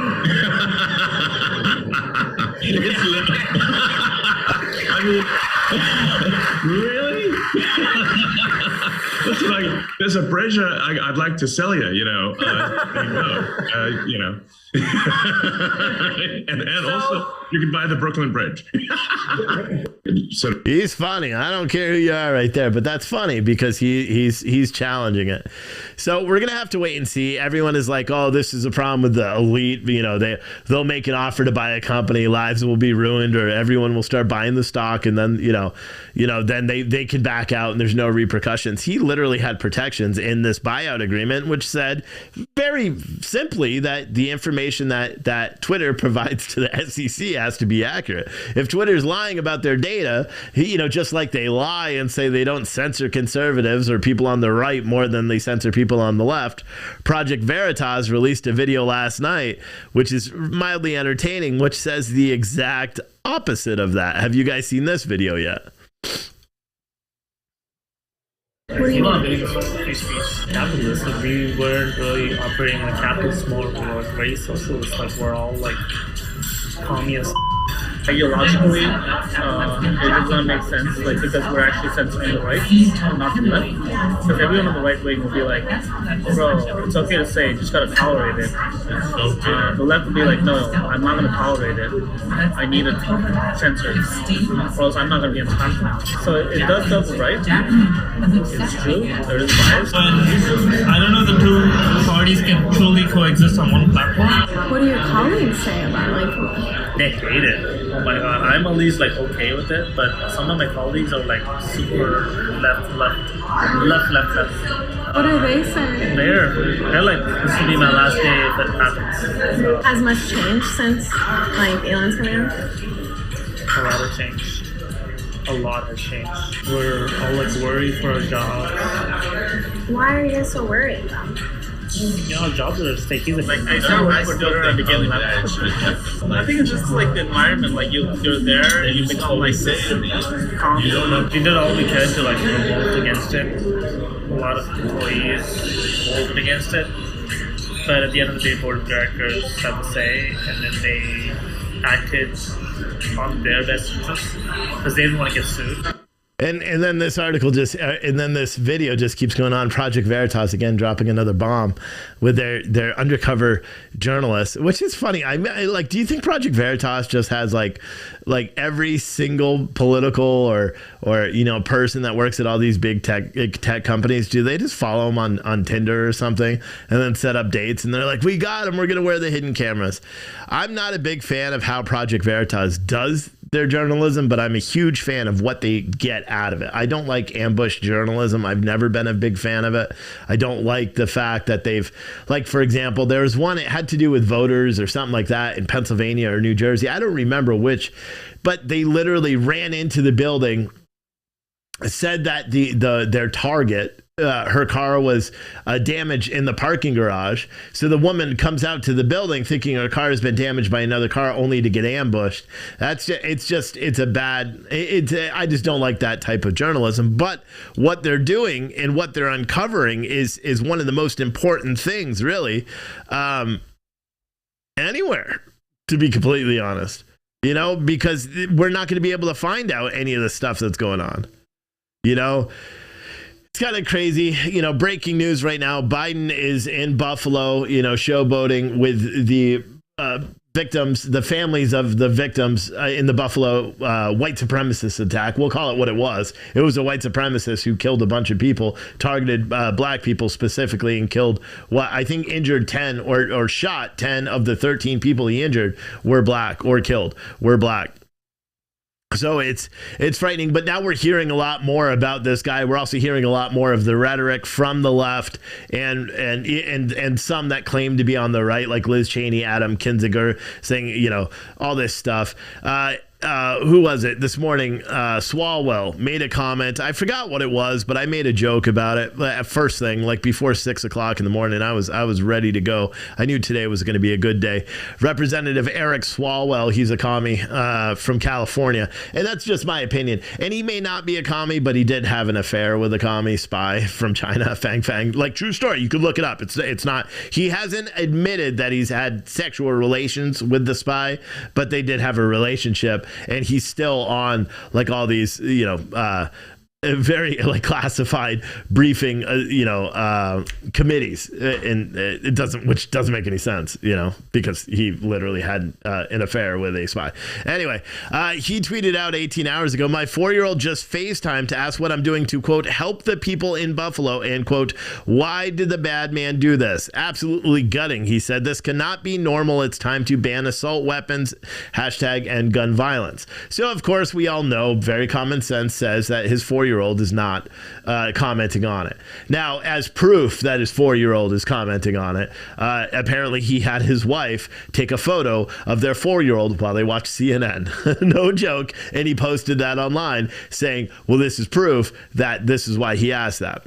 And it was so weird because then my 6-year-old, who's actually 7, my wife corrected me on this morning, my 7-year-old woke up, ran out of his bedroom and asked, Dad, why is a sleazy politician named Swalwell in office after a relationship with a Chinese spy? And I was like, absolutely gutting. We must ban sleazy politicians from Washington. But how can we actually do that? Because we won't have any politicians left because they're all corrupt. It doesn't matter whether you're on the right or left. If you're in Washington right now, you're not that great. Just as a human being. Yes, I'm saying that. I haven't met a good one yet. There are people that are trying, but they're essentially kicked off all committees and all that stuff, and they're not allowed to participate in the, what they were elected to do. So there's not very many good politicians. Let's talk real quick about this baby formula stuff. Have you guys heard about a baby formula shortage? Yesterday we heard Pete Buttigieg take a hard stance against Abbott Nutrition, one of the factories that's closed down. The company Abbott Nutrition, according to Pete Buttigieg, controls 42% of the baby formula cartel in the United States, right? What's interesting, and we've been talking about this, we did a really long video on, not really long, 45 minutes or so video on Friday where we talked about Abbott Nutrition, their parent company Abbott Laboratories, the billions of dollars worth of COVID contracts they received in 2021, and the hundreds of millions of dollars or the millions of dollars in political contributions to virtually every single politician. Everyone, if you're watching this and you may be on the left and you're just waiting for Amber Turd to come back out and get up on the testimony, I urge you to just question this. Why do you think the Biden administration pretended like what was going on with the baby formula shortage, which we've known about since July of 2021, was really going on or what wasn't going on? Remember his quote exactly, I'm not a mind reader. We can't read minds. Remember that? Well, apparently it's because he received $177,000 in political contributions from people connected to Abbott Laboratories. Yeah, more than any other political candidate. In all fairness, Donald Trump received $64,000. Bernie Sanders received $40,000. Pete Buttigieg himself received over $17,000. The Democrat Congressional Committee received $60,000, Republican received $60,000, and virtually every single other member of Congress, whether it's Senate or House, received money, whether you're on the right or left. They all received money from employees with Abbott Laboratories or from the company directly. Now, when you go a bit further, there are currently 23 members of Congress, unless they've, gotten rid of their shares. 23 members of Congress, including Nancy Pelosi, owned stock in Abbott Laboratories, which is kind of interesting. Abbott Laboratories in 2020 had gross revenues of 34.4 billion, or 34 point, what was it? $61 billion in 2020. In 2021, in the middle of a pandemic where everyone has suffered, all these companies are laying everybody off, they had annual revenues of $44 billion. And you're saying, wait, Steve, how did a company in the middle of the pandemic make so much money, make $10 billion, increase their revenues by $10 billion, which is a huge jump from what they did before? I think 2020, 34 billion. I think in 2020 or 2019, it was 31 billion. And then it just continued. They just grew up. And then, yeah, I mean, that's what happens when you don't make baby formula anymore and you switch your focus to billions of dollars worth of government contracts to provide COVID tests. Yeah. That's one of their businesses. And we're only talking about the federal contracts for that. They actually receive millions and millions and millions of dollars worth of taxpayer funds for everything else under the sun. Laboratory equipment, different tests, different vaccines, different pills, different this, different that. They've been in the business for a long time, and they make a tremendous amount of money, not just from the government, from you and me. You know what I just feel bad for is I feel bad for all the Abbott employees that were year and late last year, because now think about it. If they were laid off, like they found out they were pregnant, right? And then all of a sudden they go into work, and then the Abbott Laboratories, it shuts down and lays off 2,000 people in Maine and Michigan together. And then they're like, oh crap, we have no job. Luckily, you may get some sort of, extended Medicare or something like that. But then what? Boom, you pop out a baby, say in May, and then you go to the store to buy baby formula because you have to go back to work, right? Because we don't have maternity leave, extended maternity leave like all the Democrats are talking about now. So you can't breastfeed your baby. You have to instead rely on formula for whatever reason. And you got to go back to work, but you can't go back to work because there's no baby formula. And then you realize the company that's preventing you from feeding your baby is the very same company that laid you off in the middle of a pandemic. Yeah, that's Abbott Laboratories for you. Great company. Contribute a lot to society. So sad. But you know what? It's true. You know what's not sad, though? This one's going to make you not sad. New Life Design Graphics. Have you been waiting to build a website and you couldn't figure out what you wanted to do, or you lacked that artistic approach, or you're like me and you're not like me and you can't spend 20 hours teaching yourself how to code or anything like that? Well, what you can do is you can call New Life Design Graphics, which is owned and operated by Andrea Horvath, a single mom of 5 kids and a true patriot. Established in 2014, New Life Design Graphics is a one-woman division that has blossomed into a full-service digital marketing agency. They offer, here's just some of the stuff. There's so much I can't even list it all. They offer full-service online, digital, and print marketing, graphic design, website design, application development, internet marketing, social media marketing, web hosting to businesses large and small that are looking to broadcast their messages effectively. Their team is dedicated to creating solutions built to drive your business goals and to engineering strategies to drive your company far above its competition. Check out New Life Design Graphics at NLDG.io. I got to make an overlay for it. I don't have it yet, but NLDG.io. Support her. She's a longtime viewer of our show. She knows things are getting rough. We got to, throw some support with us. So she's advertising on our show as a sponsor. So I greatly appreciate her. And guys, go check out her website, NLDG.io. She's got multiple locations. She is a patriot business. So if you have like say you got a little tree trimmer company, right? And you've been like, I'm tired of having this crappy Wix website. I want to upgrade. Contact her. Tell her you saw it on Wake Up America. Thank me later. Anyway, what else? What else is going on with the news? There's so much, man. So much stuff. Have you heard now? Everyone is focused a lot on this Buffalo mass shooting that occurred. And again, it's super tragic. The guy was clearly away. did not like black people, did not like the people on the right either, had awful things to say about conservatives. We've heard how the right or the left is targeting the right and saying that this is all their fault, saying that blah, blah, blah, talking point this, talking point that, gun control, we got to take ARs off the street, blah, blah, blah. I want to remind everyone where this incident happened, where this man bought the gun, kid bought the gun. It was completely legal. They already have red flag laws. They already got magazine capacity limits. They already got all the same, legislation that they're trying to push all over the rest of the country. Those are already in place in New York. This is how gun control works. This mass shooting is a good case for gun control not working, and that everybody should be given a gun when you get your driver's license. That's my personal opinion because, well, frankly, not enough people have guns. That's why so many people were killed in the supermarket. Only one person had a gun. Can you imagine if 7 people had a gun, or every single victim all of a sudden pulled out a gun and started defending themselves? That's what everyone should do. If you don't carry a gun, you're literally asking to get to be a victim. That's that. And I'll be honest with you. That is my honest thought. I carry a gun everywhere I go. Actually, I carry 3 because I got this gun, and then I got the 40 cal, that I carry everywhere I go, but as a matter of fact, if I'm in my truck, I got 4 guns because I have one in there too. You know what I mean? You have to. This isn't a safe country anymore. It's not safe to go anywhere. It's not safe to go to a movie theater. It's not even safe to go to a church. Did you hear about the gunman from Las Vegas that drove all the way up to Laguna Hills or Laguna Rock or whatever it was in California, walked into a church that was holding a Taiwanese service and opened fire, killing 1 and injuring 5 others before he was tackled and hogtied down until police got there. Turns out that was a politically motivated terrorist attack.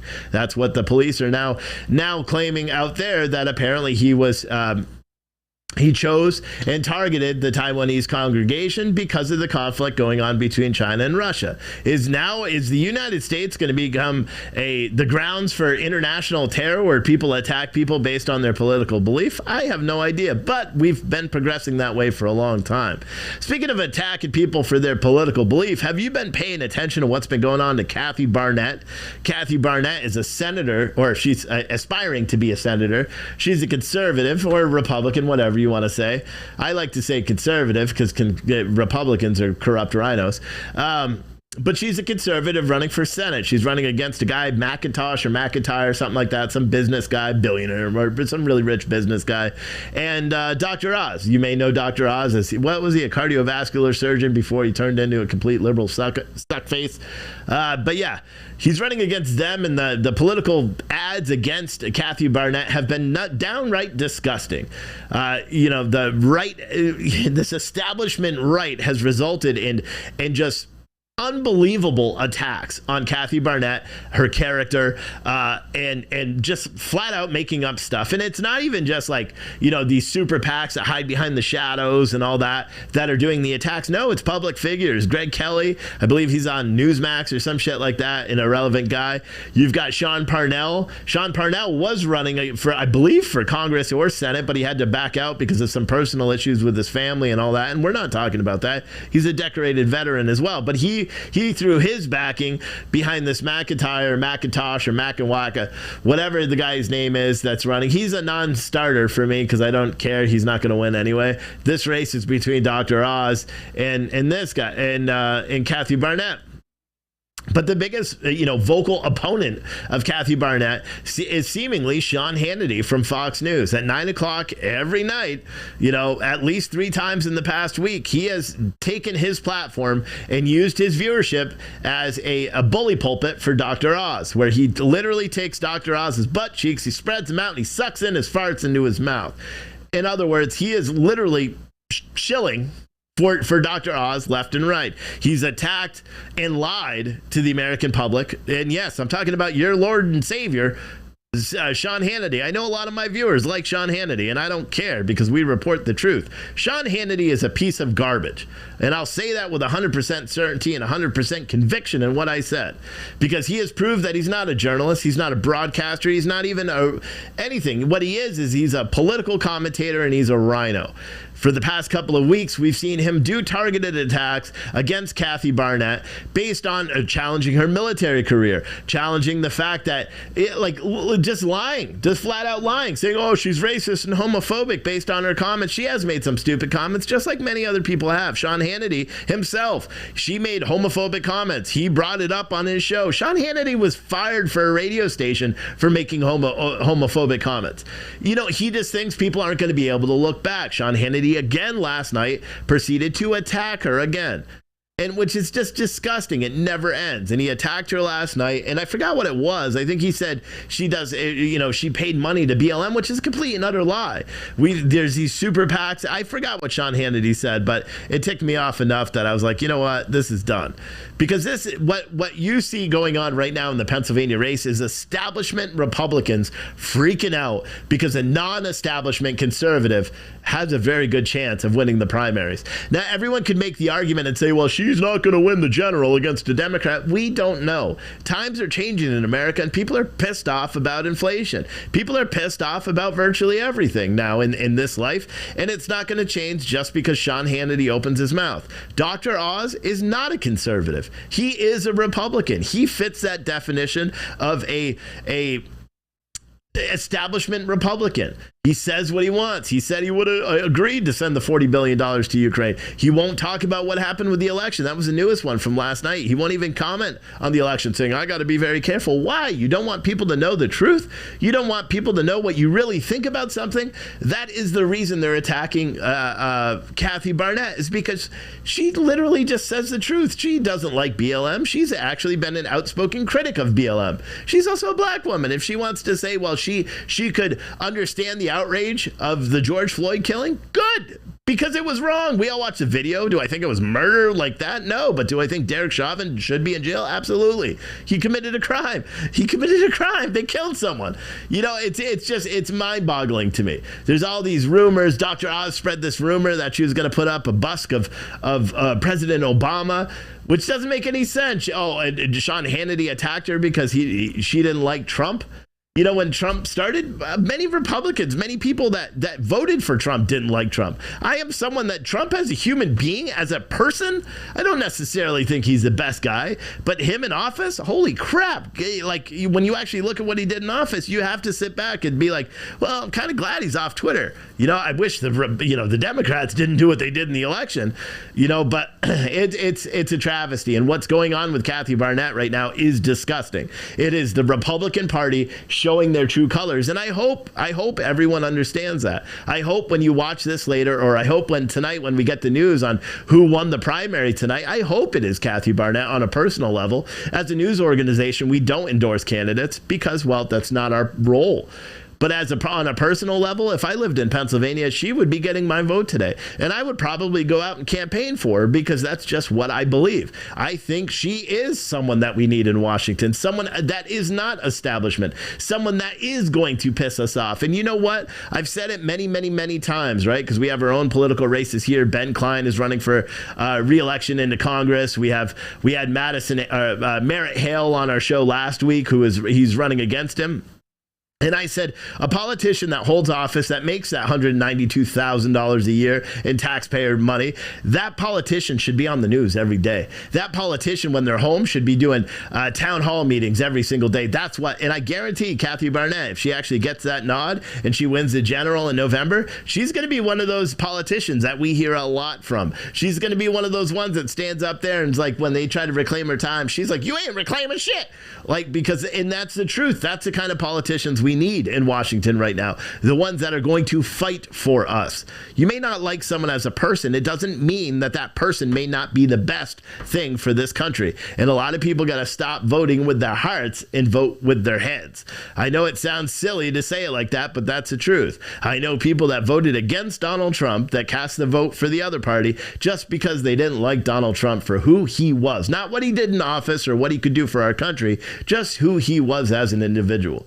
And And now those are the same people that are bitching that inflation is through the roof. Gas is at an all-time high, 448. It's the national average, higher than it's ever been. Wholesale retail rates are through the roof. Everything's through the roof. It's absolutely insane. Speaking about absolutely insane, look at these transitions today. I'm flying through them, huh? And I'm doing this all off the top of my dome. Didn't even plan the show today. I'm doing pretty good. Anyway, speaking of whatever I was talking about before, I need you guys to do something. You'll see in your chat right now, there's a link. It's for a new t-shirt box. Now, this thing is different. Let me tell you about it. I have a bunch of shirts in the back, some that are old, like, there may be some Scooter Steves in there. There may be some politically incorrect shirts. There may be some PT News Network shirts. And then I got a bunch of blanks and a bunch of designs. So for the remainder of the week, I'm going to be packaging coffee for our coffee orders. And I'm also going to be printing off the rest of the shirts. We are going to be selling shirts. And I'll be honest, we need you to do it. I literally need you to go and buy one of these boxes. They're $32.50. Okay, it's a bare minimum I could do. All of these shirts are already paid for, so every single time you make a purchase, it's almost like you contributing $30 to our news organization. I don't say it this way. If you want us to continue operating, I need you to go buy a shirt. I never say that. It's the first time in 2 years I've ever said that. March, we had a really bad month. April was, a little bit better than March, but then we didn't get our payments from Facebook. They're withholding them for whatever reason, and it's getting tight.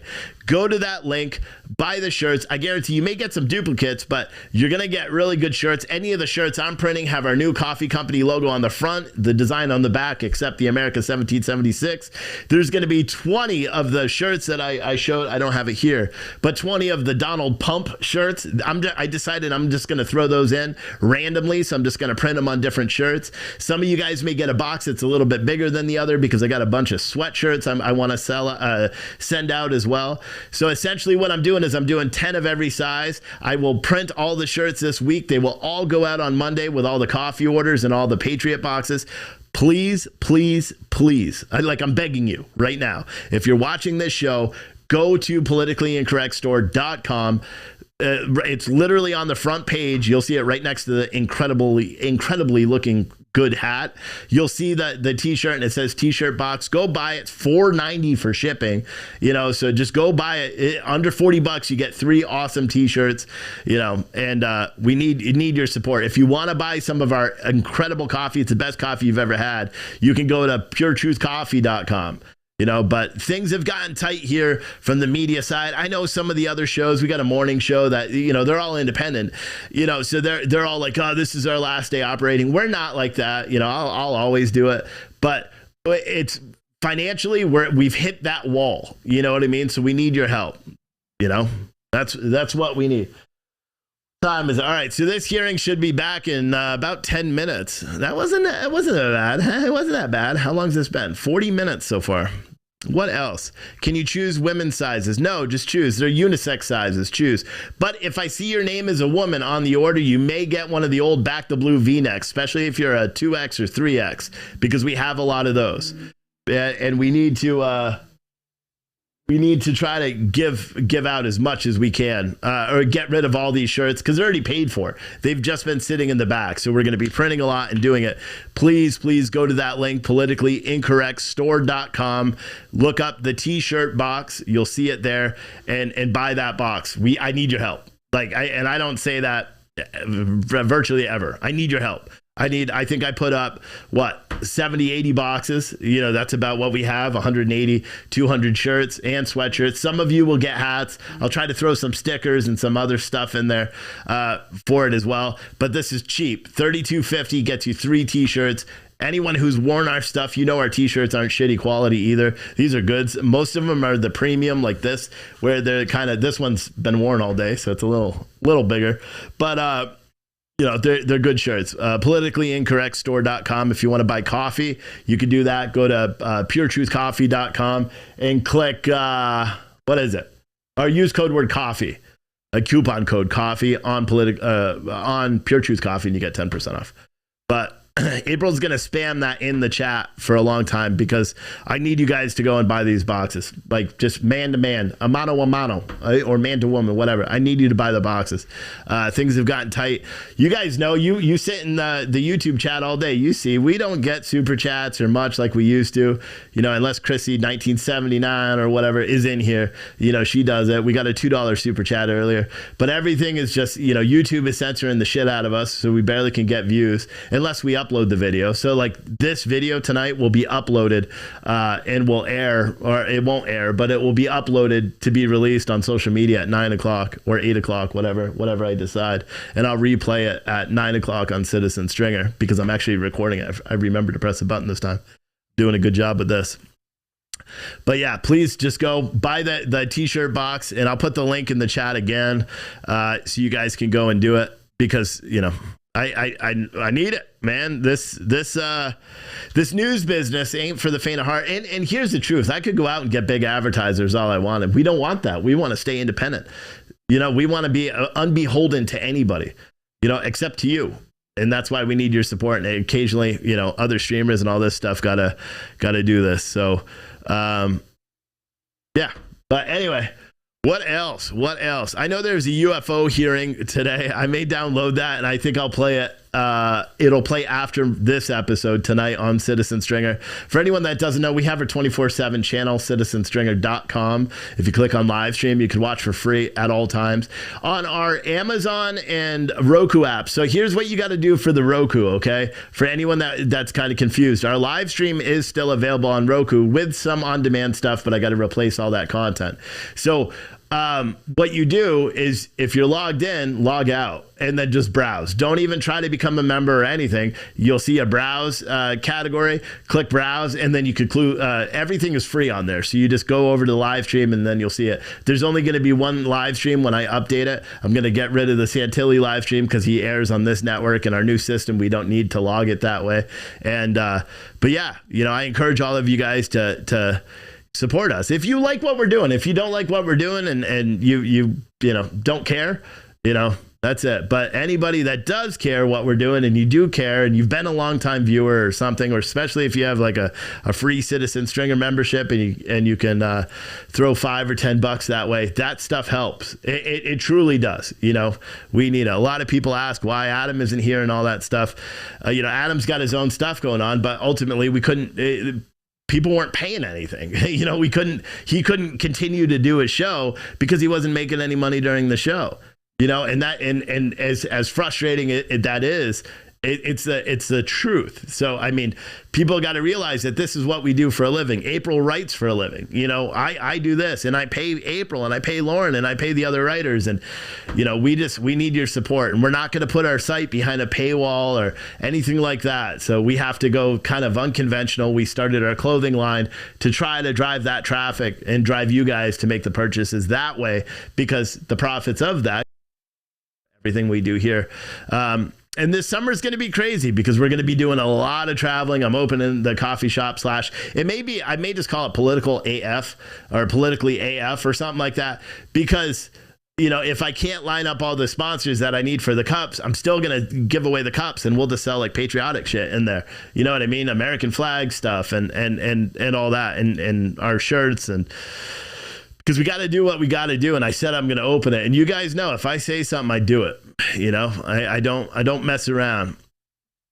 But Brian Stelter, the United States Senate. What is this? Breaking news right now from United States Senate. This is Schumer. Oh, okay. Chuck Schumer.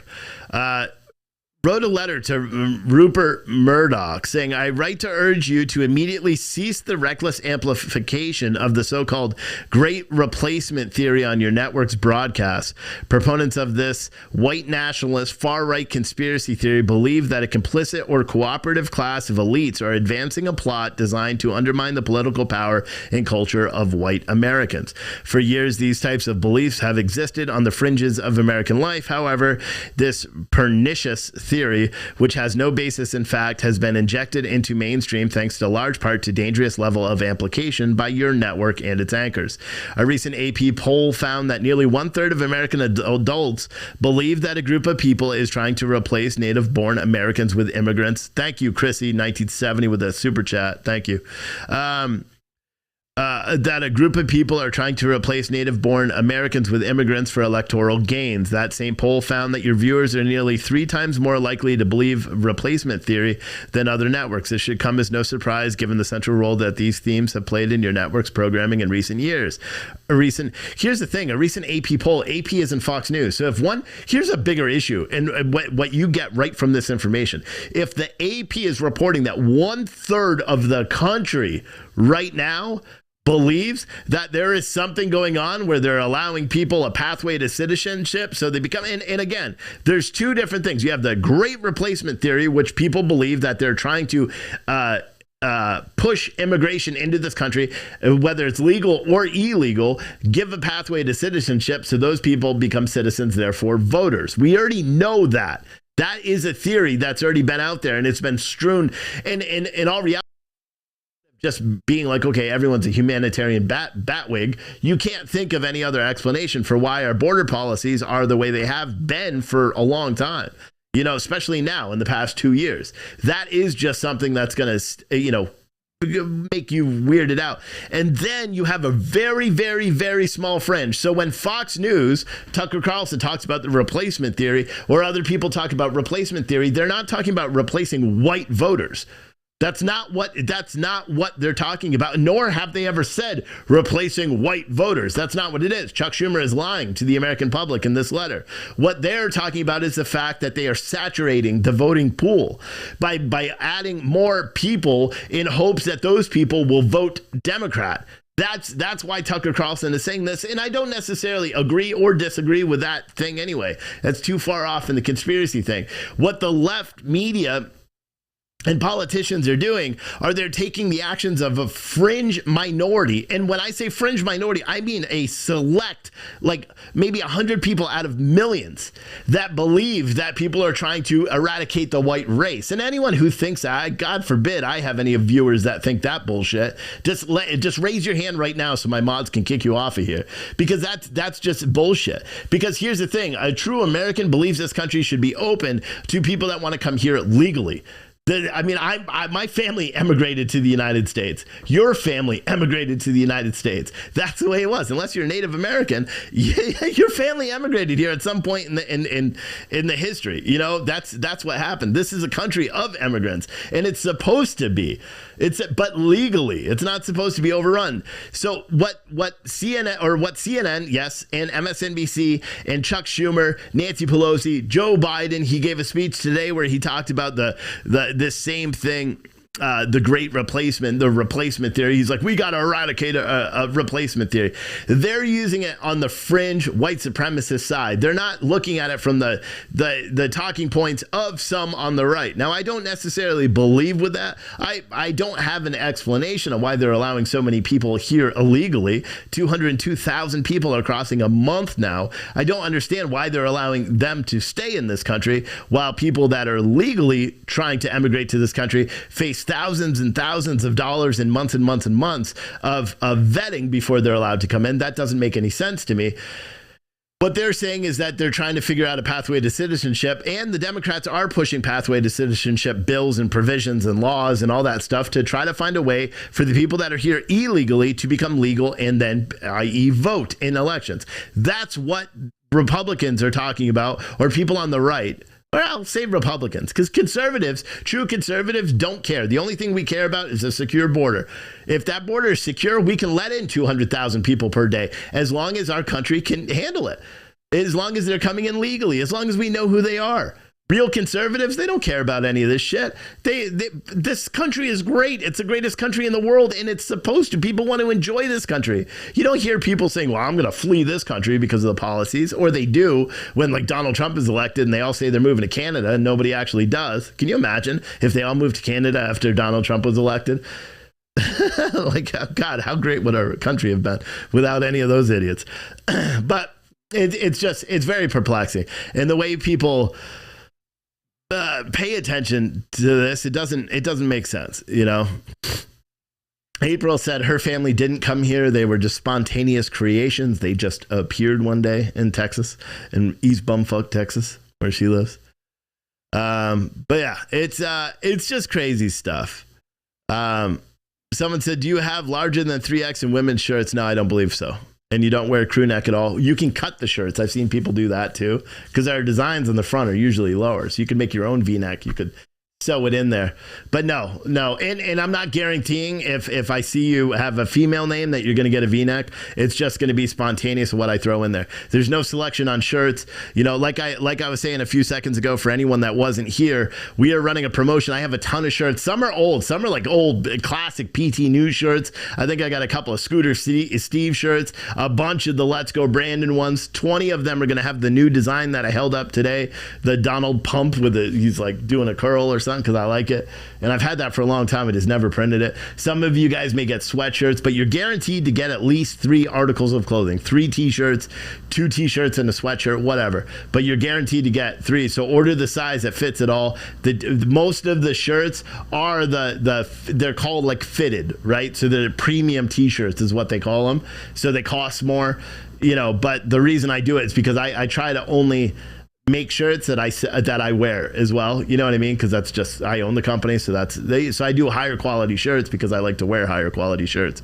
But I encourage everyone, in fact, I implore you to go to Politically Incorrect store. I just put the link in the chat. It's $30, $32.50 was a bare minimum I could get, plus like $5 in shipping, depending on where you live. You'll get 3 t-shirts, a bunch of stickers and shit that I'll throw in there. If you're one of the lucky ones and I throw a ball cap or something, because I've got maybe 15 or 20 small, or like they're the flex fit, the new coffee shop ones, but they're a flex fit and they're small, the medium flex fit, because I have one more large, but I'm keeping it as a backup for my big head, although I do have 3 of them, so I could throw it in there, but I'm not going to. It's mine. But so some of you guys may get hats. Essentially what I'm trying to do is get rid of all of the stock that I have, so that way I can better plan on what I need to get for the summer, going to all the rallies and stuff. So please, and go in there. And then we do also own a coffee company, puretruthcoffee.com. If you use code word coffee, you get 10% off your coffee order. We are unlike all these other people that do these live streams and YouTubes and all that stuff where they're using some drop shipping coffee that they've never tasted. We don't do that.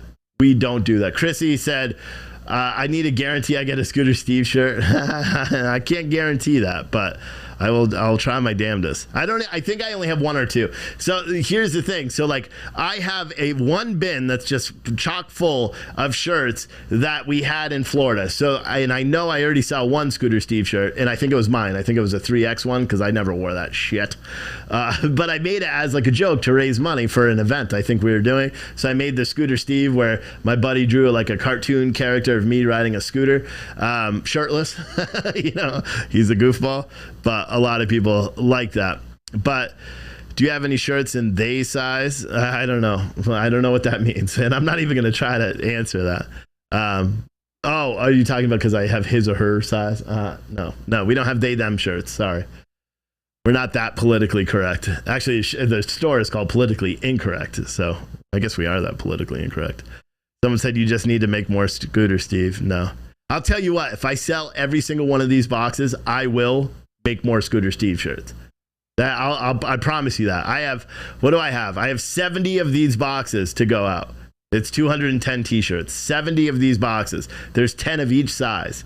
So if you try to order a small and it says it's sold out, you can't order a small, order the next size up or the next closest one. If I sell all of these, I will do a run of 100 of the original Scooter Steve, and then I'll do like a V2 next to it. You know, and then I'll have my buddy, print them. Those shirts will be a little bit more expensive because he's a little bit more expensive than when I print the shirts myself. But he's the one that does the designing, so I'll have him do it.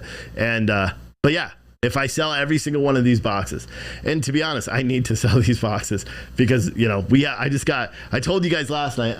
What do we got? 2 minutes. All right, so real quick, I'll do this real quick, and then I got to press unrecord, and then this will air tonight as well. For anyone, if you don't remember, Virginia, we moved up to Virginia last March, right? We moved from Florida, which was stupid. It was too hot for me. I hated it down there. It was too hot. But I miss like a lot of stuff. I miss the gym. I miss my Harley, like stuff like that. One of the things we didn't anticipate was personal income tax or personal property tax. Virginia has personal property tax. So we moved up here. I had a 2021 Trail Boss, Chevrolet 1500 Trail Boss, all lifted and all that stuff, right? I ended up selling that back in, I don't know, February something. You know, I owed like 20 grand on it, sold it for 55, right? And we used it to pay off some debt to do some other stuff. And then I realized I can't drive a car, so I went and bought a new truck. That truck I sold for 55.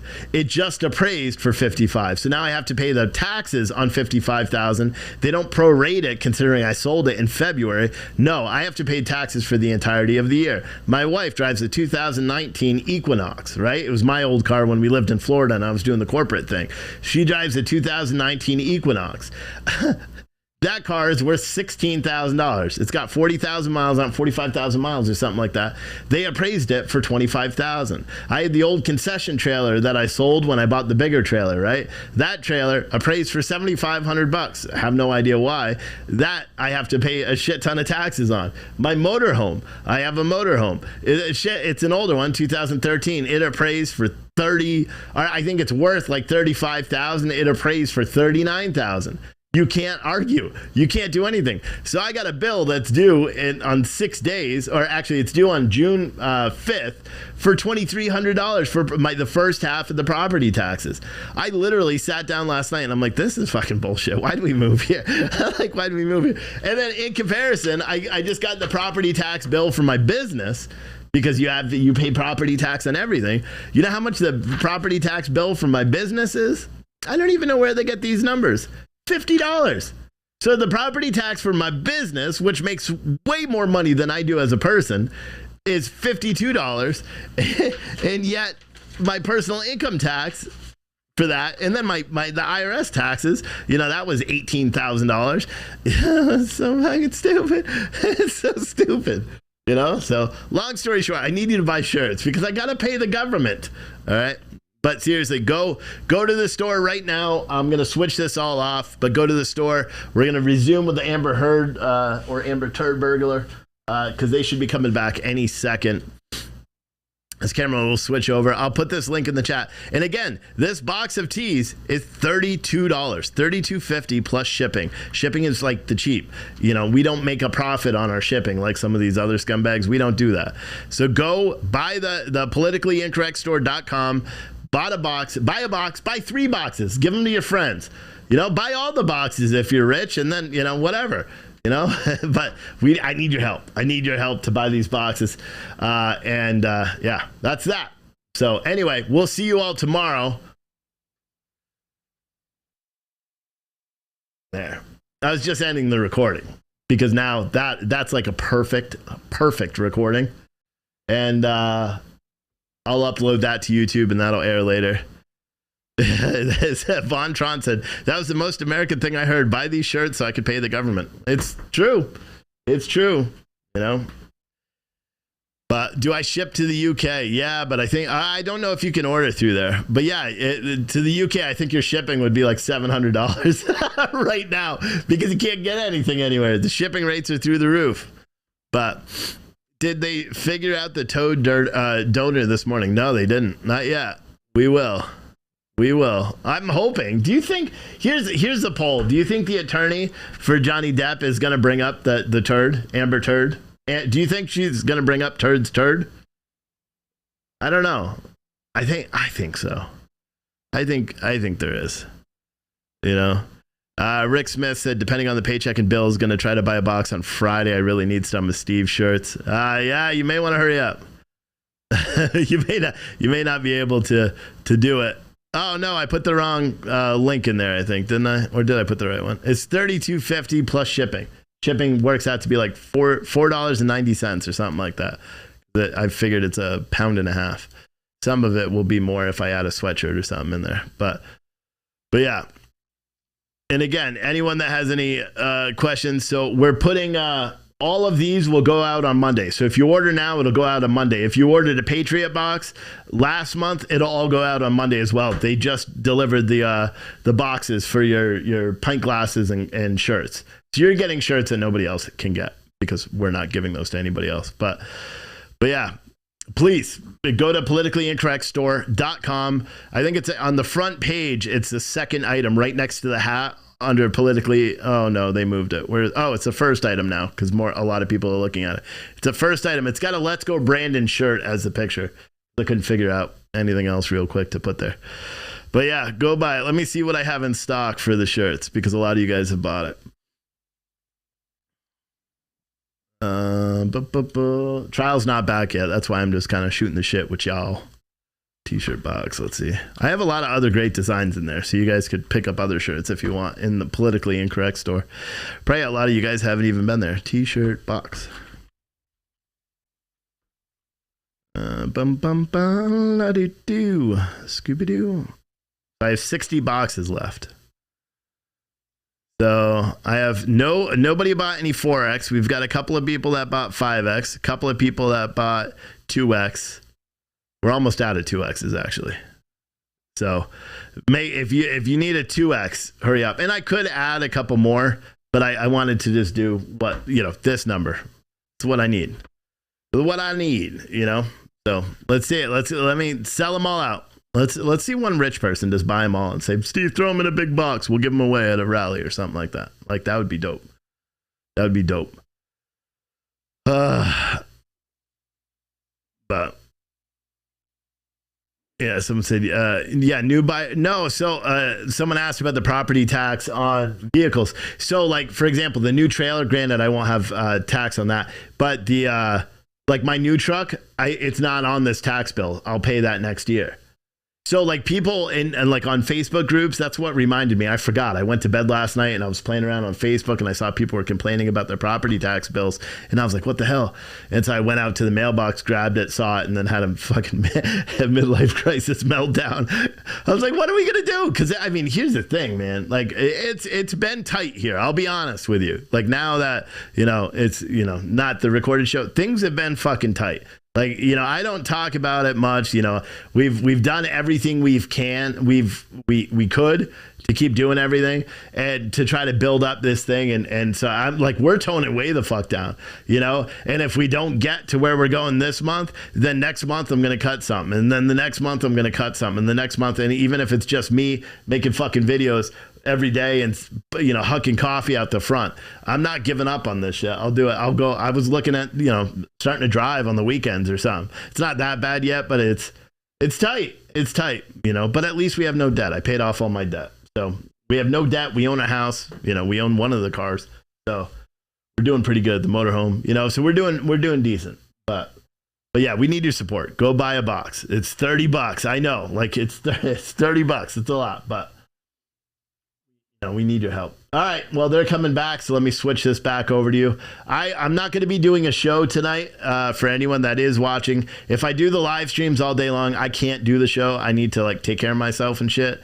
So I won't be doing a show tonight, but you'll probably hear me during the break or at the end of the live coverage of this, because they're probably going to stop around 5:30. At 2:30, I go and pick up my kids, and then I will come back as soon as my wife gets home and wait us to conclude for the day. All right, but we'll see you soon.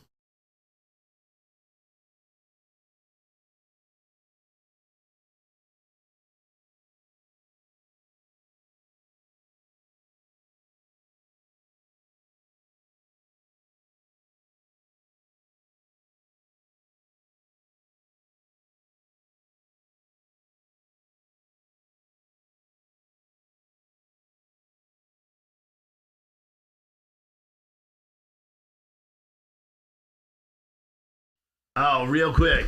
2 people made donations on Citizen Stringer on our chat that you can only see if you're a member on citizenstringer.com. It doesn't show me who it was, but I see that 2 people did it, and I thank you. All right, both of you guys. I don't know who it was. I can't see it here, but I appreciate you. I could probably see it if I log in. Should I log in? Let me see.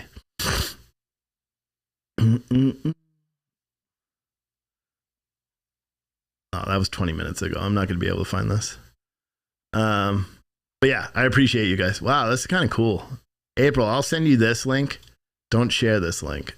But here is the link for, this is cool if you, and we're not moderating Citizen Stringer's chat, but we are, we are monitoring it for any, I said before there's some alleged sexual harassment. Anyway, the trial's on. But we don't tolerate sexual harassment in our chat. Okay, it's not about free speech. It's about respecting women, and we're never going to allow that. And if I catch you, you're going to be banned. I don't give a shit who you are, how much you participate in our show. You talk to the women in that chat like they're my sister or my mom. Oh, shout out to the viewer who met my mom and my kids this weekend. You were at some event that was going off in my town, and you were wearing my shirts, and my wife did not go anywhere near you because she knows I talk about it all the time. But my mom and my kids actually went up and had a nice conversation with you. So, and I don't know who you were. Sorry, I wasn't there. I was working, but they said you were super kind and respectful and big fans of the show. So I appreciate you guys for wearing our clothing out in public, and people do see it. And you met my mom, so never tell anyone.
I think we're ready. Yeah, sorry.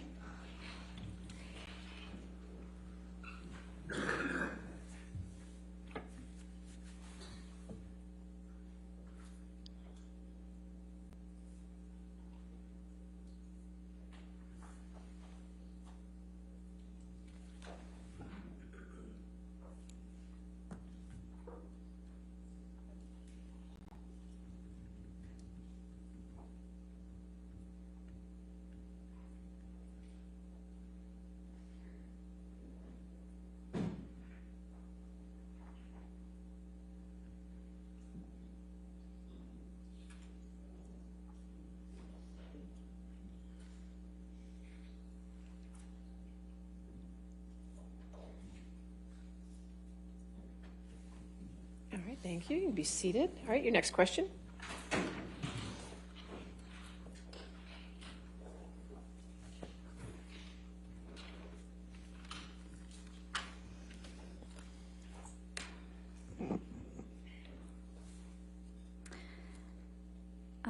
Tom, may I please have you put up Plaintiff's Exhibit 881A?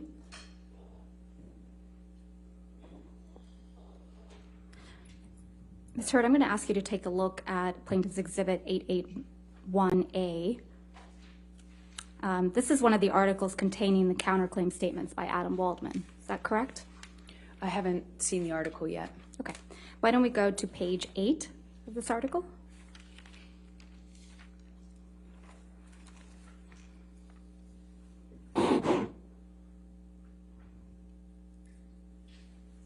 Adam Waldman, Depp's lawyer, said afterwards, quote, Amber Heard and her friends in the media use fake sexual violence allegations as both a sword and shield, depending on their needs. They have selected some of her sexual violence hoax facts as a sword, inflicting them on the public and Mr. Depp. Do you see that? Yes, I do. Is that one of the statements that you allege are defamatory? It's defamatory? That's correct. Okay. Can we please go to Plaintiff's Exhibit 881B?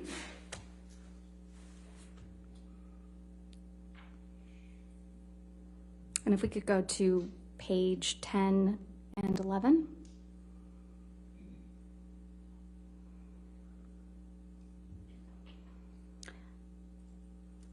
In Plaintiff's Exhibit 881B, Depp's lawyer Adam Waldman said the various discrepancies prove that nothing Heard and her friends said about the events of May 21, 2016 could be considered credible. Quite simply, this was an ambush, a hoax.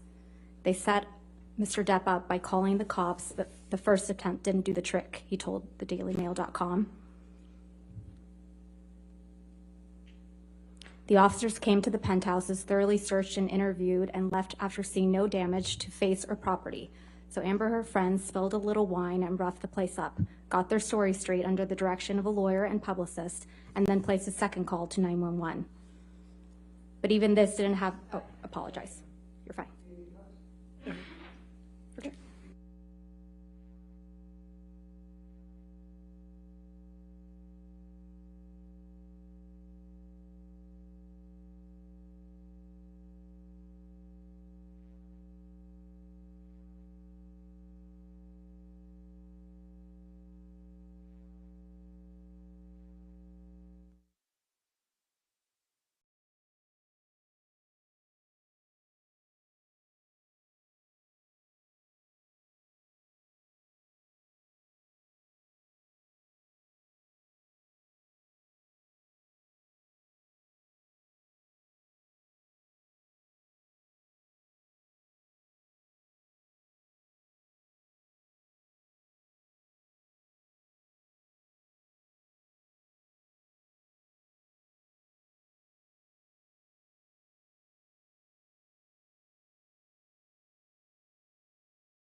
Real quick, too, for that t-shirt box, I think I may have fixed it for the Canada shipping. I am not sure. But if it doesn't work, it doesn't work. But now it does US and Canada. And yeah. Okay, bye. Okay, bye.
And if we can please pull up Plaintiff's Exhibit 881C.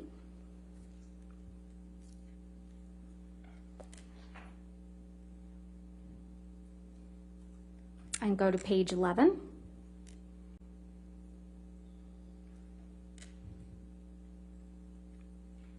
This is another article, Ms. Hurd, where you argue that Mr. Waldman's statements are defamatory, correct? I don't know if this is taken from that article because I can't see the article in full.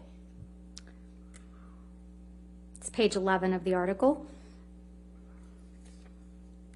And the statement reads,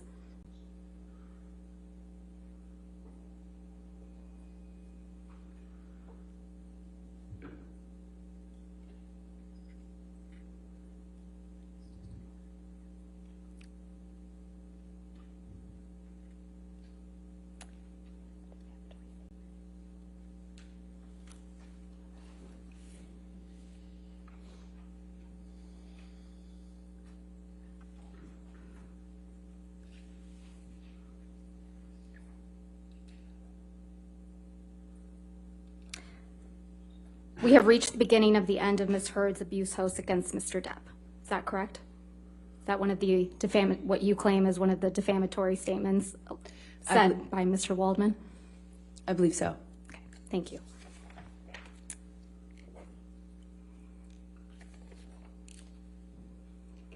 Ms. Hurd, you're not aware of any career opportunities that you lost as a result of Mr. Waldman's statements, are you? Well, it's kind of hard to point to the jobs you're not offered, Right. to the gigs you don't get. You were not replaced in Aquaman 2, were you?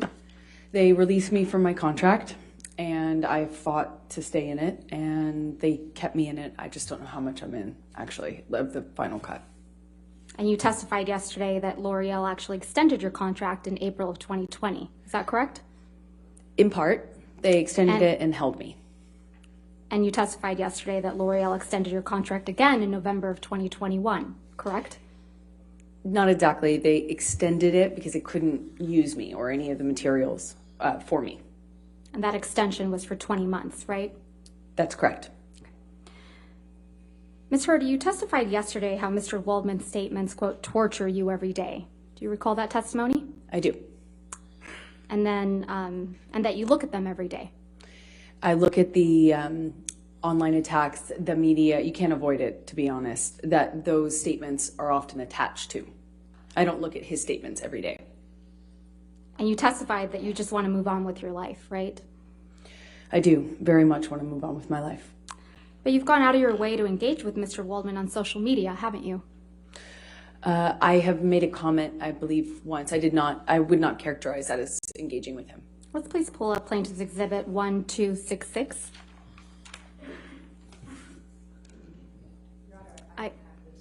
It's right there. Your microphone. Yeah. Your microphone. I don't have this yet, so I'm asking for it to right be there. given to me before. It's a photograph. I think it's just a. This is your tweet, right, Ms. Hurd? That is correct. I'm going to move to admit and publish this tweet. I don't check the relevance. The objection, I'm sorry, what was the objection? I'm sorry, relevance? All right, I'll overrule the objection. 881C in evidence.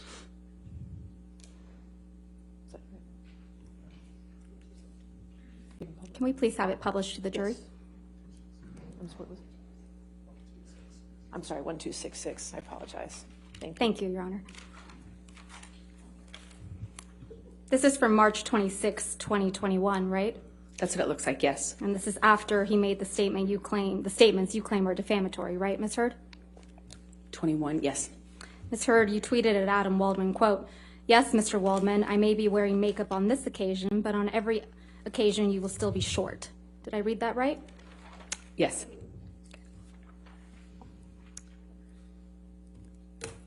We can put this down. Thank you. Ms. Hurd, since your relationship with Mr. Depp ended, you have completed your level 3 sommelier training, haven't you? I haven't completed it yet. You're on level 2? No, I'm on level 3. You also have had a baby, right? I have. And you enjoy being a mother? More than anything. You still love to cook? I do. And you love to hike? I've taken a break on hiking for a minute. You have friends, right? I do have friends. And you spend time with those friends? Occasionally, when I can. And you exercise regularly? Every day. You just filmed a movie in March of 2022, isn't that right? Yes, the one I just shot in Guatemala that I spoke of earlier. And you had a major role in a major film that's scheduled to be released soon. Is that correct? Aquaman 2?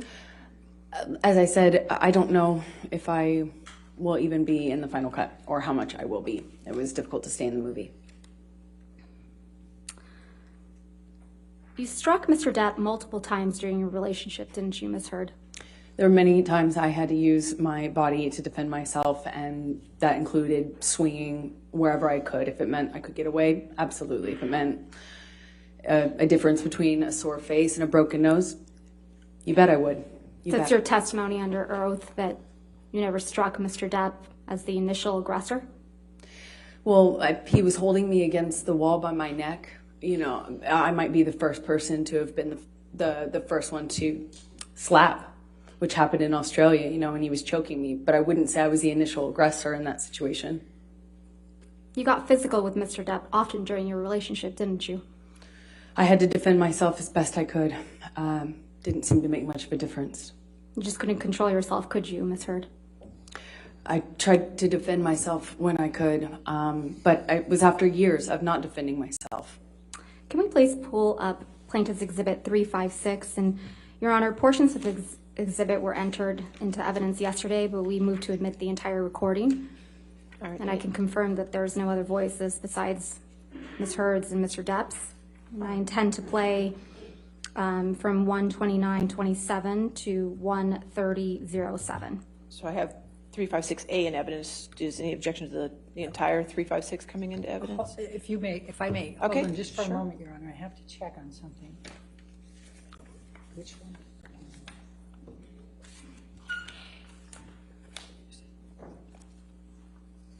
Which one is the one that has?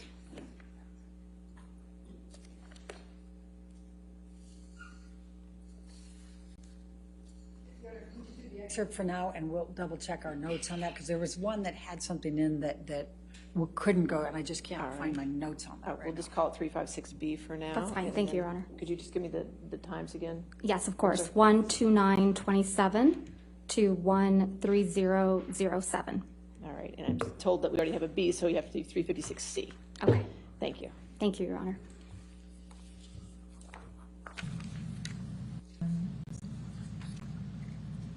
I can't promise you that I'll be perfect. I can't promise you I won't get physical again. God, I fucking sometimes get so mad I lose it. I can fucking promise you I'm gonna do everything to change. Promise you. I'm not gonna throw around divorce. I will not say divorce unless I leave you. Unless it's it. And then I hope you leave me. I'm not going to, and me too. I will leave you. It's fair. I can't do it, you know? And I think, honestly, if we hold each other accountable to that, it's fair. Ms. Heard, that's you and Mr. Depp on that recording, correct? That's correct. And you told Mr. Depp, quote, "I can't promise you that I won't get physical," end quote. Correct? That's correct. He was accusing me of instigating something in a situation I explained yesterday.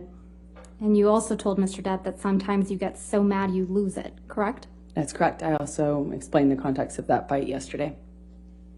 Isn't that exactly what you told Ben King on your way back from Australia? That you get so mad you lose it?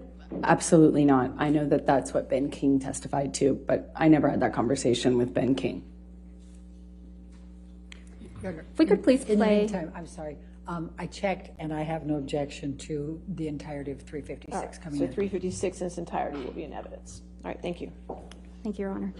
If we could please play from what's now been admitted, Plaintiff's Exhibit 356 in its entirety from 7:05 to 7:43. I'm not gonna be in a physical fucking altercation with you. Then don't. You fucking hit me last night. You fucking. What about all the other times you split? Come on, you cannot act like that. It's about that. It's Well, not. well, on a plane, I can't split. No, and you hit back. So don't act like you don't fucking I participate. pushed you. I'm not going to get into the details of that fight. You and I both know that you split when there is no physical violence involved. And that you do it like at the very beginning of fights these days. And if you split and you go into a different room and you don't actually leave that house, it does nothing but perpetuate the fight. And you don't actually do it respectfully. You don't. Ms. Hurd, is that you and Mr. Depp on this recording? Yes, it is. Can we please pull up Plaintiff's Exhibit 343? And I believe that one's been admitted already into evidence. Yes, ma'am. Thank you. And just for the record, we're playing from 24601 to 24720. I said to Travis, I said to you, hey, tell Travis what just happened. You told me to do it. You told me to. You said, go do that. I said, no, tell him what just happened. And I lied. And that you punched me in the You're right. fucking thing. And You figured it out. And you said, no, I didn't. What the fuck are you talking about? And I watched you lie. And then I didn't punch you, by the way. I'm sorry that I didn't hit you across the face in a proper slap, but I was hitting you. It was not punching you. Babe, you're not punched.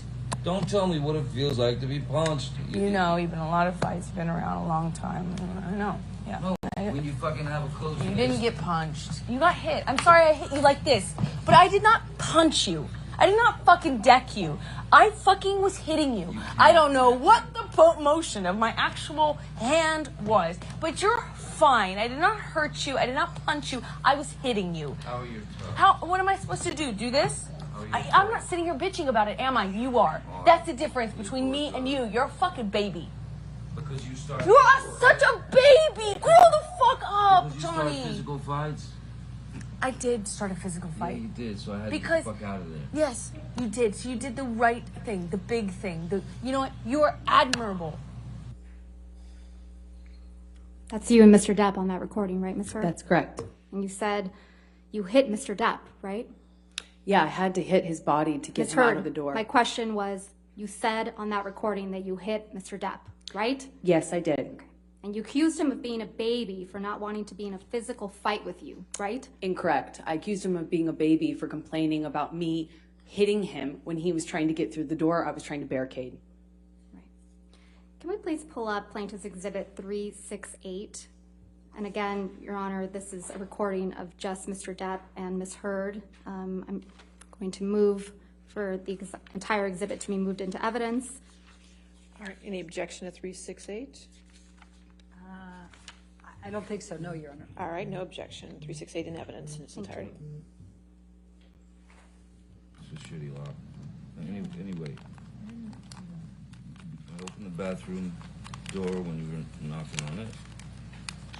After a few times I opened, and you just kept going. You just kept going. I tried to close the door 3 times. Please, just don't. And then wait, and then I accidentally, I swear, when I was trying to close the door, I guess it scraped your toes. I didn't mean to do that. And I bent down, and you either pushed or you kicked. I think you kicked the door open. I mean, the door, more open, so that it would hit me. And it hit me. I didn't mean to. I didn't know that. It hit me in the fucking head. But I did not mean to do that. I don't know what you're talking I was about. bent down behind the door. I did not do anything to her. I did not kick a door or push a door so that it would hit you. I did not. I swear that that was not my intention. I think I remember when the door scraped my toes, I reacted, but this whole the door thing, I remember I never did that. That wasn't on purpose. I might have done it on accident. Okay. But so let's say that was an accident. I then stood up. I don't even know if I said. I might have said like, "What the fuck?" Whatever. Because I'd just been hit in the head with the fucking corner of the door. I'm so sorry. I did not. I'm sorry. And then I stood up. And then you fucking clocked me. I remember hitting you as a response to the door thing.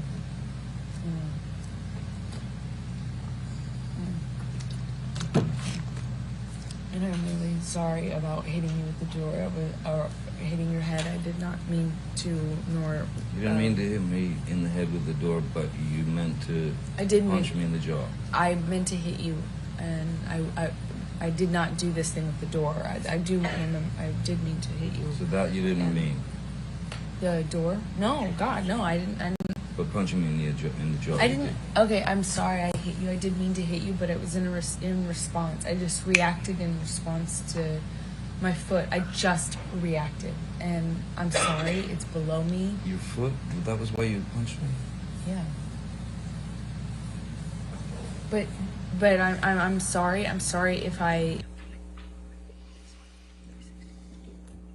Again, that's you and Mr. Depp on that recording, right? That's correct. And Mr. Depp was hiding from you in the bathroom. Isn't that right, Ms. Heard?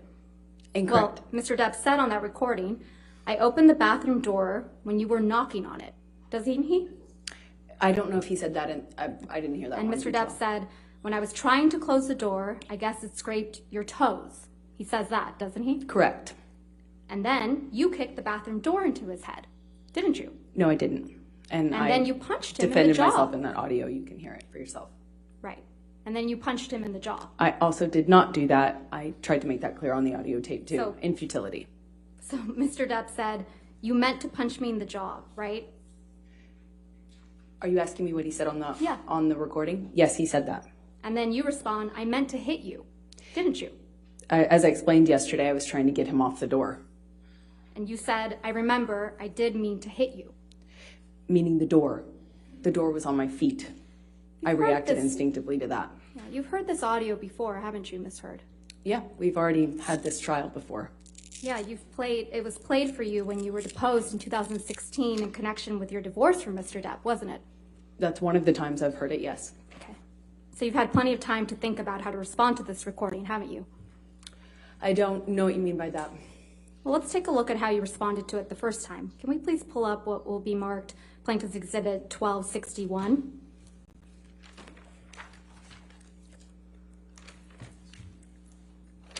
The next thing that I'm going to play Your to Honor? you Okay. as Hugh. All right. Oh, if you want to come? Which-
I'm going to read it into the record and then I'll hand this to you. So, I will.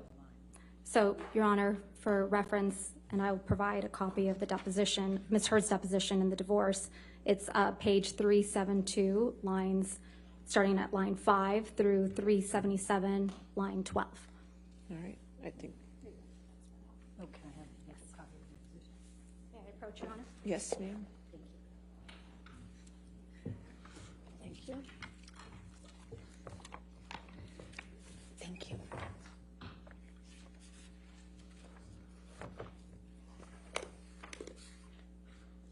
Your Honor, with permission, may we please play? If we just get to that page, make sure everybody's at the, oh, could you say the page number again, Yes, please? absolutely.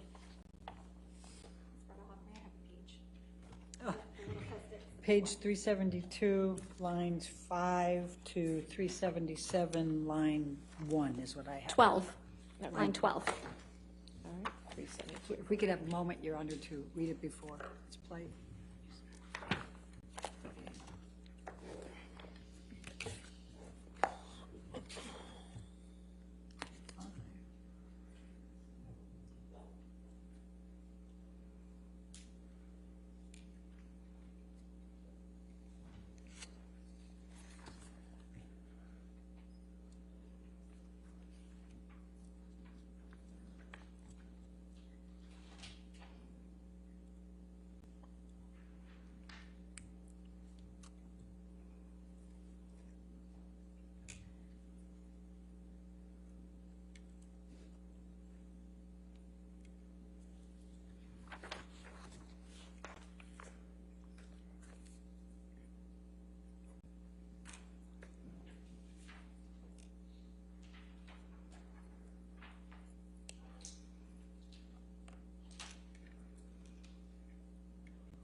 Okay. I still don't think it's an impeachment, Your Honor, after reading it. I'll overrule objection. Go ahead. Thank you, Your Honor. If we can please have it published to the jury in the gallery. All right.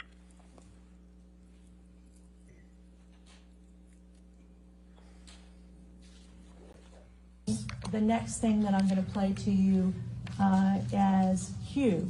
Would you listen to this, please? This is punching.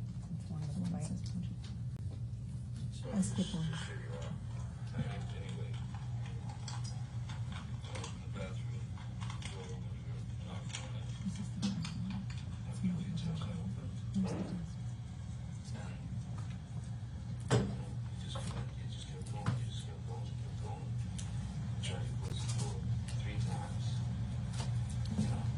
Your Honor, maybe we stop that.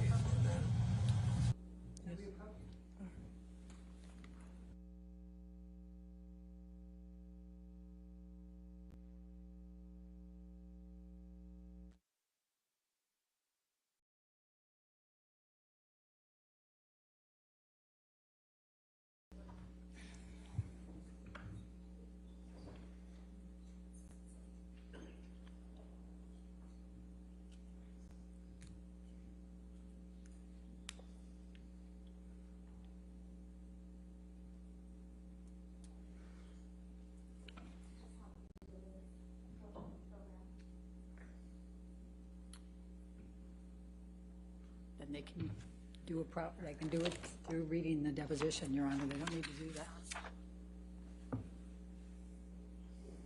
I asked them to take it off the screen.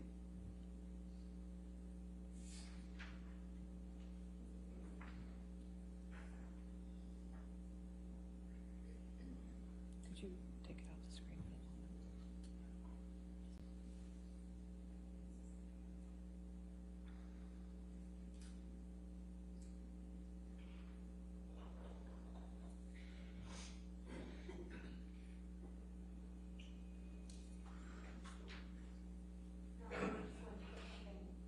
Okay. That's fine. Thank you. I have no objection. Can we to that. please start it over?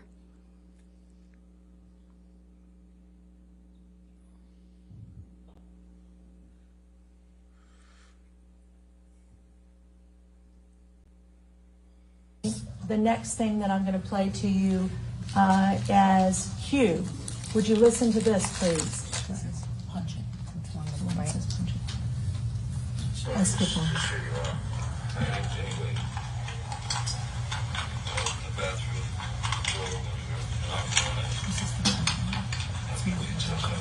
Where's the desk?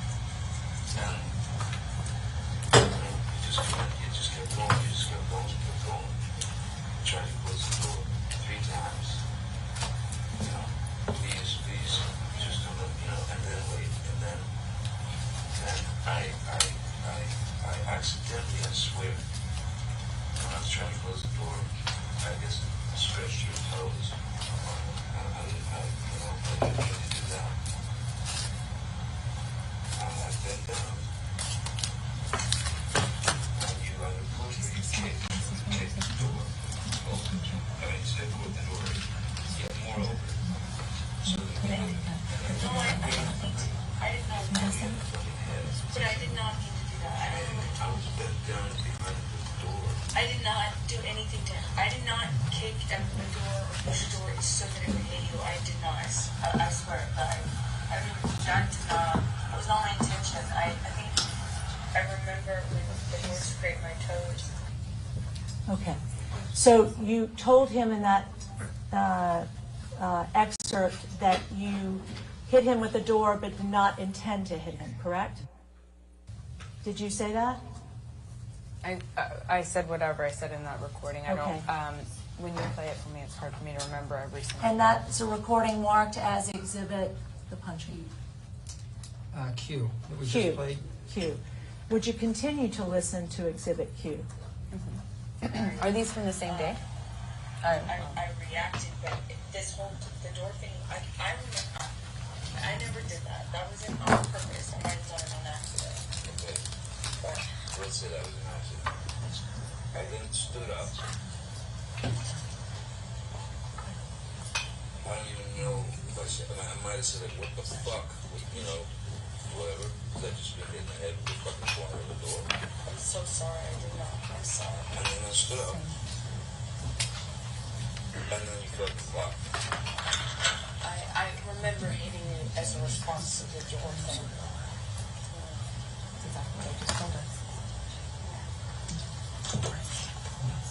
And I'm really sorry about hitting you with the door or hitting your head. I did not mean to, nor. You didn't need to hit me in the head with the door, but you meant to punch me in the jaw. I meant to hit you, and I did not do this thing with the door. I do remember. I did mean to hit you. So that you didn't mean. The door? No, God, no. But punching me in the jaw. Okay, I'm sorry.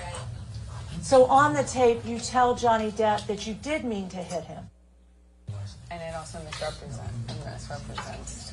what actually happened, which is him trying to get into a room I'm trying to keep him out of. And then he runs the door over my toes, trying to get into the room. I tried to push him out of it, which is what the hit is referred to. And Johnny, whenever he was injured or touched, it always referred to it in these ways of punching or clocked or whatever. And whether you discussed it with him or not, the last thing you do in talking to him afterwards or trying to reconcile with him is to get into what the definition of those words mean to him. I never even addressed it. If he was ever pushed, it was a quote. He called it a cold clock. I mean, it's just very dramatic. Isn't it true? You're smiling as that audio recording is being played in your deposition, aren't you, Ms. Heard? Not smiling because of the audio. I'm smiling because of what's happening around me. You even roll your eyes at one point, don't you? I was sitting opposite a whole table full of lawyers who were snickering, laughing, and rolling their eyes at me while I was talking. Is there something amusing about kicking a door into your husband's head? No, I was rolling my eyes and commenting on what I was experiencing at that time in recounting the story. Is there something amusing to you about punching your husband in the jaw? That is not what I was smiling about, and no, I do not think it's amusing. Ms. Heard, you testified yesterday that all you want to do is move on. Do you remember that testimony? Yes, I do. Yeah, your exact words were, quote, "I just want him to leave me alone. I want to move on with my life, and he won't let me." Do you remember that? Yes, that is correct. But that's not true, is it, Ms. Heard? It is very true. You just haven't been able to move on with your life, have you? From Mr. Depp. I'm here, aren't I? In fact, on October 11th, 2018, you actually commenced an arbitration action against Mr. Depp for defamation, didn't you? I don't recall that, no. Your Honor, may I approach? May we approach?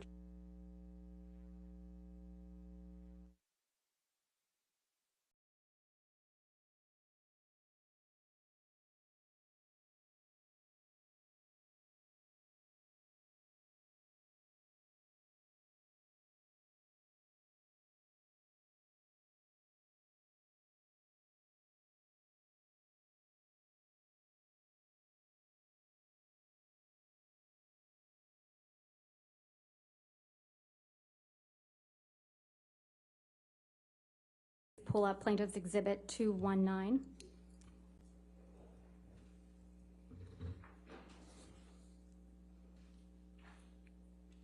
And Ms. Hurd, if you could please read to yourself the first page of Exhibit 219.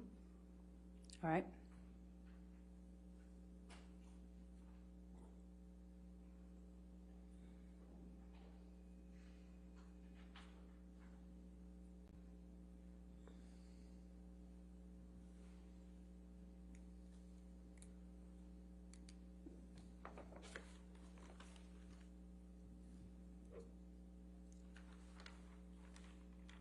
And if you can also read to yourself the second page of Exhibit 219.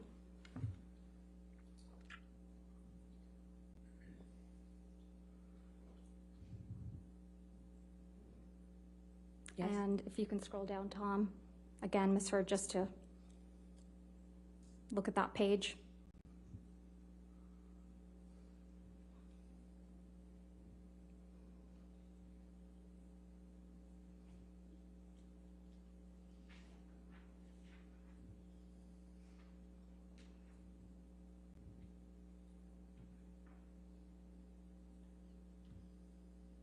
And then scroll down to the next page, please.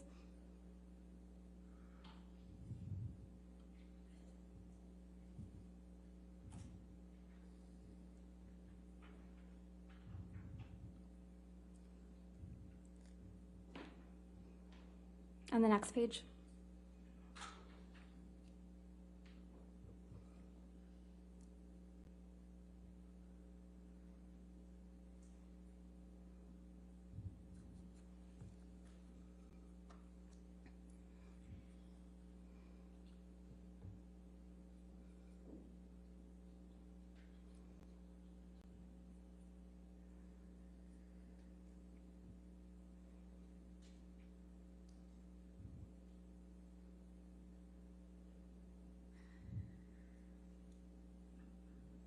Does that refresh your recollection, Ms. Hurd, that you did, in fact, in October of 2018, 2 months before you published the op-ed in this case, that's the subject of this case, you initiated an arbitration against Mr. Depp for defamation? It's not my understanding I initiated an arbitration. It's my understanding that our lawyers sent a letter to his lawyers after he called me a liar again, effectively, in an interview.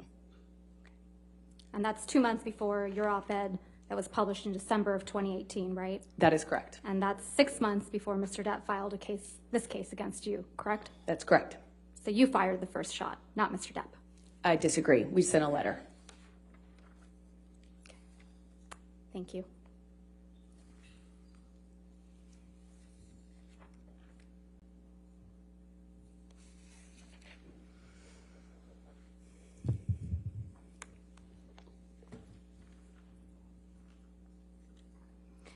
Ms. Hurd, isn't it true that you once filled out a customs form falsely so that you could get... May we approach?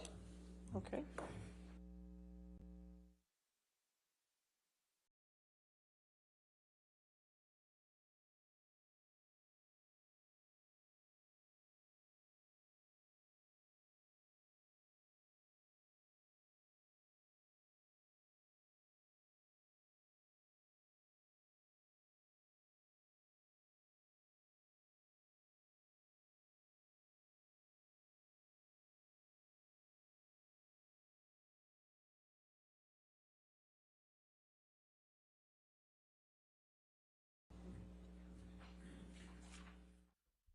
Oh, damn, she falsely filled out a customs form. They're bringing out the big guns here. Mrs. Turd, is it true that you started an arbitration? You know, yesterday there was something I forgot to mention during my live show. For anyone that's curious, you know how yesterday the Johnny Depp's attorney was saying that she had brought, before she testified or before she gave testimony at the London case, her PR team put out a press release. Guess what she did yesterday morning before she was cross-examined by the defense attorney? Her publicist put out a comment. Patterns don't change. Patterns don't change. I wonder if her new husband, is she married? I wonder if he's abused as well. Patterns don't change, boys and girls. I don't care who you are right there. They don't change. Speaking of not changing, I have to change up what I'm doing because I have to go pick up my kids. Let's see. We still have some of these T-shirt boxes for sale.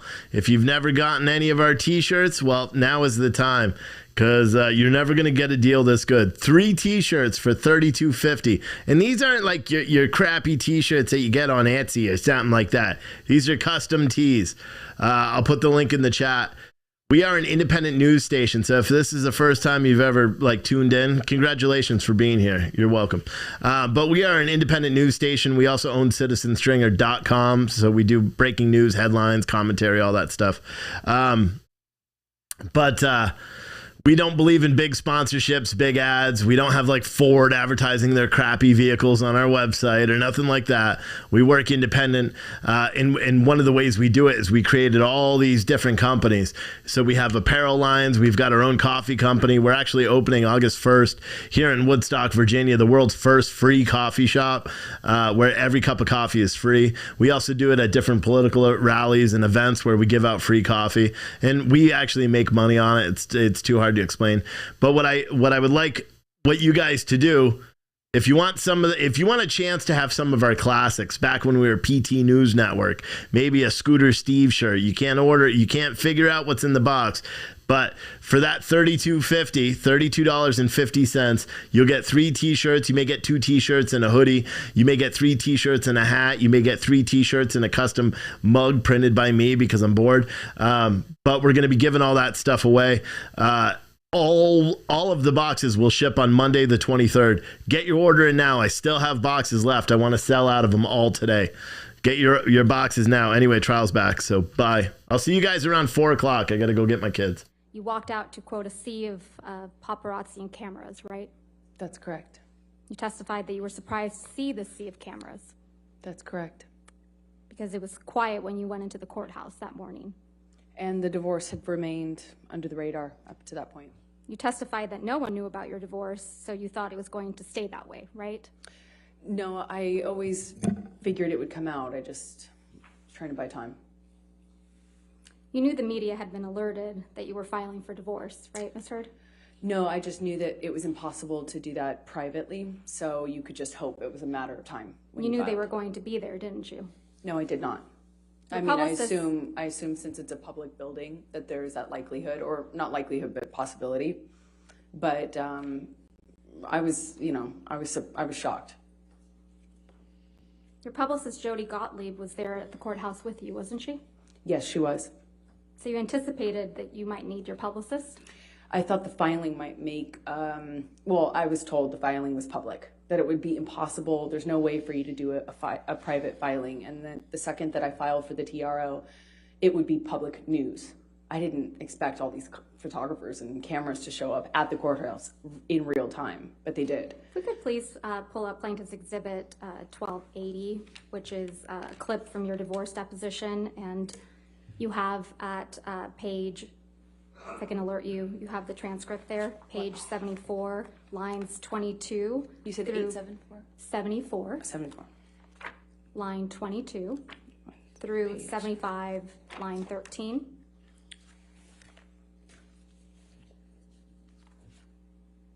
I'm sorry, just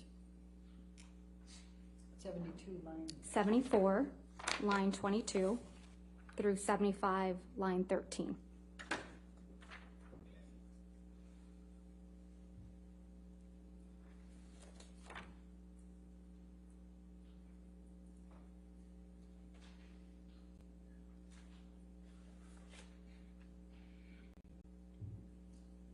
Your Honor, may we approach? Okay.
we could please play and display to the jury Plaintiff's Exhibit 1280. Is responsible. Ms. Heard, did you send a text message to Jerry Judge on May 24, 2016, telling Jerry Judge, quote, "I'm desperately trying to reach Johnny. It's extremely important. Please tell him"? I remember sending the text message that is in front of me right now to Jerry. And I remember sending this because I wanted to tell Johnny or have him told by Jerry or someone who knew him or was close to him.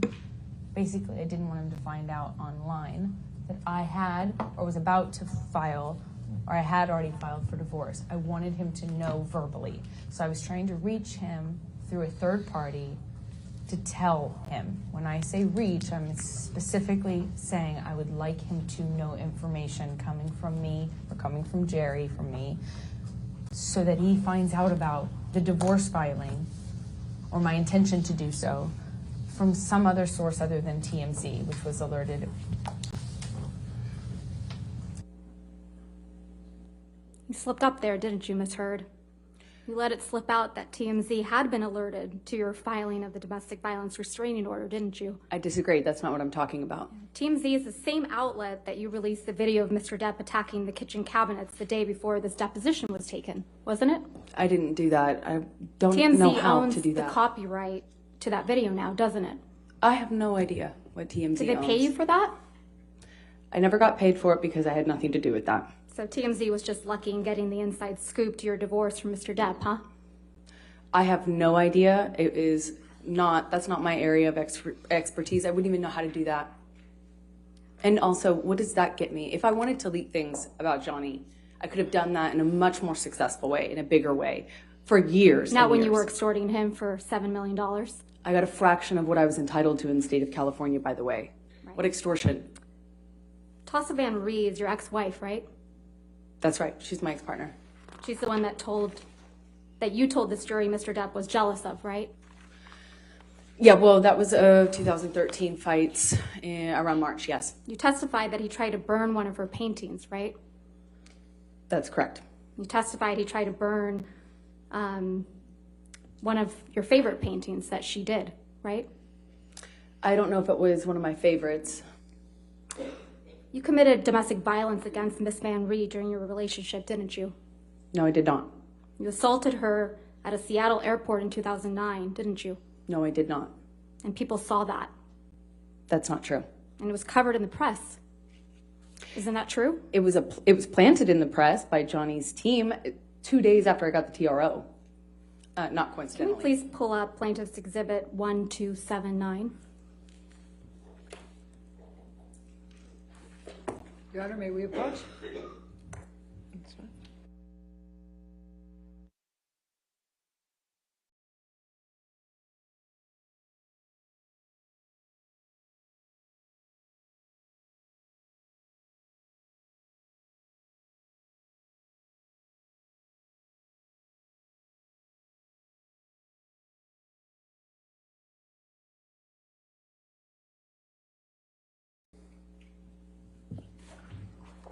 You could please have that article displayed for the witness. This is an article from 2 years ago, correct, Ms. Heard? I don't know when this May was. of 2020? That's not when it came out, no. This story started getting planted after I got a TRO, after I got a restraining order against Johnny.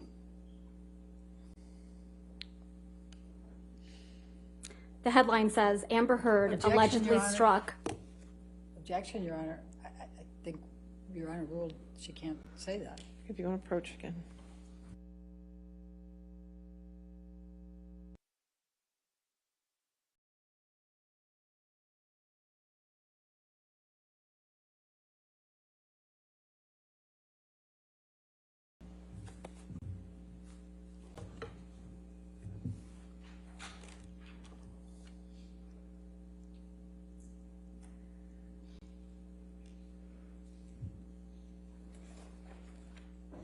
The title reads, Amber Heard allegedly grabbed, struck her ex-girlfriend at the airport, doesn't it?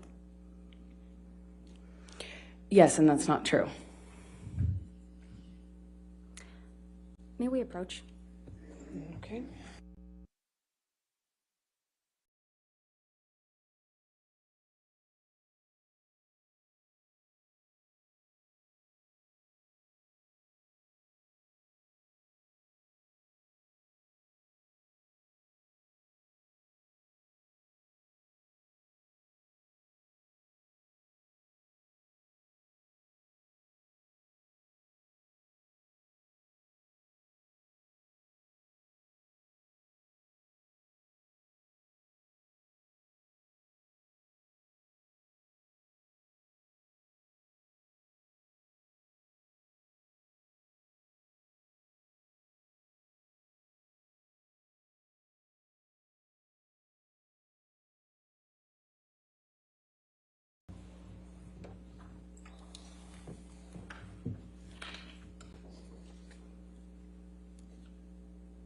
So the article, the title is Amber Heard allegedly struck her Objection, Your Honor, ex-girlfriend. No, overruled. Go ahead. Thank you. If I may start over. Amber Heard allegedly struck her ex-girlfriend, Tassa Van Ree, at the airport in 2009. Did I read that right? Yes, this is another example of the smear campaign.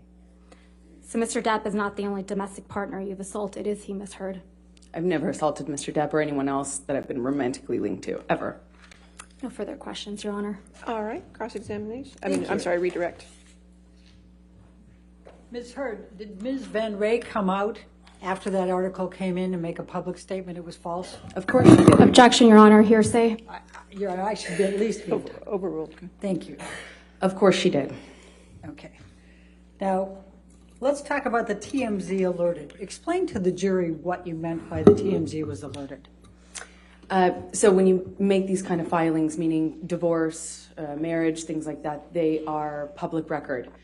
And so when we filed for divorce, when I filed for divorce, I asked my team to file in the most discreet way, literally to put it under a stack of papers and file it at the end of day, so kind of had more of a shot of being missed by the paparazzi and by TMZ and those sorts of publicity outlets. I believed that we had been remarkably lucky following the divorce, that it wasn't picked up, and that it gave me a precious few days of peace at that really fragile time. When I found out that they were going to run the story or that they had the information, I was trying to get a hold of Johnny to clarify that I did not do this in a punitive way. I didn't want him to be mad at me. I didn't want him to find out in that sort of context online. And who had connections to TMZ? Objection calls for speculation. Do you know? I do know. Johnny and I spoke about it. Your Honor, calls for Sustain speculation. the objection. Did Mr. Depp tell you about who had connections with TMZ? Yes, we talked about it. His lawyer, Laura Wasser. Okay. Now, I'm going to start at the very beginning here. You were asked by Ms. Vasquez about why Mr. Depp won't or can't look you in the eye. And she read out, or she played a tape in which Mr. Depp said, "You will not see my eyes again." Do you recall that? I do. And that was during the mediation process in July, correct? That was Objection leading. first one. Sustained is the leading. When was this?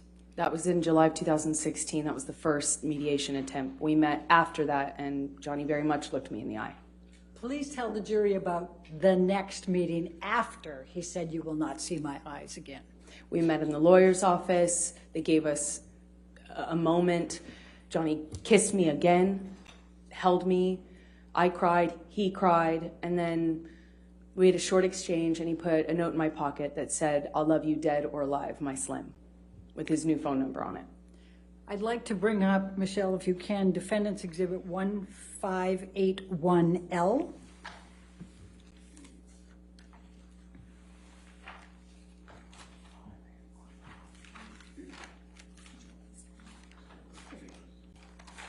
I'm sorry? Oh.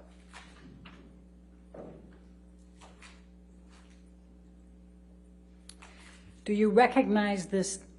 Objection, Your Honor. Document? May we approach? Yes, yes, ma'am.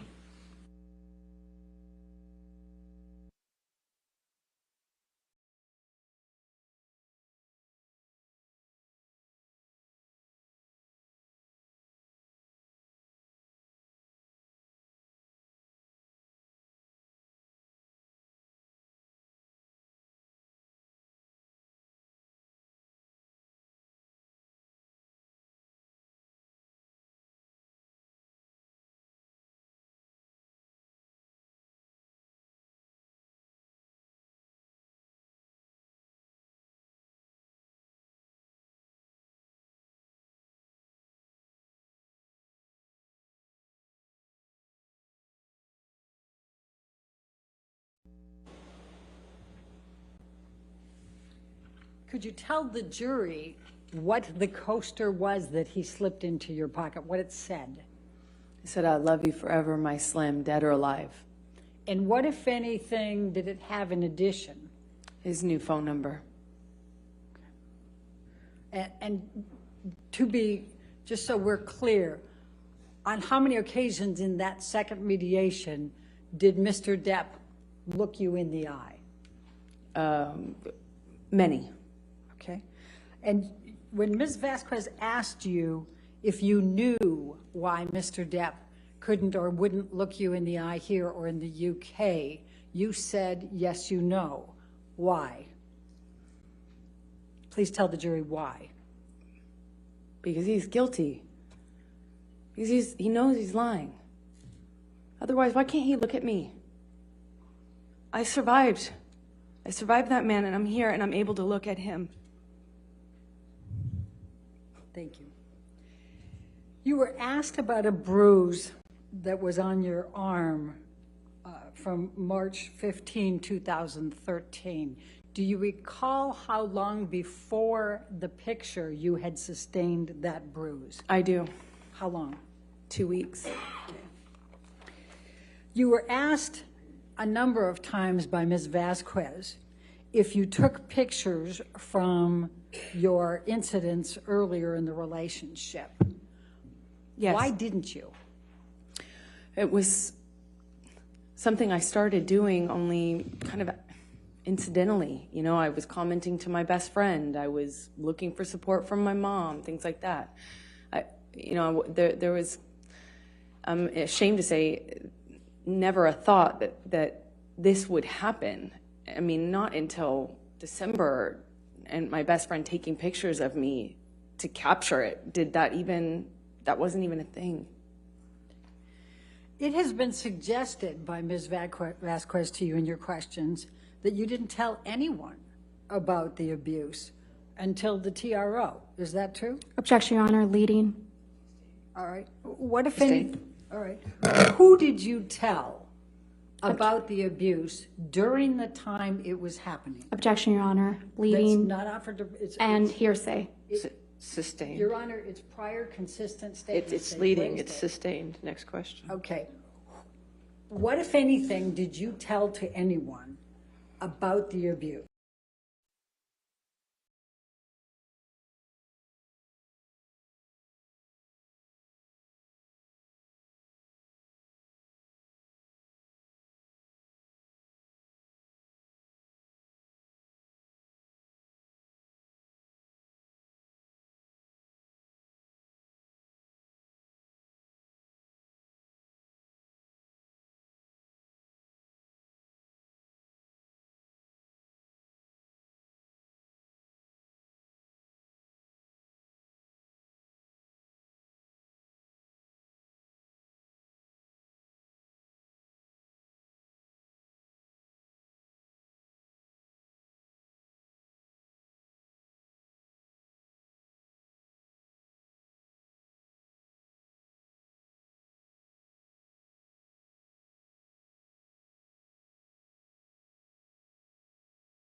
Ms. Heard, how many people have you shared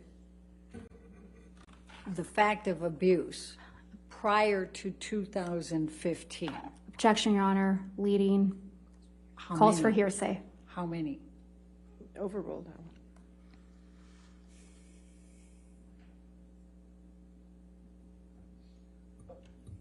Roughly about 10. Can you name them? Objection, Your Honor. Hearsay. I think she can, it's not offered, it's just to show that she informed people before. They're suggesting Objection, she Your didn't Honor. tell Can we anyone. approach? This is, again, an approach.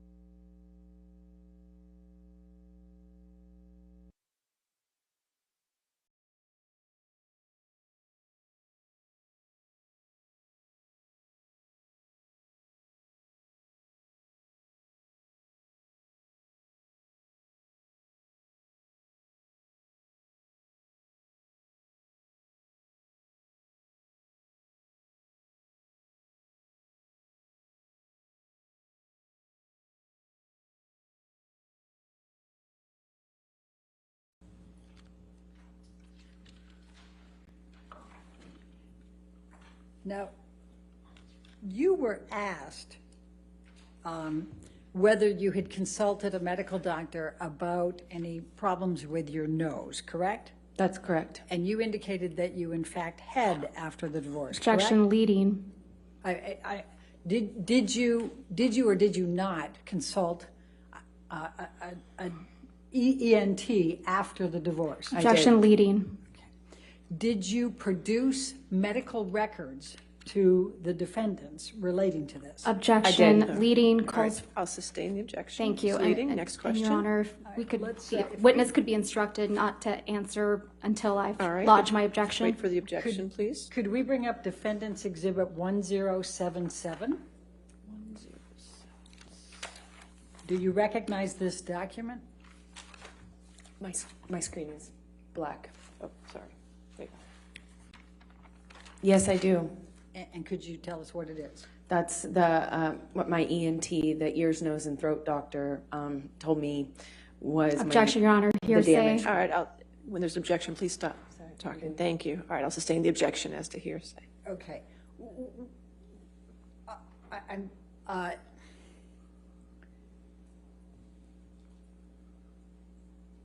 What, if any, you were asked if you had, it was suggested that you had not produced this in discovery. Is that true or false? Objection, Your Honor. Leading. Your Honor, she absolutely did that. It's leading. It's leading question, though. I'll sustain the objection as to leading.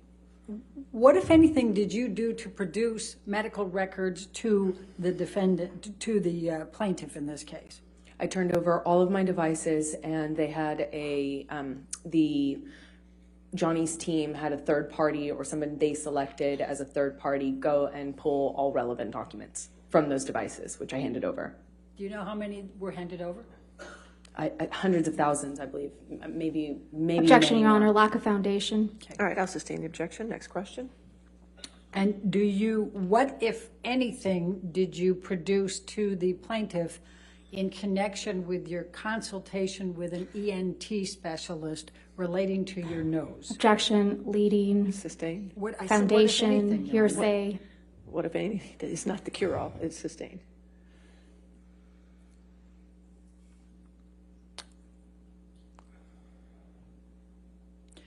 When did you see an ENT specialist? 2017 or 2016 or 17. And as a result of that consultation, what did you learn about your nose? Objection, Your Honor. Hearsay. I'm not asking her to tell what they said. No, I'll sustain the objection.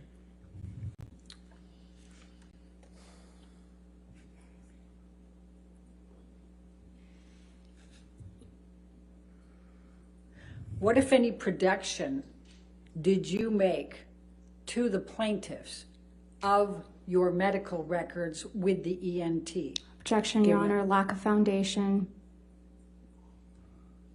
If you only have foundation. Do you know whether the records, medical records, from your EMT were produced in discovery in this Objection, case? Your Honor. Lack of foundation calls for speculation. I'm asking. Overruled if she knows. Thank you. Yes. And do you recall?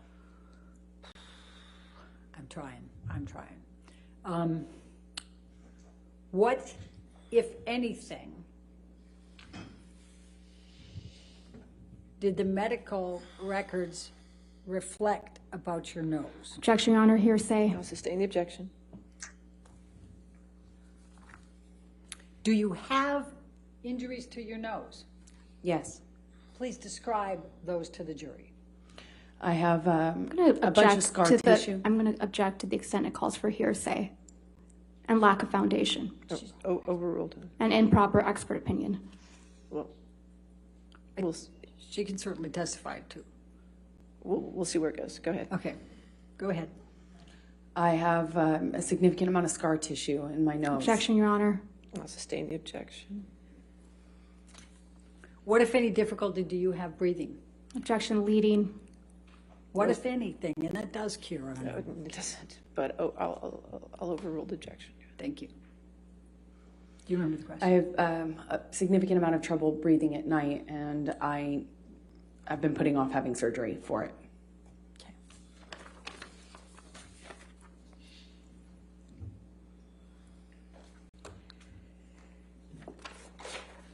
Now, you were asked about December 15, 2015, and Ms. Vasquez suggested that you did not report the abuse or the injuries to Aaron Falati. Do you recall that Objection, Your question? Honor. Leading. Your Honor, I'm entitled to go into what Ms. Vasquez asked. The objection is leading. I'll sustain the objection. Okay. Did you report, what, if anything, did you report to Aaron Falati about the abuse you sustained on 12/15/2015? Objection, leading and hearsay.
Did you tell Nurse Filati on 12/16/2015 about the injuries you sustained from the 12/15/2015 attack?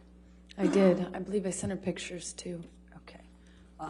And did you text with Nurse Filati on 12/16/2015 about the injuries that you had suffered as a result of Mr. Depp's attack on you on 12/15? Yes, she guided me through a concussion check.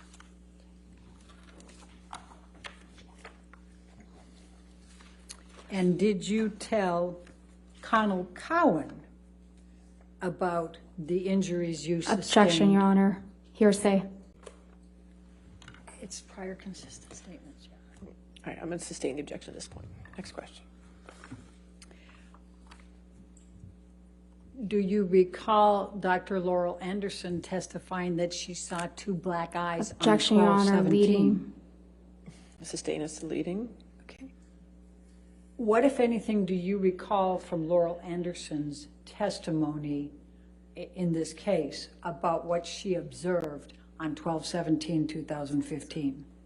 Objection, Your Honor. This is outside the scope of cross-examination. It's prior consistent statements. I'm going to sustain the objection. It's observations for I'm the gonna 12/17, the same day. Sustain the objection.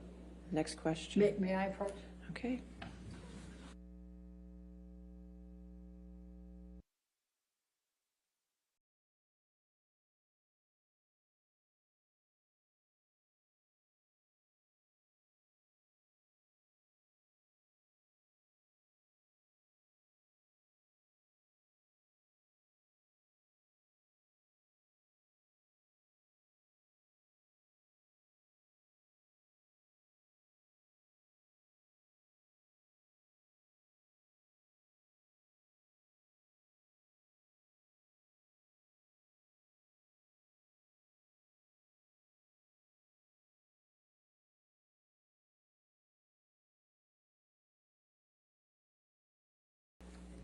When in December did you see Dr. Laurel Anderson?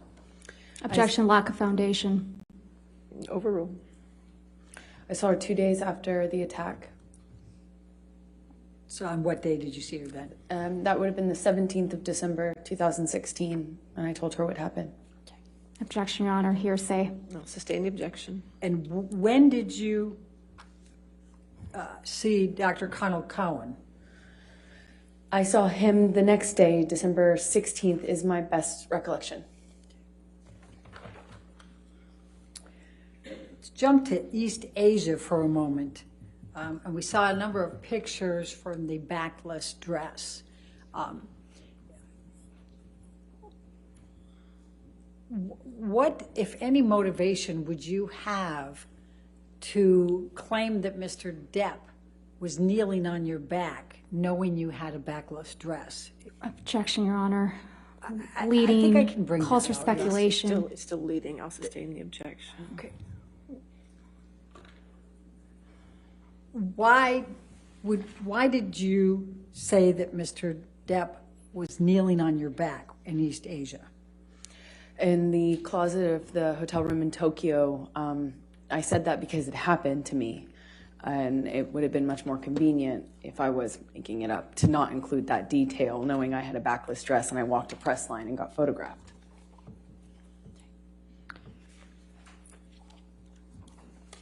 Now, we've heard testimony about Mr. Depp making a total of $65 million in 2015 and 2016 from his experts. Objection, Your Honor. Why did leading? I haven't asked the Hearsay. question. I mean, Why did you not ask for $32.5 million from Mr. Depp? Your Honor, leading. I said, why did you not ask? Relevant. I'll sustain the explanation. objection. Sustain the objection to leading. Next question.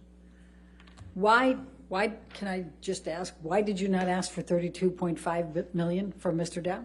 Because I didn't want Asked it. and answered. Relevance. Oh, overruled. Good. Because I didn't want it. I realized that that's what I was entitled to, but I didn't want it. That simple.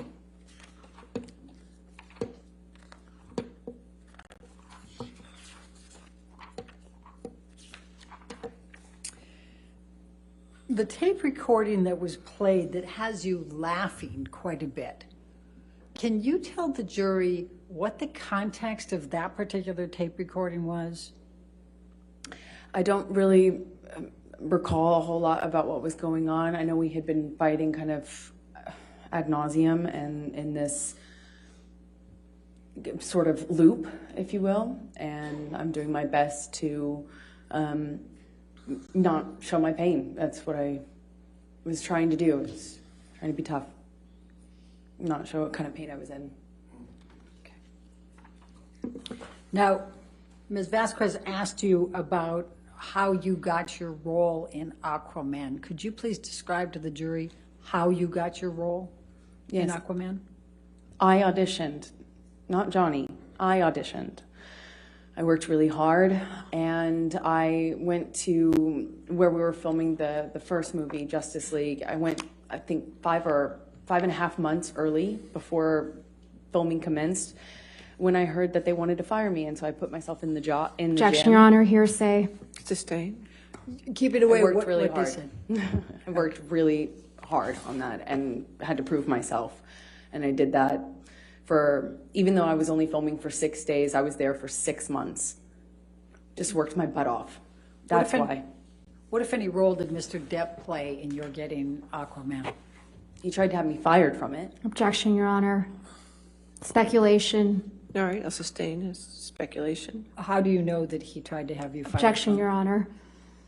Calls for speculation and hearsay and lack of foundation. I'm trying to lay a foundation. All right, if you lay a foundation.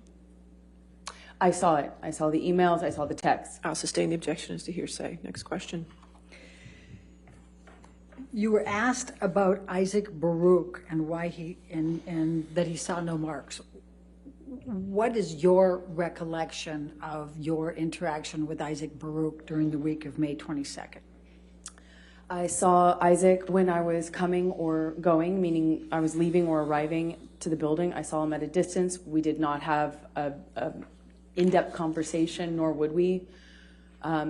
And I told him, actually, right after it happened, what his friend had done. Objection, Your Honor. Hearsay.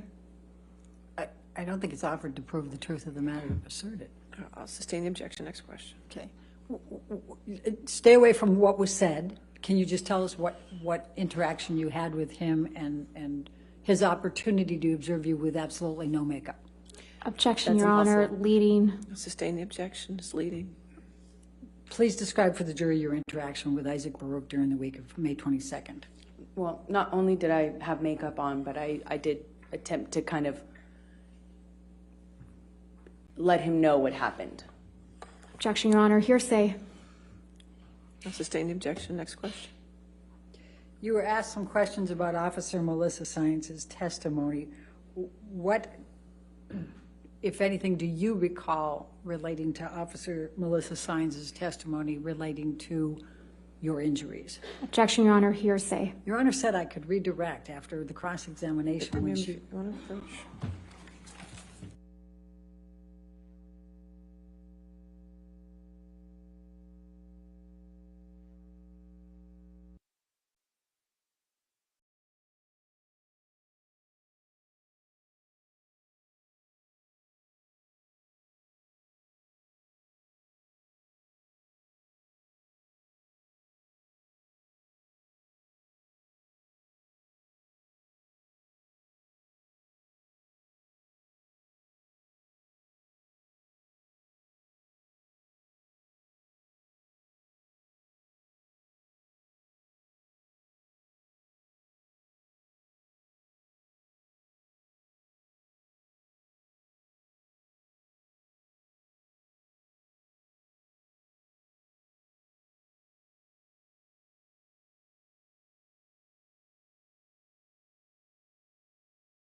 What, if anything, do you recall of Officer Science's testimony in this case relating to your injuries and the property destruction?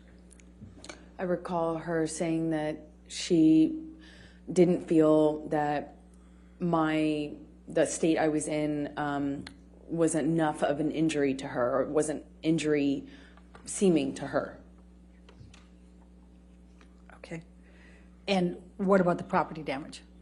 She claims she did not see any property damage, but I walked with her over broken glass, so I don't know why she's saying that.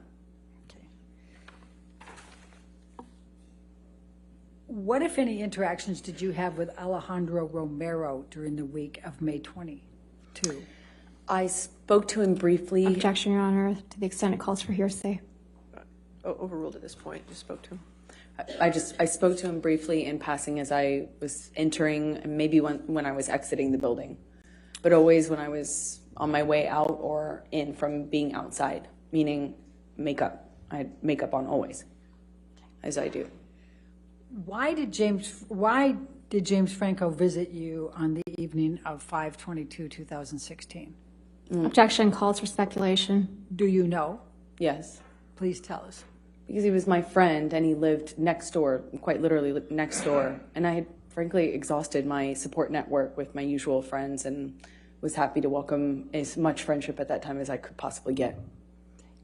Now, the video showed him laying his head on your shoulder. Can you describe for the jury what the interaction was, without saying what was said, what the interaction was that led to that? He, after seeing my face, put his Objection, Your head Honor, on my calls shoulder. for speculation. That doesn't call for speculation. If she sees that he sees her. He touched the side of my I'll face sustain too. the objection. And Sorry. again, Your Honor, if we can instruct the witness If to... you could wait till after the objection, please. All right, next question. What did Mr. Franco do on the elevator before laying his head on your shoulder? He touched the side of my face and responded to what he saw.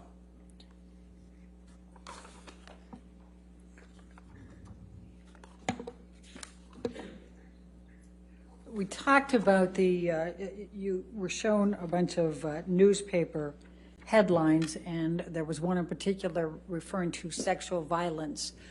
What, if anything, did Mr. Waldman do to you relating to that article? Objection, Your Honor. Lack of foundation calls for speculation. What did he do to her? Unintelligible. I don't understand the question. Overruled. We'll see where it goes.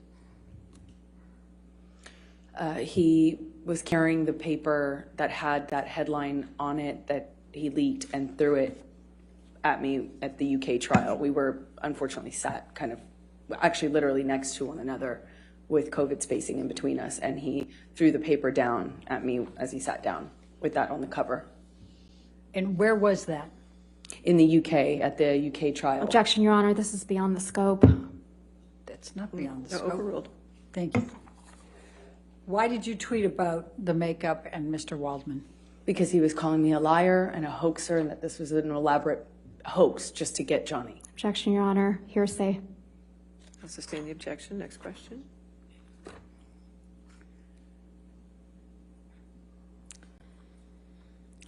Next question. Yeah, okay. I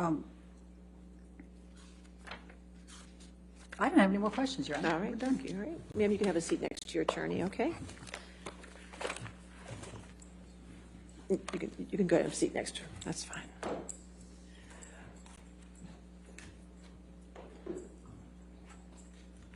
All right, ladies and gentlemen, let's go ahead and take our afternoon recess then for 15 minutes. Do not discuss the case with anybody and don't do any outside research, okay?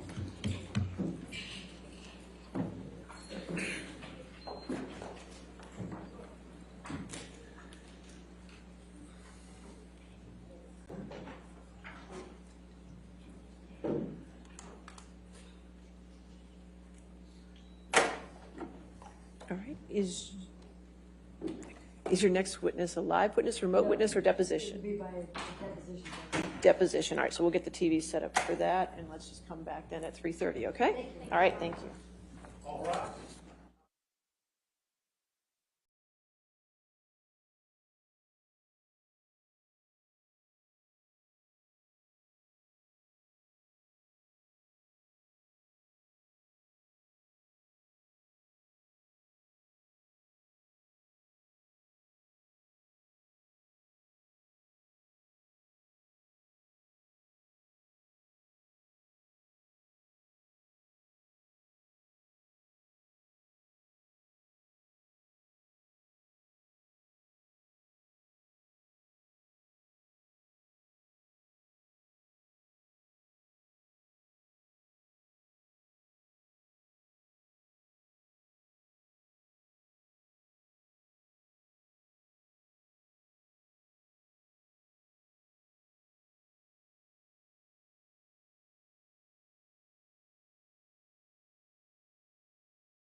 There's evidence in the tweet. I know that the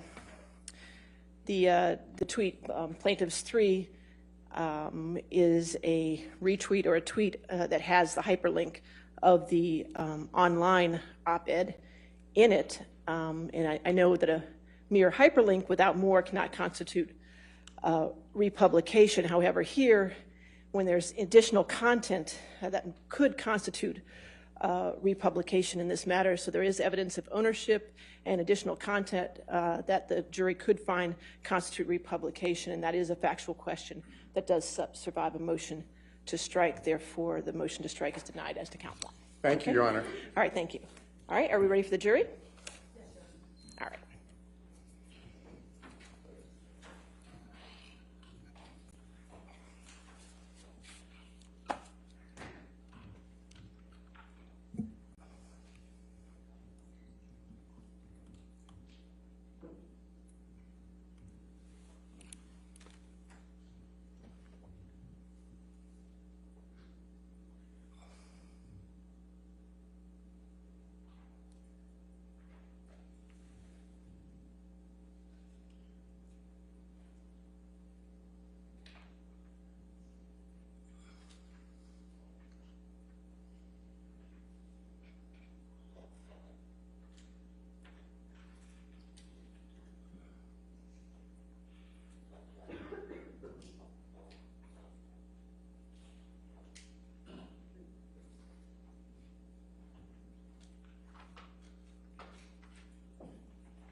All right, thank you. You may be seated. All right, your next witness.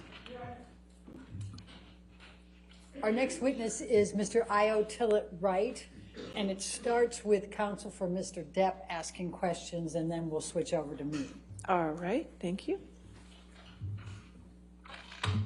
Right, good morning again. Have you had any communications with Ms. Heard at all, including text or emails or otherwise, in connection with your preparation for this deposition? No. Have you had any? When's the last time you spoke to her? April of last year, April or May. Almost a year ago. Mr. Wright, when did you first meet Ms. Heard?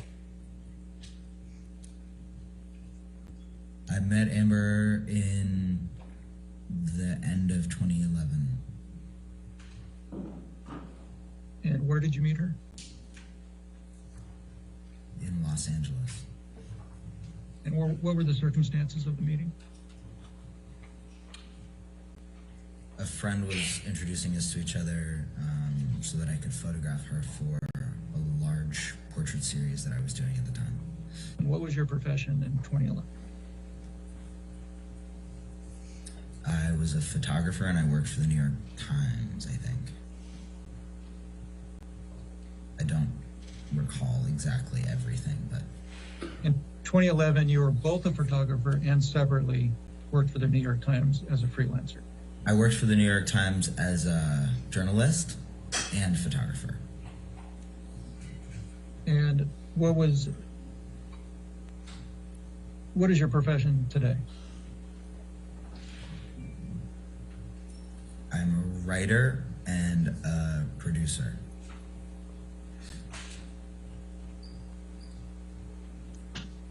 And between 2011 and through the present, have you had any other professions other than photographer, writer, or producer? Yes. And what are those? I've hosted a television show or two. I made some podcasts. I wrote 2 other books. 2 books, 3 books. 3 books. I've written 3 books.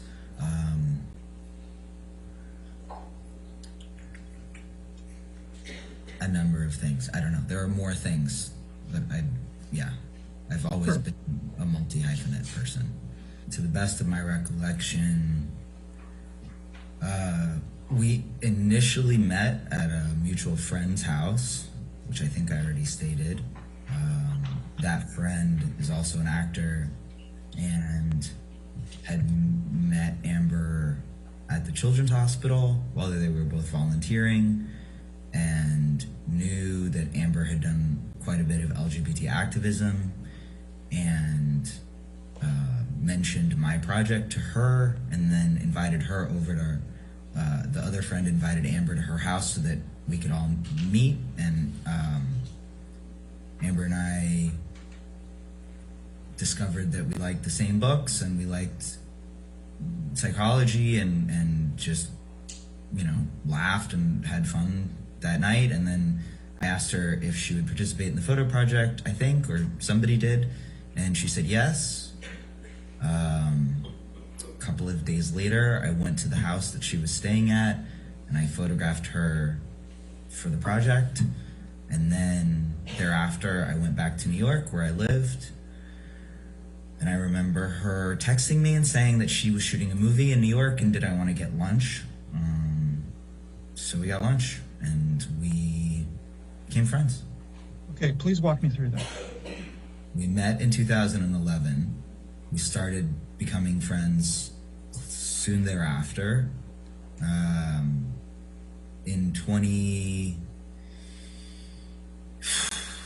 Very early in 2013, I came to LA to spend a couple of months with my then, I don't know if she was my girlfriend or my fiance at that point, but the person that I was in a relationship with, in a very serious relationship with. And during the time that I was in LA, I spent more time with Amber. We both spent more time with Amber. And I was introduced to Johnny. And the summer of 2013, I ended up moving to LA, during which Amber and Johnny and I got even closer, very, very close. And then we remained close, the three of us, for 2-ish years. And then all of this happened, this nightmare, and Johnny and I stopped being friends, and Amber and I stayed friends. And then Amber and I were friends up until the date that I told you that we last spoke. And at some point in time, did you live on the same property as Johnny Depp and Amber Heard? Yes. And when was that? It was August 2013 until, I believe, June 1st of 2014. I moved into my own house, so 9 months. And why is it that you left that property, left living there? Because I didn't want to live for free in someone's property, and I wanted to have my own house and support myself. And for how long after that did you stay close with both Johnny and Amber? I stayed close with both of them.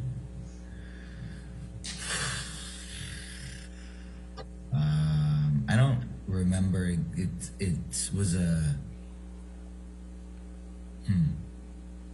sometime in 2015, I think, late 2015 maybe. Johnny and I were no longer. I think the period when I really stopped considering Johnny a friend of mine was December of 2015. Okay. Well, let me ask it this way. You never saw Mr. Depp assault or beat Ms. Heard on any occasion, correct? That's correct. I just would like to clarify, Mr. Preciado, that's a question you already asked me, so you're asking me the same question again about whether or not I witnessed Mr. Depp assault Ms. Heard? That's right. No, I have not witnessed that. Let me ask it this way then. Have you ever personally seen Mr. Depp assault or beat Ms. Heard on any occasion? No. Now, back to this same paragraph where it says, my experience of Johnny during the time that we were close, from 2013 through 2015, was that he could be incredibly kind, generous, and loyal. Can you give me examples of his kindness, generosity, and loyalty during that period of time? Johnny, when sober, was lovely and magical and very funny. Johnny, when sober, was incredibly lucid and imaginative, and I felt a kindred connection with him and a shared perspective on the world that I've shared with very few people in my life. Johnny, when sober, understood how much influence he had over people, and he was very kind to them about it and generous with talking to them about whatever came up. And he was also, when sober, very he made time for people's nervousness around him, which I witnessed on a number of occasions. He also he had his number of houses on that street, and there was a constant rotation of different people coming to town who could all afford to live somewhere else or stay somewhere else, who he would let and enjoyed having in those houses, which I find to be generous. In the next paragraph, paragraph 6, you refer to Mr.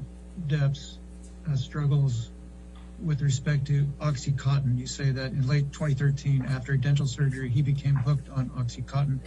Did you ever experience him while he was on OxyContin? Yes. And while he was on OxyContin, did you ever experience him to be mean or vicious?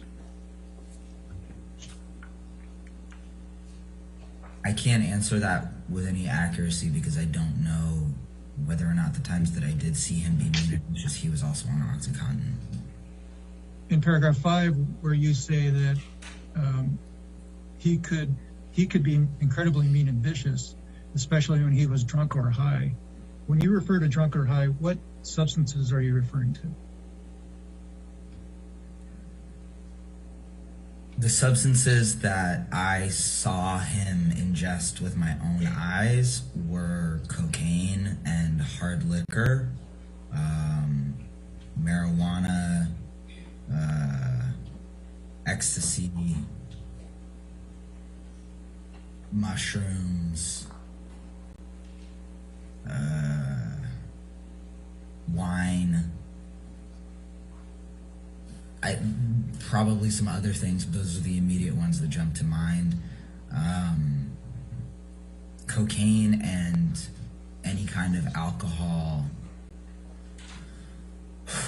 would bring out a very, very ugly side of him, very misogynistic and cruel and other things. And when he would take any kind of psychedelic like ecstasy or MDMA, he would become paranoid. When he would drink alcohol, he would become paranoid. Yeah, I think that I answered your question.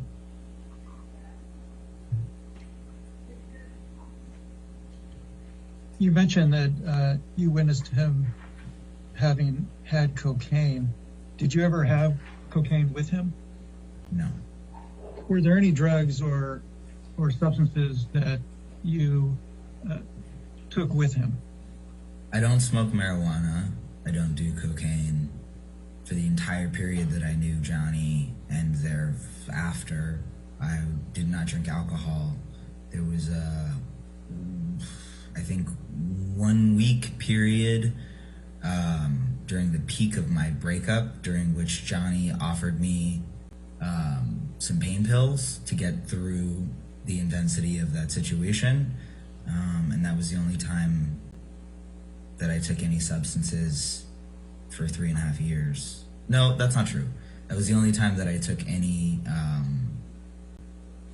substances with Johnny. And yeah. All the other things that I had stated previously about what I do and don't do are also accurate. So I'm sorry, just to summarize that, is your testimony that when you witnessed Mr. Depp drunk and high, you were not also either drunk or high? Is that your testimony? My testimony is that during the entire period that I knew Mr. Depp, I was never drunk or drinking or consuming alcohol at all. My testimony is that for a 1, maybe 2 week, possibly 2.5 week, I don't remember, period, on a sporadic occasion, I took some pain pills that Mr. Depp offered me to get through an extreme emotional pain situation. When I witnessed Johnny doing cocaine, I was not drunk or high. Other occasions that I witnessed Johnny drinking, I was not drunk or high. There was a very narrow window during which I was taking some mind-altering pain pills for a very brief period, during which I witnessed Johnny drunk and high. Did you ever witness Miss Amber Heard drunk or high? Yes. And did you ever witness her drink alcohol? Yes. Did you ever witness her ingesting cocaine? Are you asking, like, ever in the history of time have I ever witnessed Amber ingest cocaine? That's the first question, yes. The answer is no. Amber was vehemently against cocaine. Did you ever witness her smoke marijuana? No. Marijuana is not her drug. What is her drug? I haven't spoken to Amber in a year, but as far as I know and have known her for the last 11 or 12 years, Amber doesn't have a narcotic of choice. Have you seen her ingest ecstasy? Yes, I believe so. Yes. How many times have you seen her ingest ecstasy? I can think of one instance in particular when she took it for her birthday, like a celebration.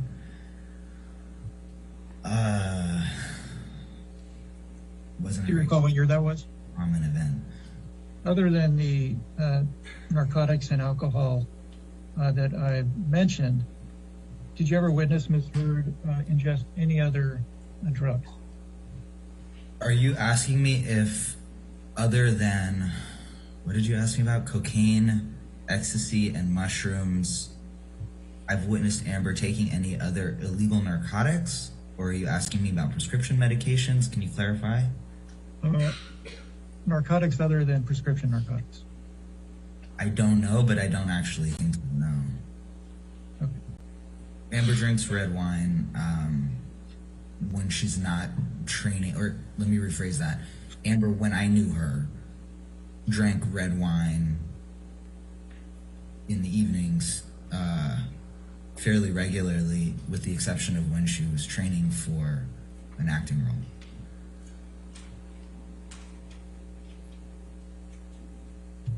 Have you ever witnessed Miss Heard intoxicated? Yes. And how often would you estimate that you witnessed Miss Heard intoxicated? I don't know how to quantify intoxicated. If you're asking me how often I witnessed her drunk, is that your question? Yes. Amber's strangely immune to getting drunk unless she's really drunk a lot. So I didn't see her drunk very often. I saw her drinking often, but I didn't see her out of her faculties very often. Like, you know, I saw that a handful of times in the 11 years that I knew her.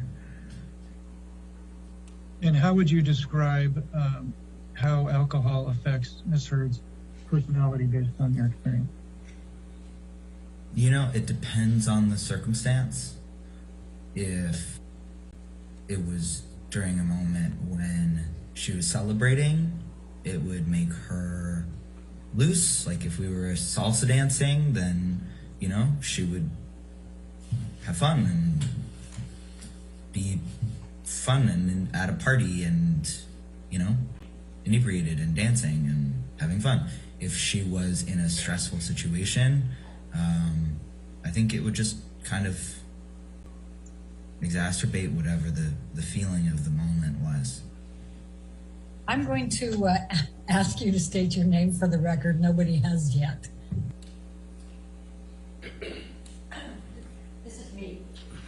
In case you haven't recognized my voice. All right, go My ahead. name is Io Tillett. Let's bring up Depp exhibit number 1 again, please. Mr. Tillett-Wright, you were asked some questions by Mr. Presidio.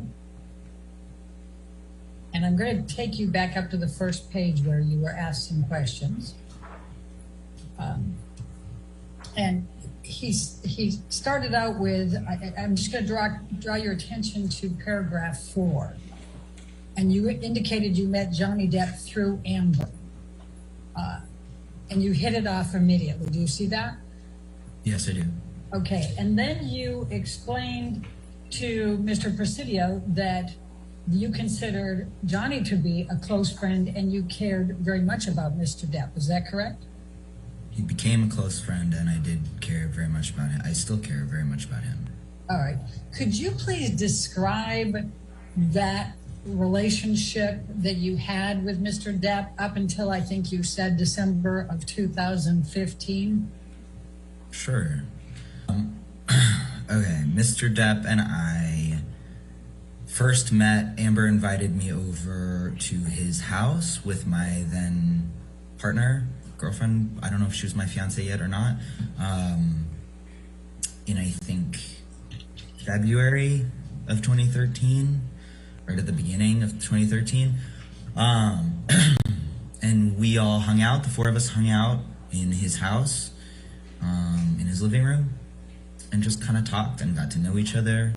And it was sweet. I was mostly hanging out with Amber and kind of meeting this person. It was a trip to meet someone like that, you know, and see his house. And he was very friendly and very welcoming and very kind.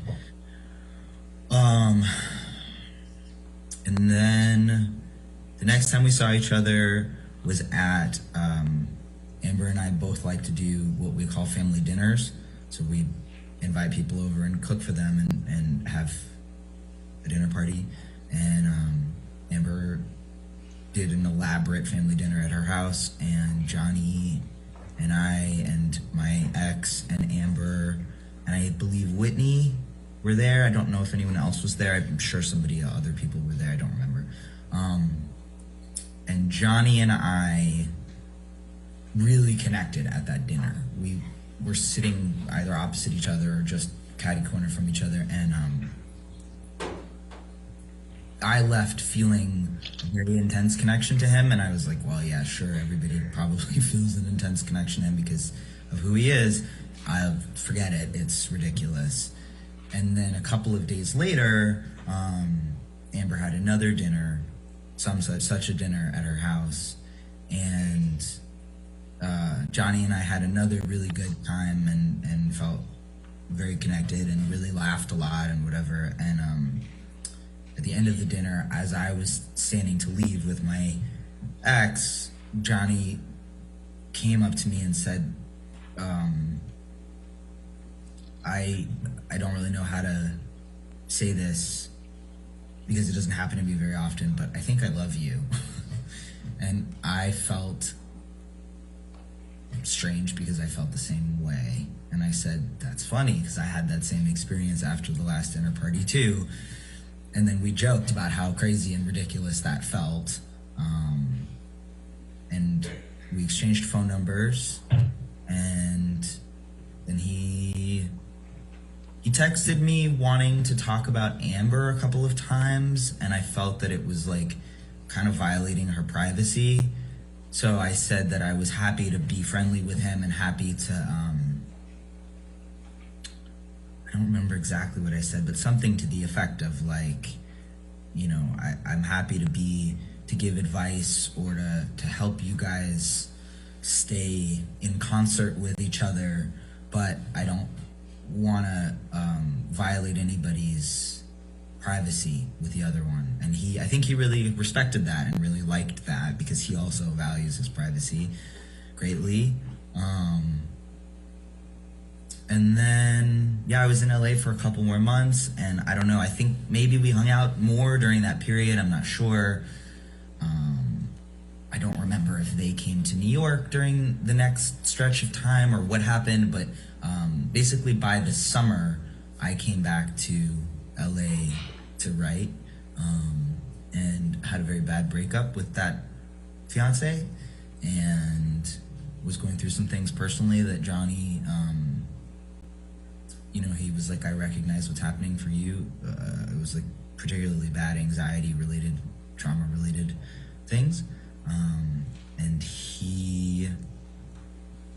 I didn't expect him to offer me any support around that stuff, but he just was like, wait, I see what you're going through. You know, this is my experience of it. I have the same thing, and let's talk about it. And like, if you need anything, I'm here. And I was like, thank you so much. You know, I didn't really expect that. And I went back to New York to be with my family for a couple days, or maybe a week or something. And it was very painful to be there. And he had said, if it's painful to be there, you know, just let me know and come back and stay here. And so I did. And I came back, and I originally was going to stay at Amber's house because she kept her apartment for a number of years while they were together, even though she stayed at his house a lot, that she paid for, etc. And she was, you know, the person that I'd known longer, so I felt more comfortable being at her house. And then the consensus was that I should be closer to them. And so he said, oh, there's this house that's just sitting empty at the end of the street, just stay there. And I was very hesitant because I didn't want to take advantage of him. And he was insistent, and he was very kind about it, and he said that he understood fully what having PTSD and anxiety could do, and that he wanted to help. So I went and I stayed there, and then that was, I'm guessing, in August of 2013, and then in September, I think, Amber went to England to shoot a movie. So I was there, and Johnny and I would hang out on our own, and Johnny doesn't have a ton of friends because he can't, and I would go up and hang out with him. You know, we really enjoyed each other. We really liked each other. And so we would just hang out, you know, on a daily basis, eat dinner or watch movies, and I'd hang out with his kids, and got, you know, very like into like a very sweet uncle niece nephew relationship with his kids, and they called me Uncle Io. And Mr. Tillett-Wright, did you ever call Mr. Depp brother, or your brother, refer to him as your brother? Yes, I did. Now, I'm going to take you to paragraph 5 of Depp Exhibit number 1, and Mr. Presidio asked you about this paragraph as well. And at the end of it, you had said, and he could be incredibly mean and vicious, especially when he was drunk or high. What did you mean by that? What I meant by that was, on a number of occasions,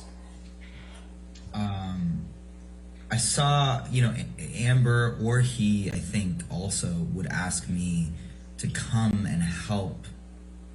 He and I had more of a like mano a mano kind of relationship, and she and I had I was kind of like the only person that would check either of them for a while, and so they would both ask me to do that with each other. So I saw him, for example, I remember there was a time when it was very late at night. I was down the hill, so I went up the hill, and he was outside by the pool with a glass of what I understood to be whiskey, and she was inside crying and very upset in the kitchen, I think. And then I went outside and talked to him for a long time. Situations like that, or and he would say things. He said something to me that night that I thought, that night by the pool, where I thought, Jesus Christ, you know, things like, she's gonna, all she's got is her looks, and she has no talent, and when her tits start to sag and her face gets wrinkly, nobody is going to be interested in her for anything, and she better figure out another way to survive and shit like that. Sorry, pardon me, things like that. And I also witnessed him when Amber was in England. Marilyn Manson and Paul Bettany came over at one point, and there was a great deal of cocaine and alcohol involved that I witnessed them doing together. I don't specifically recall if Mr. Bettany did or did not partake in the cocaine, or really much of anything except things that he said and his personality, but Mr. Manson and Mr. Depp partook in a lot of cocaine. What, if anything, did Mr. Depp tell you about his struggles with drugs and alcohol? And we sat on the couch and he told me a number of things. He told me about his childhood. He told me about growing up in Kentucky. He told me about growing up very poor and how his mom was verbally and physically abusive. He told me that when he was very, very young, like 13 or something, he started drinking and taking drugs, I think, or at least drinking quite heavily. He was even kind of like, yeah, it's crazy, I know, but I've been doing it my whole life. I'm built like a tank. And so that was kind of the nature of the conversation. And he told me that he had struggled with ever not drinking or ever not doing drugs. And he also told me that he didn't particularly enjoy being sober, but that, people around him were very concerned. He was very, very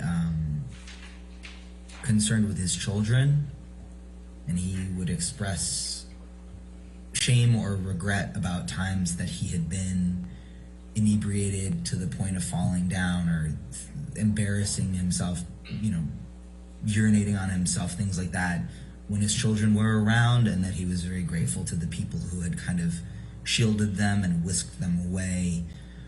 And he told me that in his relationships with previous women, his drug and alcohol use had been an issue, but that he just didn't really like life sober, and that it was too painful to be alive without imbibing or getting high. And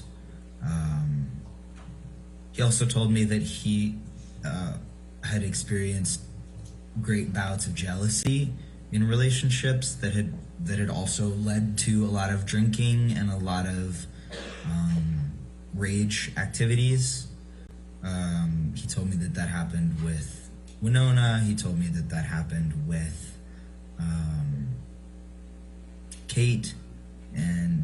Winona Ryder and Kate Moss. He told me that had happened with Vanessa Paradis. Mr. Tillett-Wright, what, if any, observations did you make about Mr. Depp abusing OxyContin? Over the course of those 2 years, Mr. Depp told me verbatim that he was addicted to OxyContin. And I have a text message from him where he expresses that it's extraordinarily hard to kick, and that it, I don't remember exactly the words that he uses, but he referred to it to me verbally many times as like the hardest thing that he's ever tried to kick, which he's tried to kick most things. He said it was harder than heroin. So he was very open and verbose about OxyContin, having gotten addicted to OxyContin. So what, if any, observations did you make about Mr. Depp smoking cigarettes and joints, marijuana? Mr. Depp,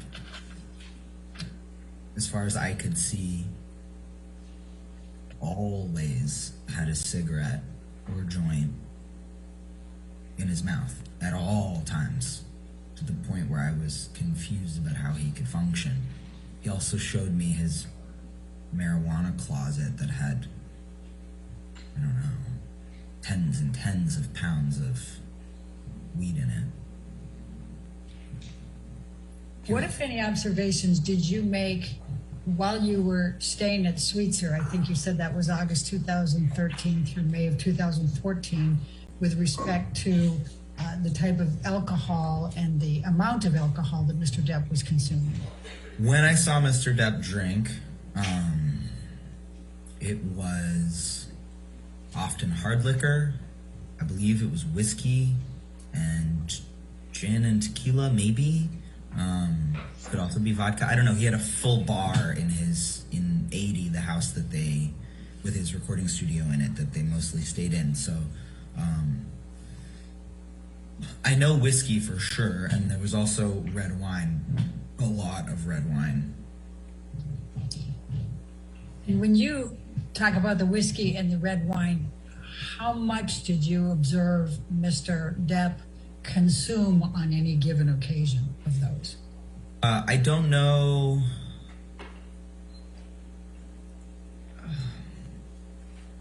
The one occasion I know specifically was the one that I mentioned before during the argument, where he suddenly had a glass of whiskey, and I remember it being like, I remember clock, because I grew up counting people's drinks, I remember clocking that it was a very large pour in the glass of whiskey.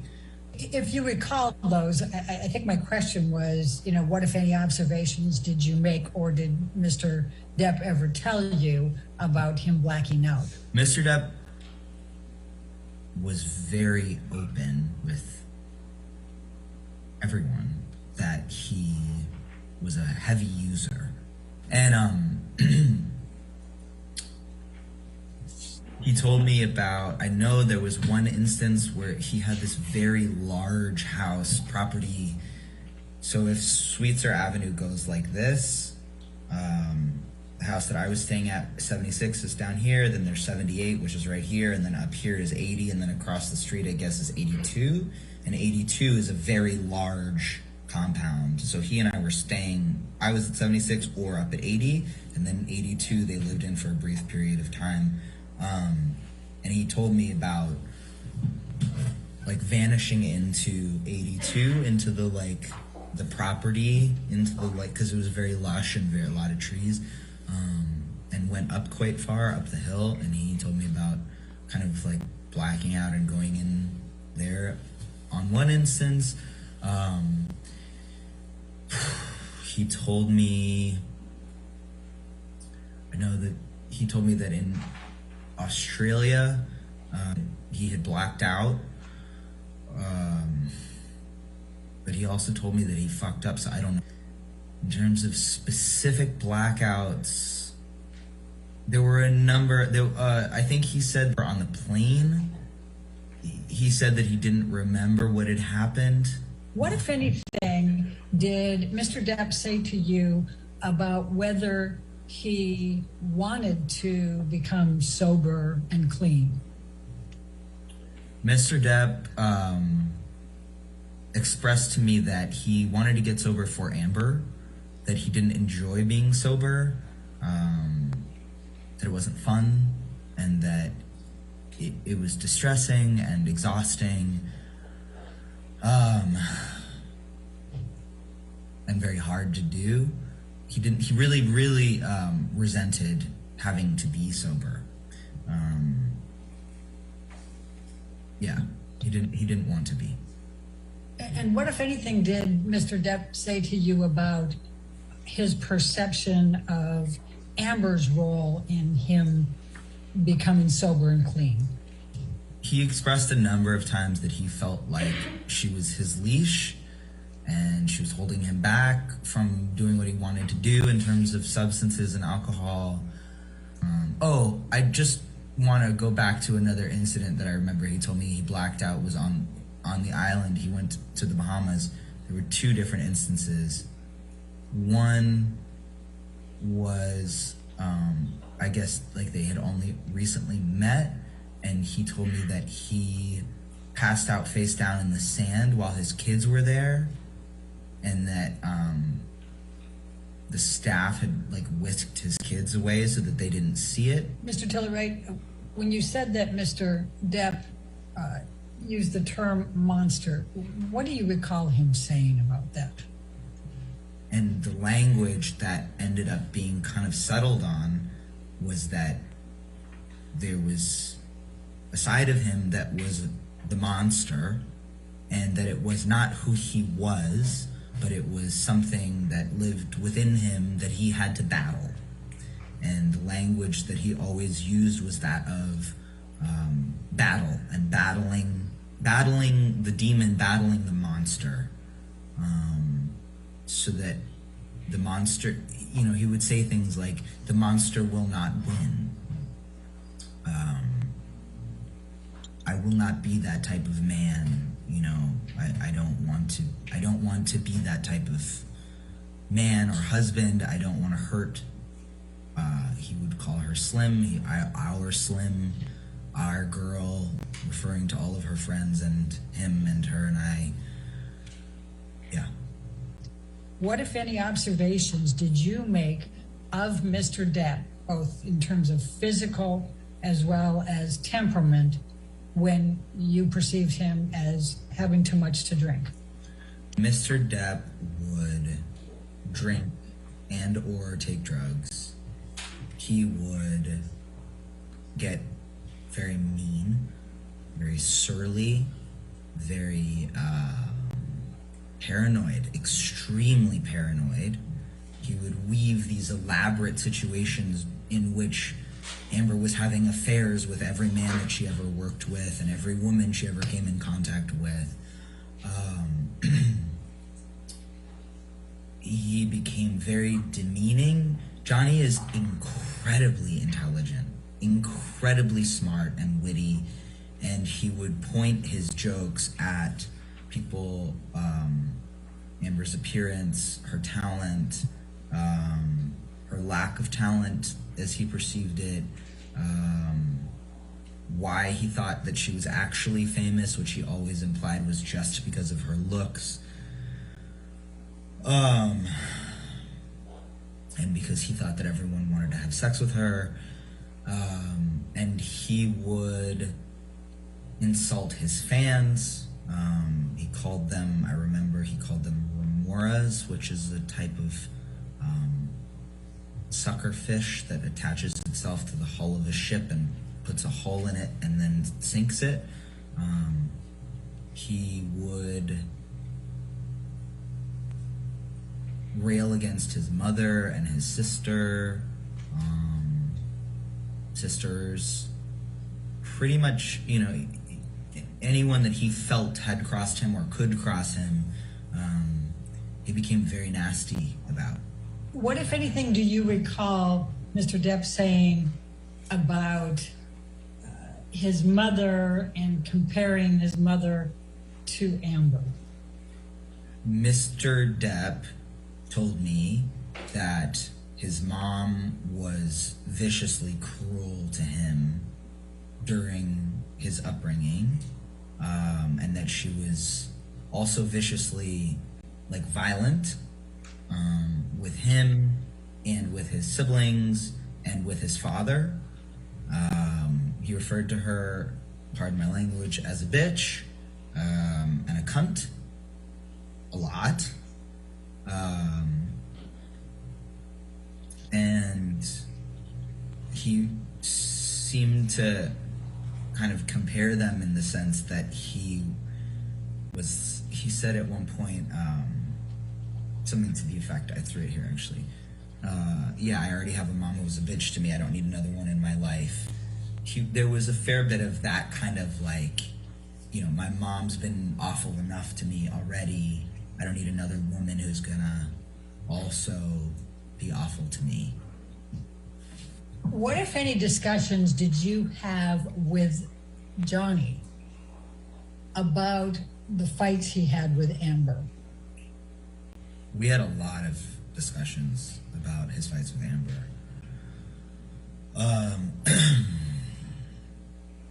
What do you recall? In the very beginning, he expressed that she made him feel crazy, that he was so in love that it made him feel crazy.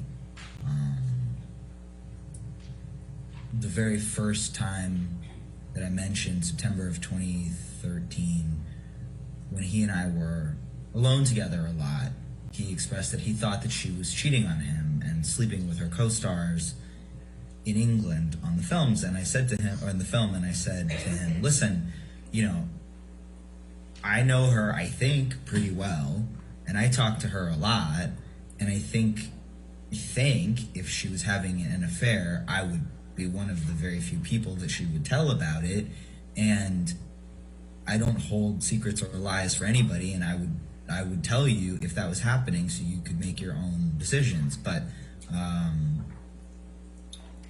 as far as I know, that's really not the case, and I think that she's really in love with you, and I think that she also is worried that you are having affairs because both of you are used to being sex symbols on Earth, and both of you need to just accept the fact that you're really in love with each other and lean in and be together and love each other.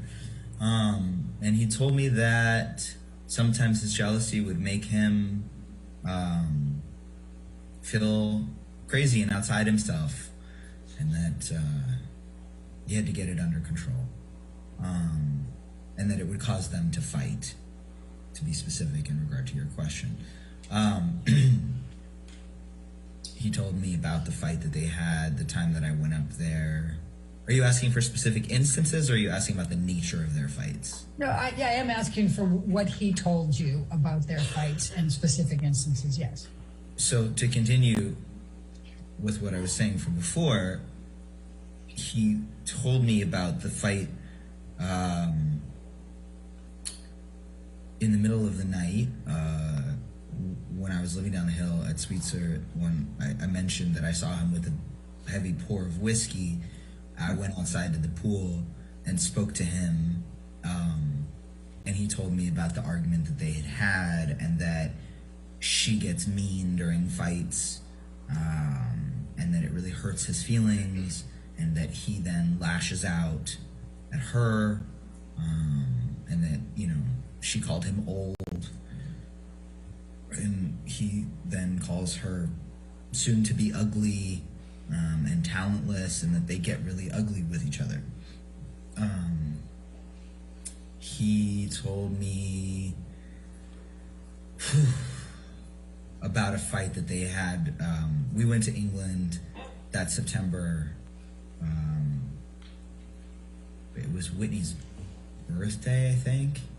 Amber's sister, Whitney.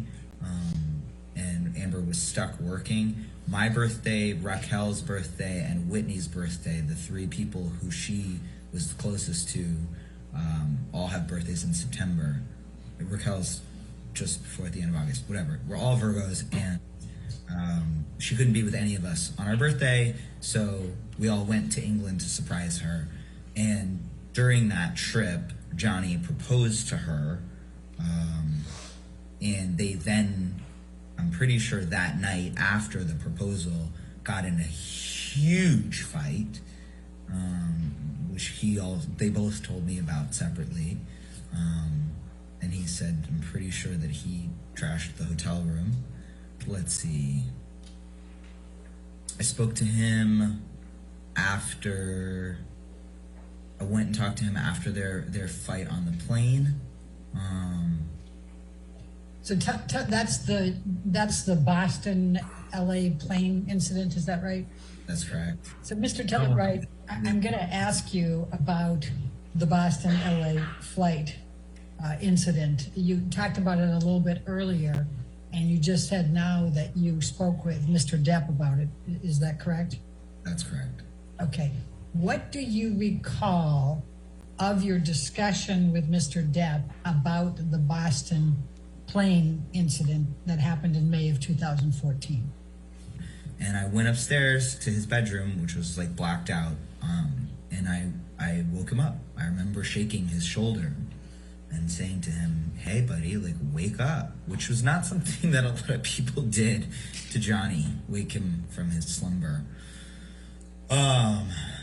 And he woke up, and we had a conversation about what happened on the plane. And he didn't really remember being on the plane. He didn't really remember getting off the plane. He didn't really remember much detail of anything, and he swore up and down that he was going to stop, and he was going to stop drinking and taking drugs, and he was going to never do it again. That was that incident. What if any meetings related to alcohol did you and Amber attend in this time frame? I understand, because we didn't go to many meetings. I took Amber with me to Al-Anon, which is it's like a sister program to AA for the family and friends and loved ones of addicts and alcoholics, which I regularly attended. So she came with me to a number of Al-Anon meetings, and she also had, I think, 1 or 2 phone calls with my dad's wife about how she dealt with helping him get off of his drugs and drink less, and she read a number of books about it. She was watching documentaries about it. She would listen to any radio show she could get on, like anything she could get her hands on that would give her some tools for how to deal with this, she consumed in that period. What, if any, communications did Johnny have with you in this time frame about wanting to get back with Amber after the Boston plane incident? We went to New York, and I remember we were staying at the Ace Hotel in Midtown. And Johnny started reaching out to me.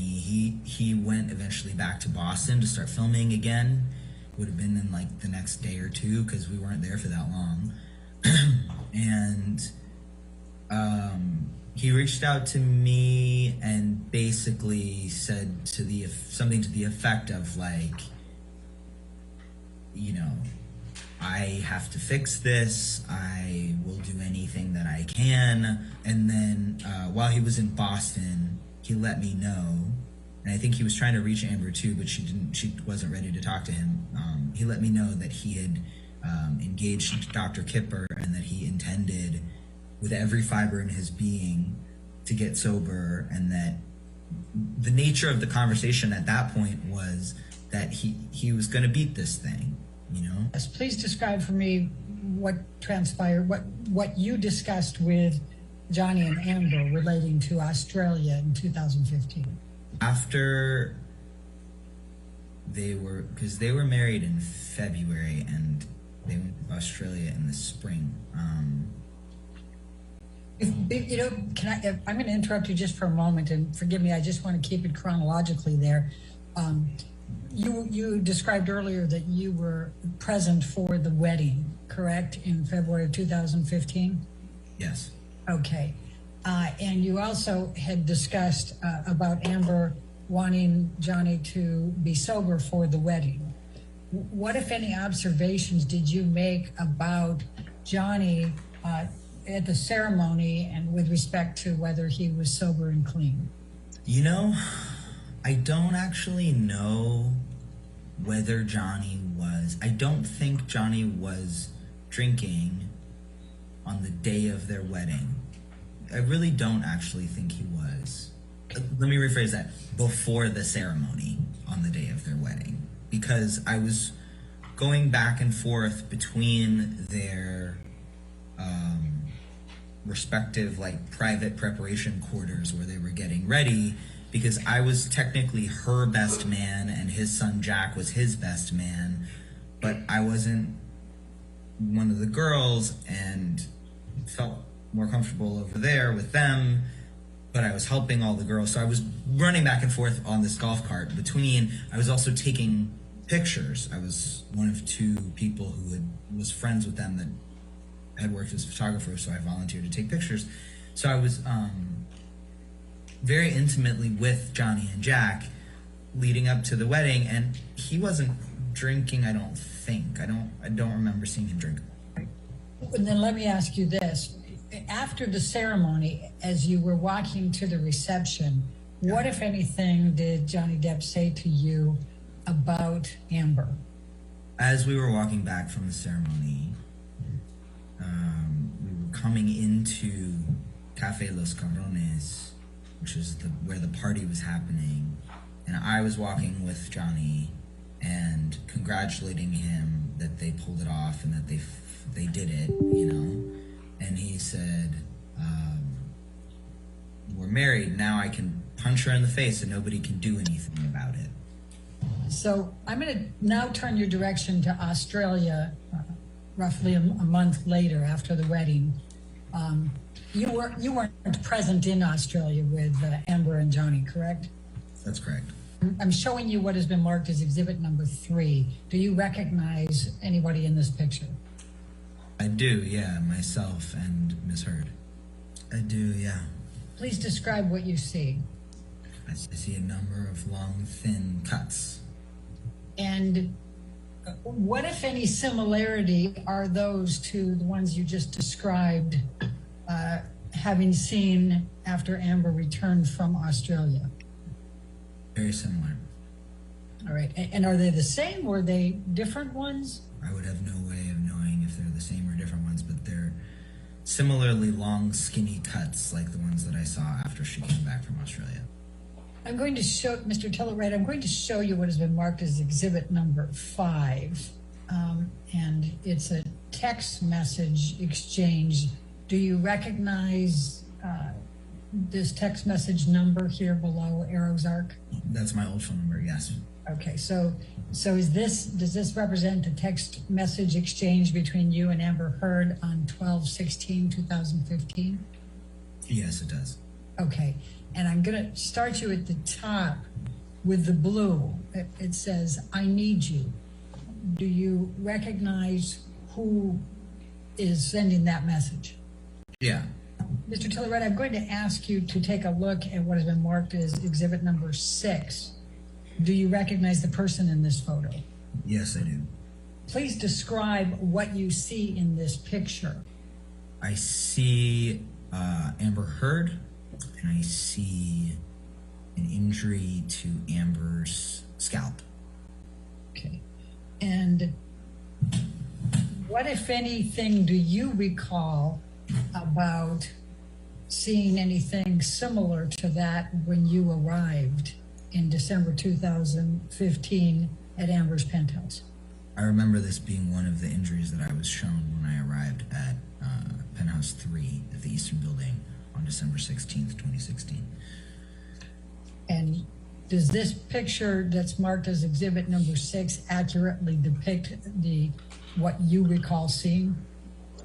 I remember this being one of, I think maybe 2 scalp injuries that there were. I remember there was another one as well, but I could be mistaken. I believe there was another one on a different part of her head as well. Do you recognize the picture that is set forth as exhibit number 7? Yes, I do.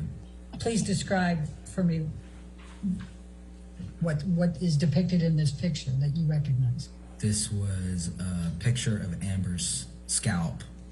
And does this accurately depict what you saw when you were shown it, as you testified earlier in December 2015? Yes, it does. Mr. Tillett, I'm going to show you what has been marked as deposition exhibit number 8.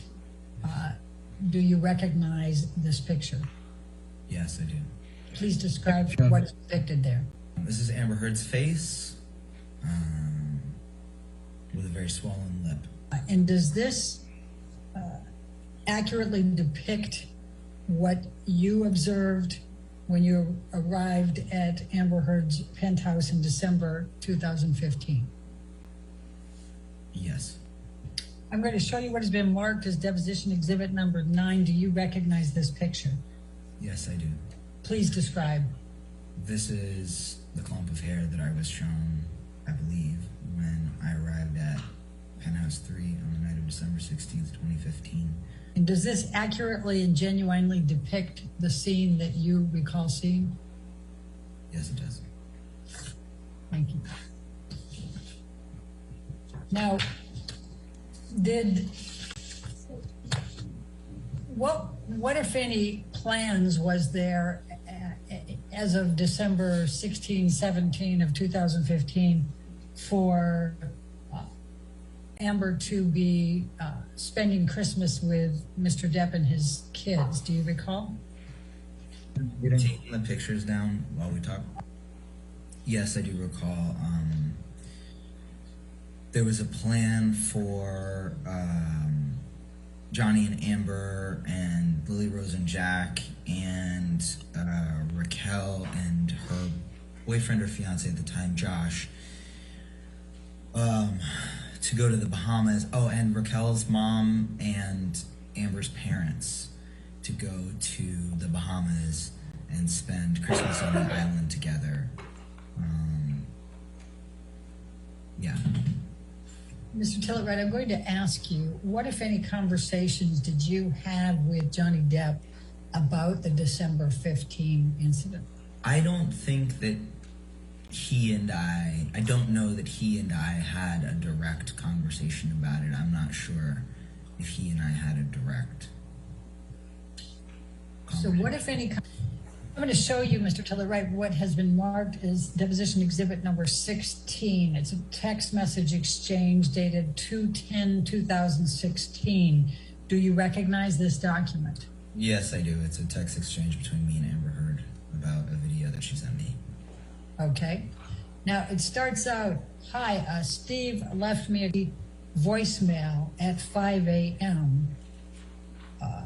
And that's from you, correct? That's correct. Do you remember what the voicemail message was? Yeah.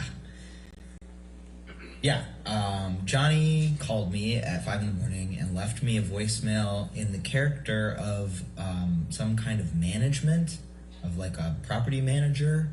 And he said something about, yes, hello, this is management. And I don't remember what he said, but it was something to do with like, we have a situation that we need to change out the something. And it was just a lengthy, just off the wall nutbag ramble in the character of management. Mr. Tillett, I'm going to show you what has been marked as exhibit number 17. And then Alex, I'm going to ask you to play this.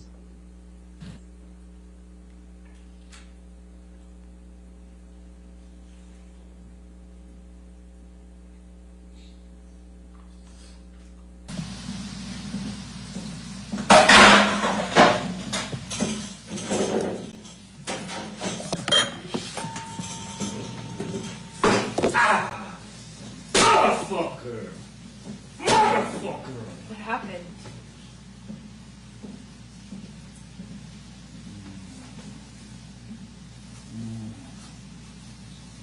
What happened?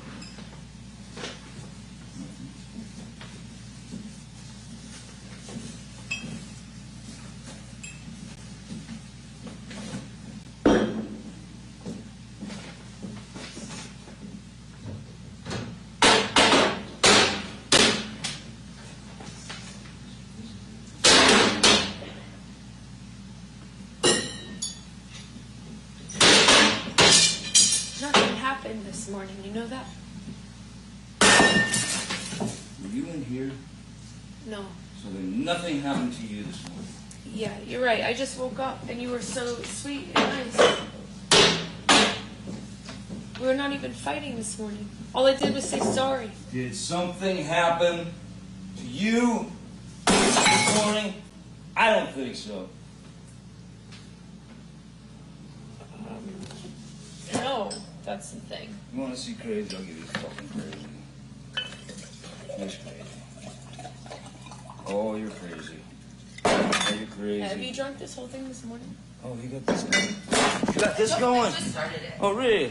Yes. Really?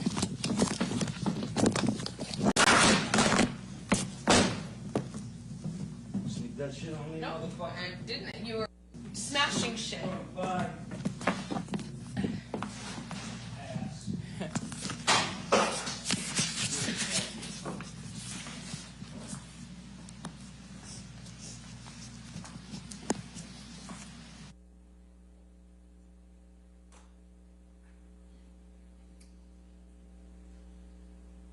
Thank you, Alex. You can take this down now. Mr. Tillett-Wright, do you recognize that video? Yes, I do. Was that the video that Amber sent to you on the text message exchange on February 10th, 2016?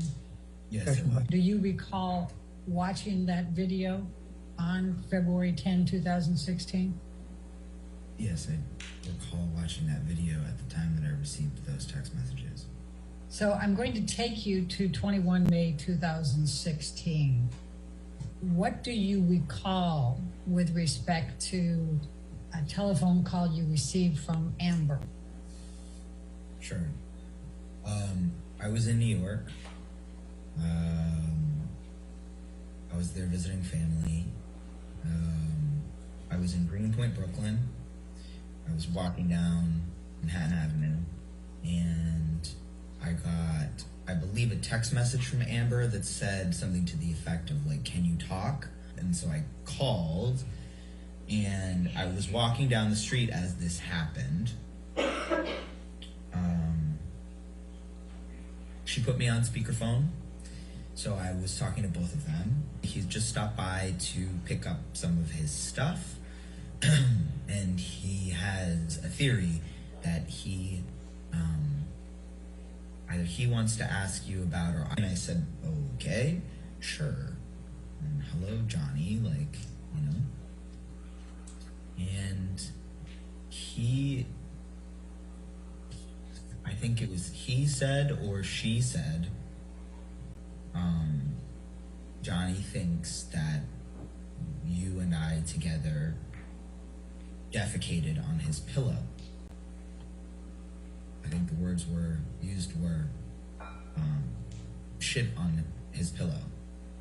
So I started laughing, and I was laughing, she was laughing, and when I realized that he was serious, I was like, okay, look, you know, first of all, I wasn't there that day. And so he got very agitated by the fact that she and I thought it was funny. And he started to get more and more agitated, and I could hear him walk away from the phone. He came clomping back down the stairs, and I heard like a noise, and then the phone dropped. And he said to her, oh, you think I hit you? You think I fucking hit you? What if I peel your fucking hair back?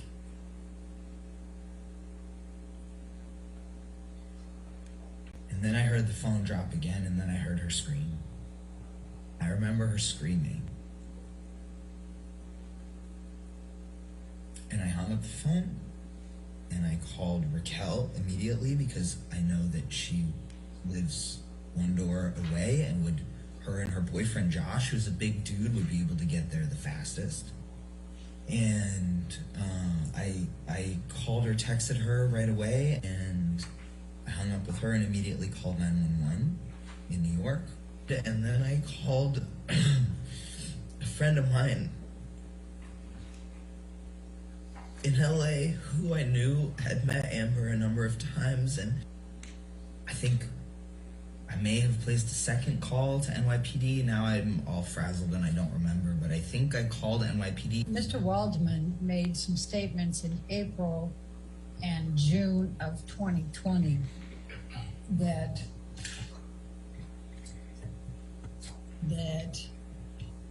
quote, Amber Heard and her friends in the media used fake sexual violence allegations as both a sword and shield, depending on their needs. They've selected some for sexual violence hoax facts as the sword, inflicting them on the public and Mr. Depp. That was made on April 8, 2020. What, if any, impact did that have on Amber based on your observations? Amber retreated. Amber became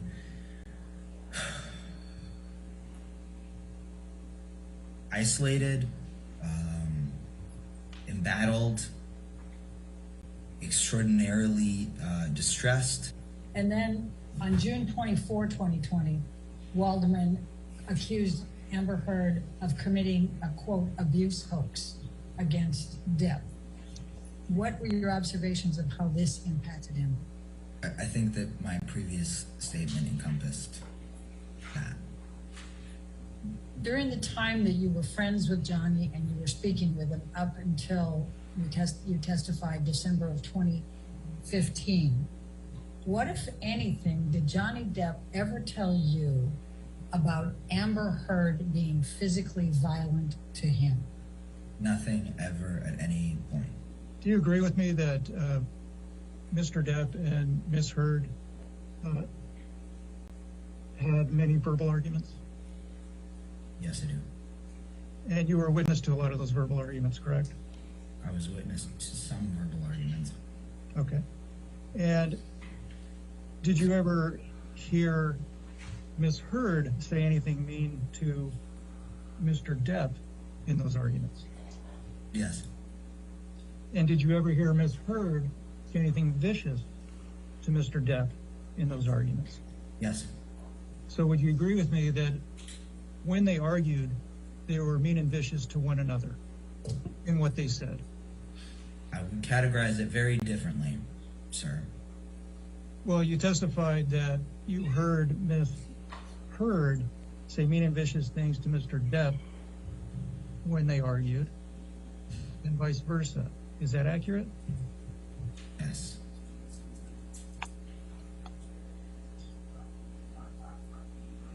And although you witnessed arguments, verbal arguments between the two of them, where they exchanged mean and vicious statements, you never saw Mr. Depp assault or beat Ms. Heard on any occasion, correct? Objection. No, I never saw either of them physically assault the other one. Did you ever experience him become violent as a result of or because of smoking cigarettes or joints? As I've already explained to you probably 8 times, I've never seen Mr. Depp become physically violent with Ms. Heard. So if that's what you're asking me, if he smoked a cigarette and that made him violent, I think you know that that's ridiculous, and the answer is, again, no. Did you ever witness Mr.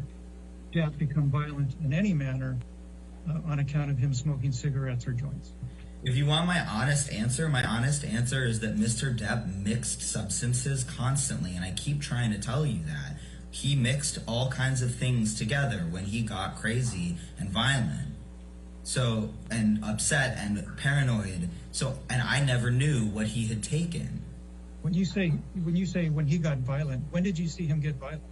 I saw Mr. Depp throw glasses and dishware on at least 2 occasions, which I would characterize as physically violent. And do I know if he'd smoked marijuana or cigarettes? Before that, I don't know.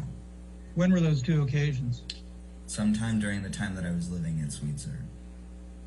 And once at the Eastern Building. And prior to throwing those dishes, did you witness him imbibing any drugs or alcohol? I couldn't tell you, but seeing as Mr. Depp always was smoking cigarettes and marijuana, my assumption would be yes. Okay.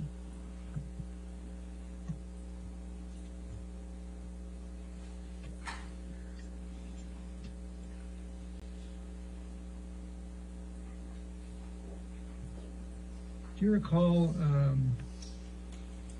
when Miss Bredenhoff showed you a picture of a clump of hair on the floor?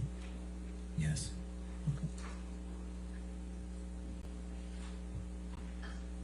When you saw that, that was more than a day after it was allegedly pulled from her head by Mr. Depp, is that right? Well, if you want to get technical, my understanding was that their fight happened very late at night, which is technically the morning of the 16th, and I arrived at her house around midnight, the night of the 16th, so technically it's not more than a day after, it's in the same 24-hour period, so technically the answer to your question is no. Okay, so I'm just talking about the hair on the ground that you saw. When you saw it, was it your understanding that it had been there for more than 20 hours? I have no idea what time their fight started or ended, so I don't know if it was 20 hours or 16 hours or 13 hours.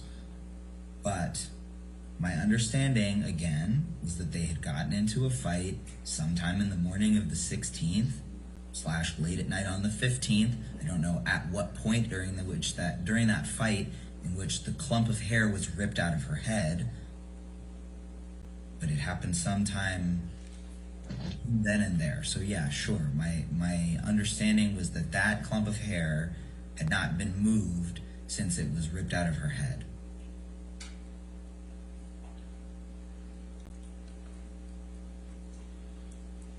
All right. Completes.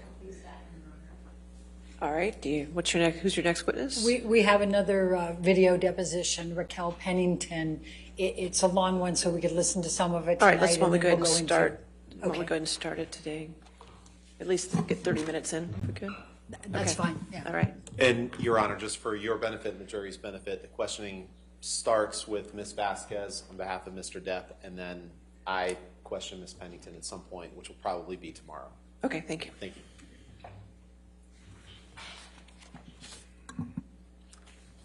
Can I please have you state your name for the record? Raquel Pennington. In what city and state do you currently reside? Los Angeles, California. You've been deposed before, right? Yes. And you were deposed in Ms. Heard's divorce proceeding for Mr. Depp, is that correct? Yes.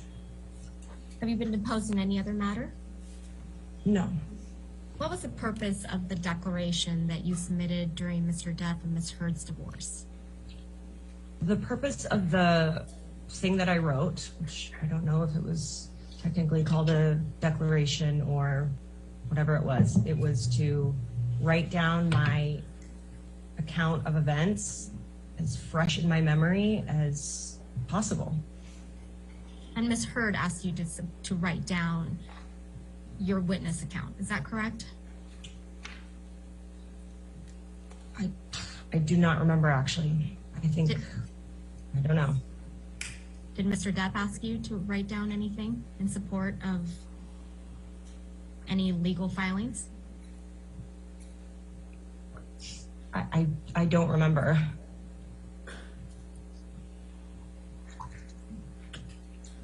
So it's your testimony sitting here today that you don't remember one way or another, whether it was Mr. Depp or Ms. Heard that asked you to write down your witness account during their divorce. Is that correct? I wrote down my account. That is the memory that I have. I wrote down everything as clearly as I could remember it, as soon as I could. You provided a witness statement in the UK proceedings. Is that correct? I believe so. Do you recall how many witness statements you provided? Just one. And you provided this witness statement to the son's attorneys? I don't know who it got provided to. Did you testify in the UK trial? Yes. And for which party did you testify for the UK trial? I believe it was the publication. And by the publication, you mean the Sun? Yes. When was the last time you spoke to Ms. Heard?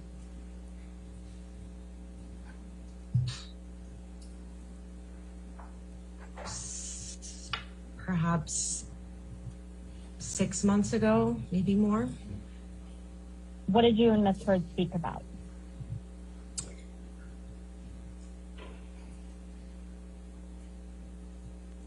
Probably, it was before her baby was born.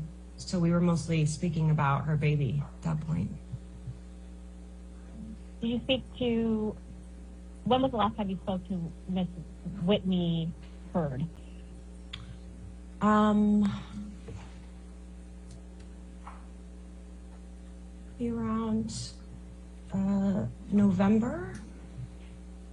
October, November of last year. And when you say last year, you mean 2021? Yes. When did you first meet Miss Amber Heard? I believe it was 2003. When you met Miss Heard in 2003, you developed a friendship. Is that right? Yes. Would you say you were best friends? We became very close friends. Your friendship with Miss Heard, it persisted through her relationship with Mr. Depp. Is that correct? Yes.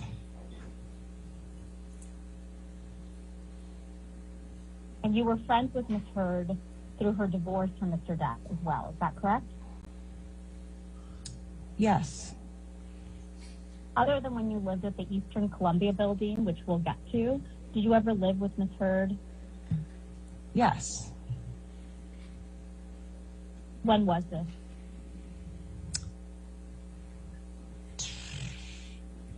Twenty 2017 to 2018. Yeah. Where did you both live? We lived on Holly Drive. Was that a home? Yes. And did you pay rent? No. Did Miss Heard? Yes. Sitting here today, do you still consider Miss Heard a friend?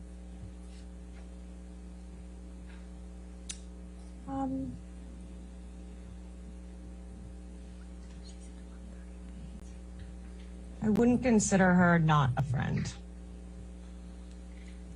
What does that mean? We don't speak. We are not enemies. Why don't you speak? We grew apart. Rhonda, can I please have my question read back? Yes.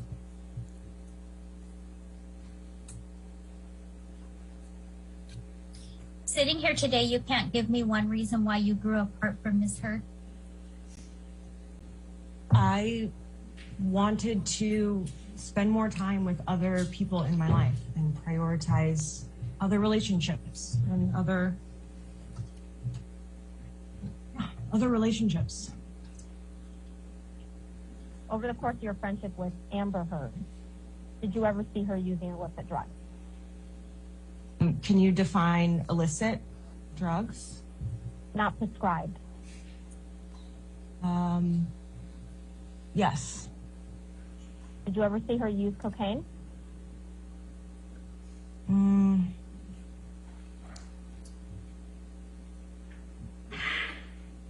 Yes. How many times?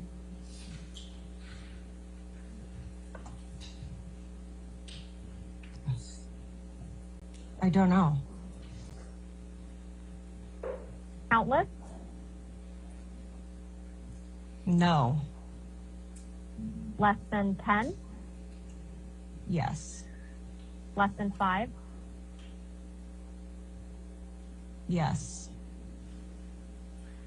If you remember, when was the first time you ever saw Amber Heard use cocaine? I don't remember.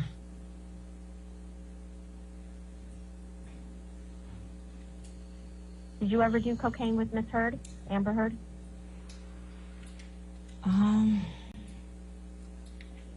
Yes. How often?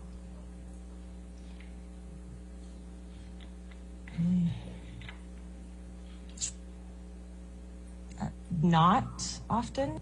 Was there a point in your relationship with Ms. Amber using more cocaine?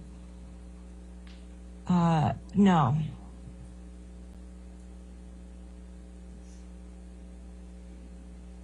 Did you ever see Miss Amber Heard use cocaine while she was in a relationship with Mr. Depp?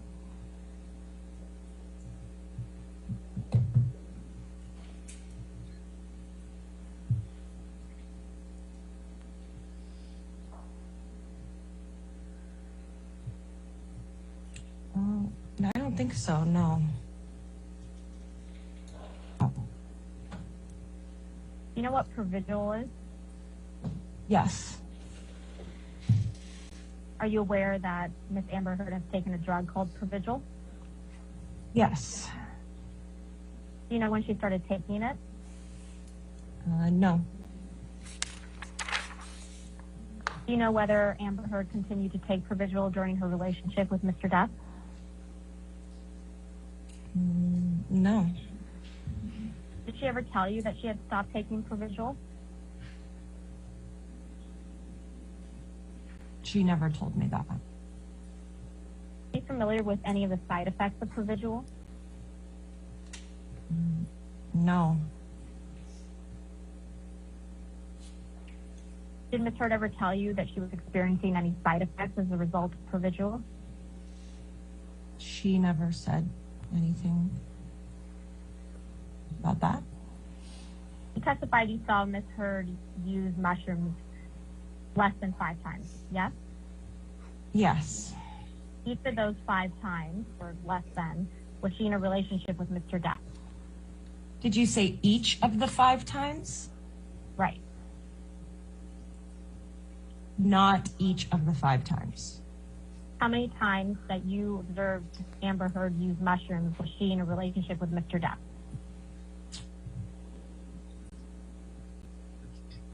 Maybe 3.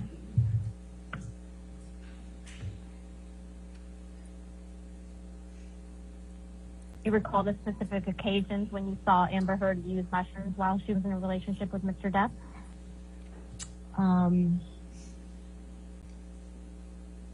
The first Coachella that we went to, the second Coachella that we went to,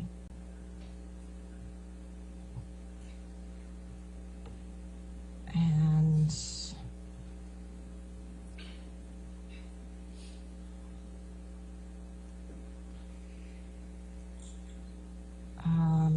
maybe at Hicksville.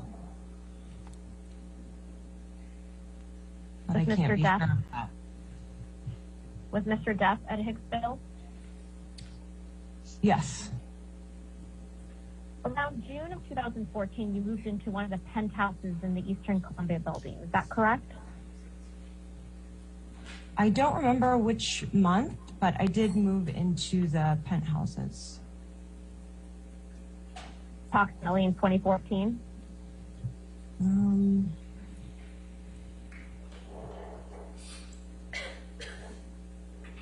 Approximately. And Ms. Heard at the time was in a relationship with Mr. Depp, correct? Yes. And it was Mr. Depp who invited you to live in one of the penthouses, right? They both did. And when you say they both did, they both sit you down and invite you to live in the penthouses? I don't remember how the invitation happened, but it came from both of them. This was a penthouse Mr. Depp owned, right? Correct. And specifically, the one you lived in, it was referred to as Penthouse 1, right? Correct. And when you moved in, Mr. Depp gave you a master key to all the penthouses he owned, right?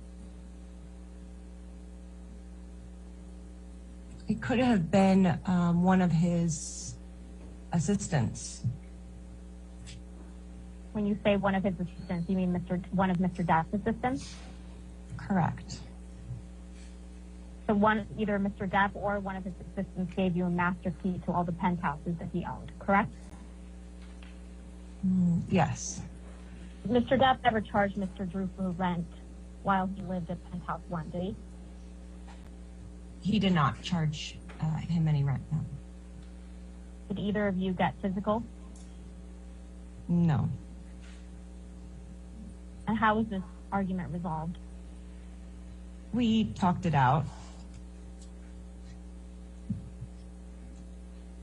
You recalled another argument with Ms. Heard at Holly House, is that correct? Mm-hmm. What was this argument about?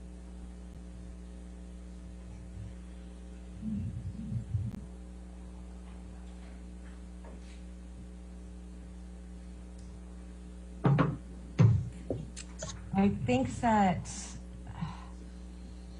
we were setting up for Thanksgiving, and we were looking for maybe some glasses or some dishware. We had just moved in, and we couldn't find them anywhere.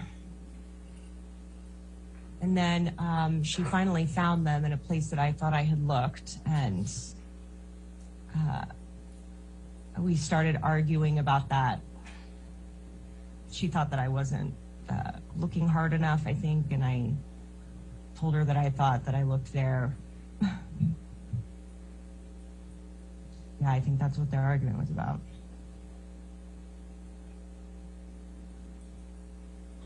Was this just a verbal altercation, or did you get physical with each other?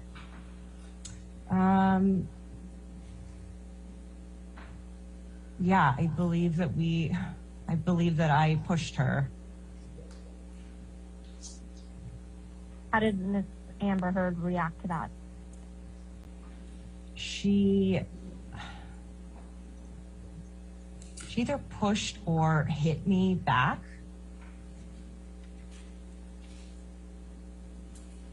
Yeah. You know where she hit you? I think it was on my cheek. Do you recall any other physical altercations that you've had with Miss Amber Heard? No. Do you recall any specific instances when you saw Amber Heard get into a fight with someone else? No. In the time you've known Amber Heard, have you ever seen her wear hair extensions?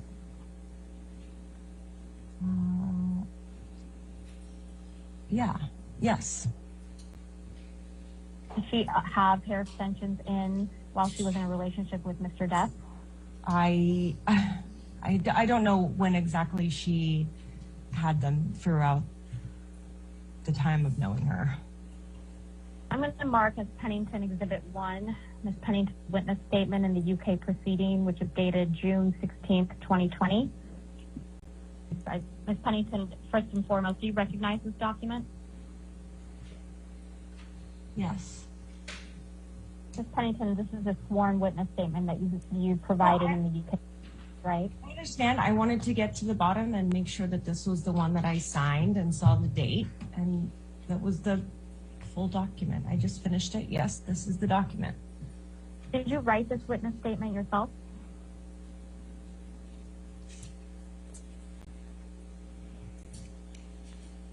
Yes. I'm sorry, I didn't catch that. Yes. Thank you. Did anyone help you write this? No. Did Amber Heard help you write this? No. Did Amber Heard's counsel help you write this? No. Other than your attorney, did you speak with anyone about the preparation of this witness statement? No. Could please turn to the 10th page of the document where your signature is, or a signature is.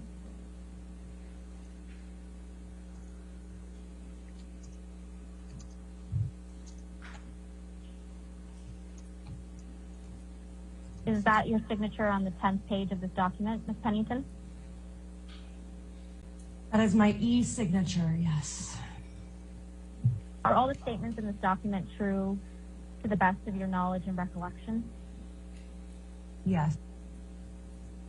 You previously testified that you went on a trip to Hicksville with Ms. Heard, Mr. Depp, and some other friends. Is that correct?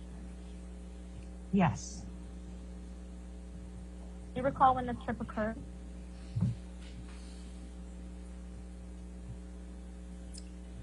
Not off the top of my head. Do you recall who else went on that trip? Yes. Who else was on that trip?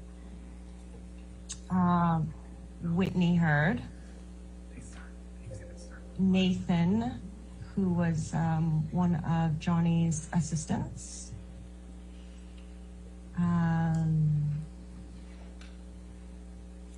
Brittany Eustace, Kelly Milano,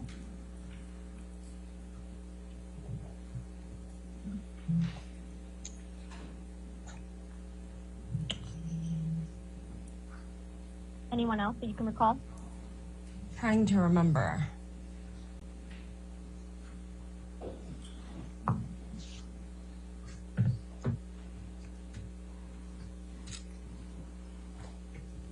No, I don't remember anybody else. Where were you all staying? At Hicksville Trailer Park. Did you personally witness Mr. Depp become, quote, angry and aggressive, end quote, toward a friend of yours? Yes. Relative to where Mr. Depp was, where were you when this occurred? We were around a campfire. My question is a bit more specific. Relative to where Mr. Depp was when this occurred, where were you sitting or standing? I was at the same campfire. How close were you In to a Mr. circle. Depp?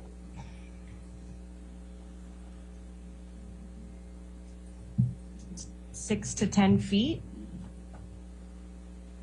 What time of day did this occur? Evening. Had you consumed any drugs or alcohol at this time?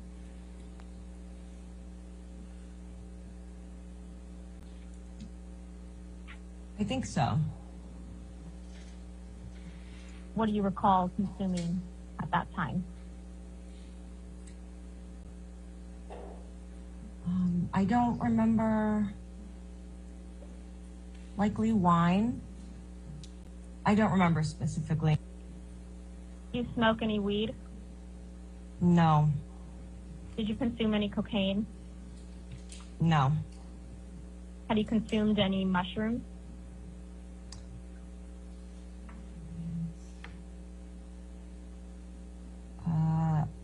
I believe so. Had you consumed any MDMA? No. Who was the friend that you referenced Mr. Depp became, quote, angry and aggressive towards? Kelly Sue. How did you know her? She was married to a work friend of mine. Do you have any independent recollection of how long you had known Kelly Sue Milano by the time Hicksville occurred?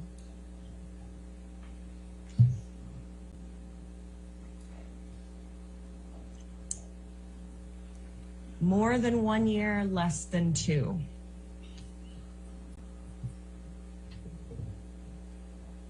What did you witness Kelly Sue Milano doing that evening before Mr. Depp became, quote, angry and aggressive?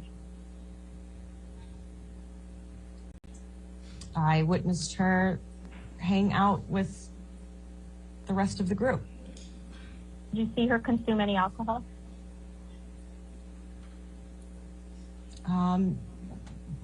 Not that I remember. Did you see her smoke any weed? No. Consume cocaine? No. Did you see her consume any mushrooms?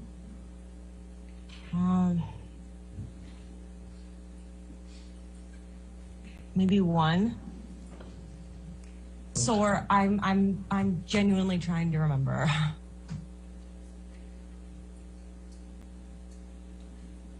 I saw her eat some amount. I don't know how much. Did you see her consume any MDMA? No. You testified that Mr. Depp said words to the effect of, quote, get off my woman, end quote, to your friend. Is that right? I testified that. Did you personally hear Mr. Depp say that? Yes. Is this the quote angry and aggressive end quote conduct by Mr. Depp that you testified to? Yes. Other than telling Kelly Sue Milano to quote get off his woman end quote, what did you personally observe Mr. Depp do that was quote angry and aggressive end quote?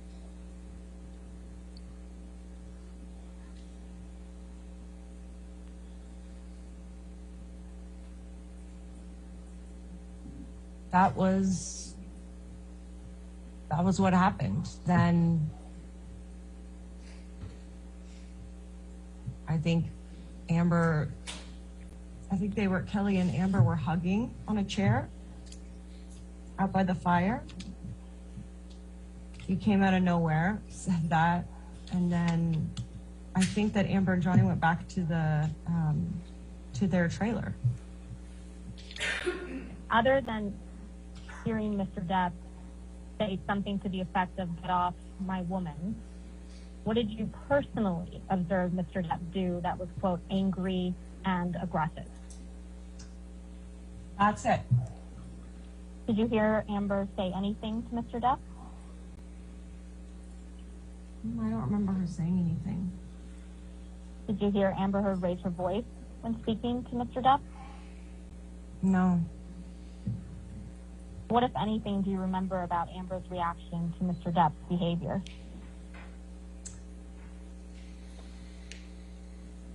She was trying to comfort him. This evening in Hicksville, did you ever see Amber Heard consume any drugs or alcohol? I didn't see it. You didn't see Ms. Heard drink any wine? Yeah, I don't remember a specific time watching her take a sip of a drink. Was she holding a drink? I don't remember. And this evening in Hicksville, did you see Mr. Depp consume any drugs or alcohol? I didn't see any specific image in my mind of him consume. Did you personally witness Mr. Depp, quote, in a rage, end quote, that Ms. Heard described? Did I personally witness the rage in the trailer? Yeah.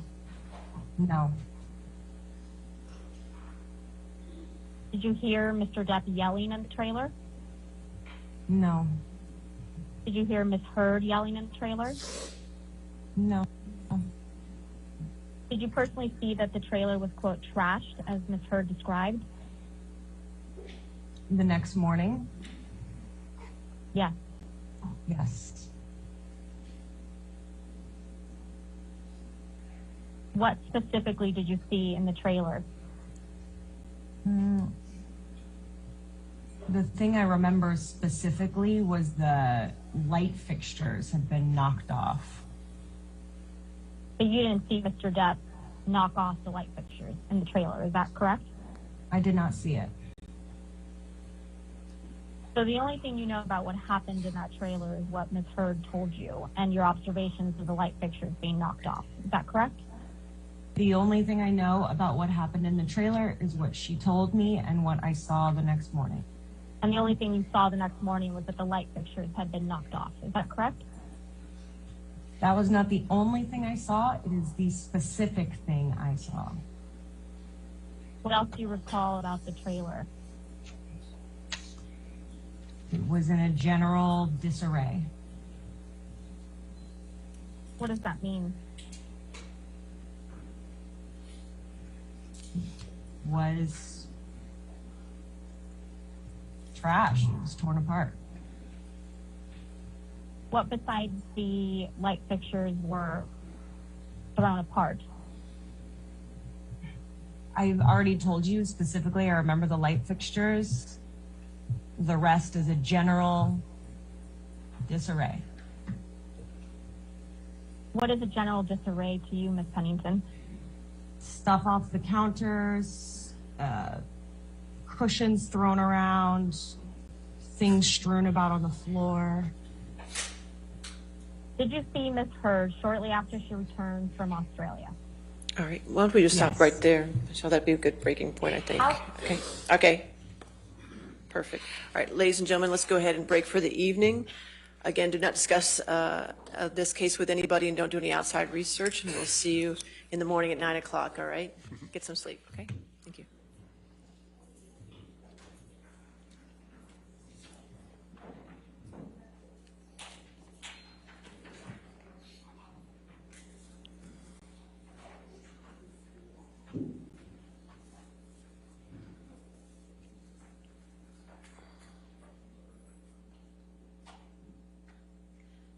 All right, I just have a few items. Just for the record, I want to make sure exhibit. All right. Well, how you guys doing? Well, that's going to wrap up our coverage of day 7 million of the Johnny Depp Amber Heard hearing today. For anyone that's curious, my name is Steve. I'm pretty awesome. Oh shit! Now I'm hearing myself. Whatever. They're just doing stuff. They have one live witness tomorrow, one deposition. So they don't need a link other than the jury, blah, blah, blah. That's the thing. So there's going to be one live witness, one deposition. And then we'll have to wait and see what's going to transpire beyond that. I'm surprised they didn't go further into the allegations of the shit on the bed. You know, the notorious shit on the bed. I secretly wanted to know about that because that's it's something that's a little bit perplexing to me. But they didn't do it. Facebook did cut off at 5 o'clock, and I didn't give any warning. So I apologize to anyone who frantically was like, "Oh my God, did they take him down?" No, they didn't. They did not take me down. Yeah. So for everybody that's watching on Citizen Stringer. We are going to Scheisen. I don't know if I can do an underlayment on this. You know what I can do? Watch, I can. Yeah, I got this. Well, let me do it. Let me see. Reference media. Bam. I always do this live because it's like super rad. It doesn't let me.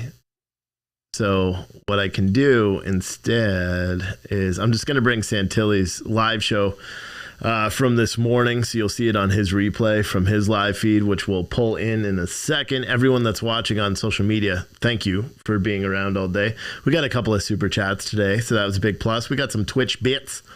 I hope you guys enjoy not having commercials on Twitch. I haven't heard a thank you yet. You know, we used to play a lot of commercials on Twitch, and the reason is because we got paid for it, you know, but I appreciate all the faithful viewers that are there every day, and even the trolls. I mean, you guys are still fun, but you all disappear the second I get in that chat, which is kind of annoying. You know, I want to deal with some of you trolls too. Anyway, we're having a t-shirt closeout. Like if you've been watching for a long time and there's been some times that you wanted to get a t-shirt, but you just didn't have it now. Inflation is going crazy. I know that, you know, prices are through the roof. So I'm doing my best to combat that while trying to make some money off of the surplus of shirts we have here. So what we're doing is we're doing a t-shirt box. It's different than any one before because, well, it's super cheap. $32.50 gets you 3 of the freshest designs. Actually, it may not be fresh. Fresh usually implies new, like new designs. These are not necessarily new. You may get duplicates if you've ordered. I know I've got a lot of Back to Blue. I've got I'm not going to do the Trump rally ones because those are specific to the actual Trump rally. So I'm just going to end up tossing those, which sucks. But yeah, we've got a bunch of our old t-shirts, a couple of the Scooter Steves we'll be throwing in there, a couple of the old PT News, Wake Up America, Back to Blue Tuesday V-necks we got some old oldies but goodies. All right, so go over to the link right now if you haven't already and snag a box. It's in the chat right there. politicallyincorrectstore.com and just look for t-shirt box and you'll see it. Make sure you also get your orders in for the Patriot boxes for this month. I'll be shipping those after I ship all of the last month Patriot boxes. I finally got those boxes today, so that's awesome. We do have coffee, and that's great. Someone said you're hoping your 2 boxes rock. Yes, and the problem is you may get duplicate shirts. I have no idea. I'm not going to know until I package the orders, and I can't be like, oh, well, this person ordered 2, so let me give different shirts. I can't do that. Basically, I'm just like, I have all the shirts based on sizes lined up, and I'm just making sure you're not getting 3 of the same shirts in the same box. You know what I mean?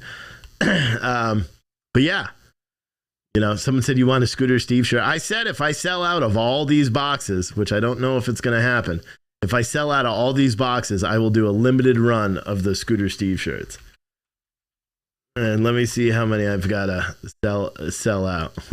I still have plenty. Still have 48 of them. No, this just updated. Yes, I still have 48 boxes. 48 boxes left. So if I sell all of them, I'll do a limited run. And I'll announce it in a live stream, so that way it's not out for anybody that's not watching the live stream that day. And I'll do a limited run of the Scooter Steve shirts again. But I'm not doing it unless I sell all these, because I hate those fucking shirts. I really do. I'm just not a big fan of it. What is this? How come this is showing this description? Oh, you got the Patriot box. Yes, we got some people that order Patriot boxes today too. The Patriot boxes are different. With the Patriot box, which you can also get, I think it's $45. You get a custom piece of drinkware and a custom T-shirt. So, and those are all printed to order. So basically, what I do is I see how many of the Patriot boxes I sell, and then I order the specific design for that shirt, and then we print them here. So, and same with the cups. I think I'm gonna do. Like a 15, I like 15 ounce coffee cups. I don't like 12 ounce coffee cups. So I think I'm going to do a big order of 15 ounce coffee cups. And they'll be creative. Those are like one-offs. You're never going to get them anywhere else. That will never sell those t-shirts or the designs. So make sure you get a Patriot box. You can subscribe. Those are $45 and they have everything in it. I'm telling you. I mean, so much you don't even know what to do with. All right. You got t-shirts, stickers, patches. Usually it's one t-shirt, one premium t-shirt. Occasionally I'll throw in a little something. I think I'm going to surprise people. I may put like a bag of coffee in one. I may put like extra or a book, because I got a couple of books left from the old Patriot boxes that I used to do. But yeah, that's the dealio. So hopefully you guys go and buy some of these boxes that we have. We've sold a lot. I think we may be out of the larges, or we're almost out of the larges, which is weird. And we have a shit ton of smalls. I'll tell you, if you are a small person, and you wear size small in unisex t-shirts, order a box. You're going to get more t-shirts than you know what to do with, because I have a shit ton of small t-shirts. So I'll be honest, you're going to get more than 3 if you order a small, because I don't think anyone's even ordered a small today. All right. So what I'm going to do, I thought they announced another rally. Have they announced another rally? I don't know.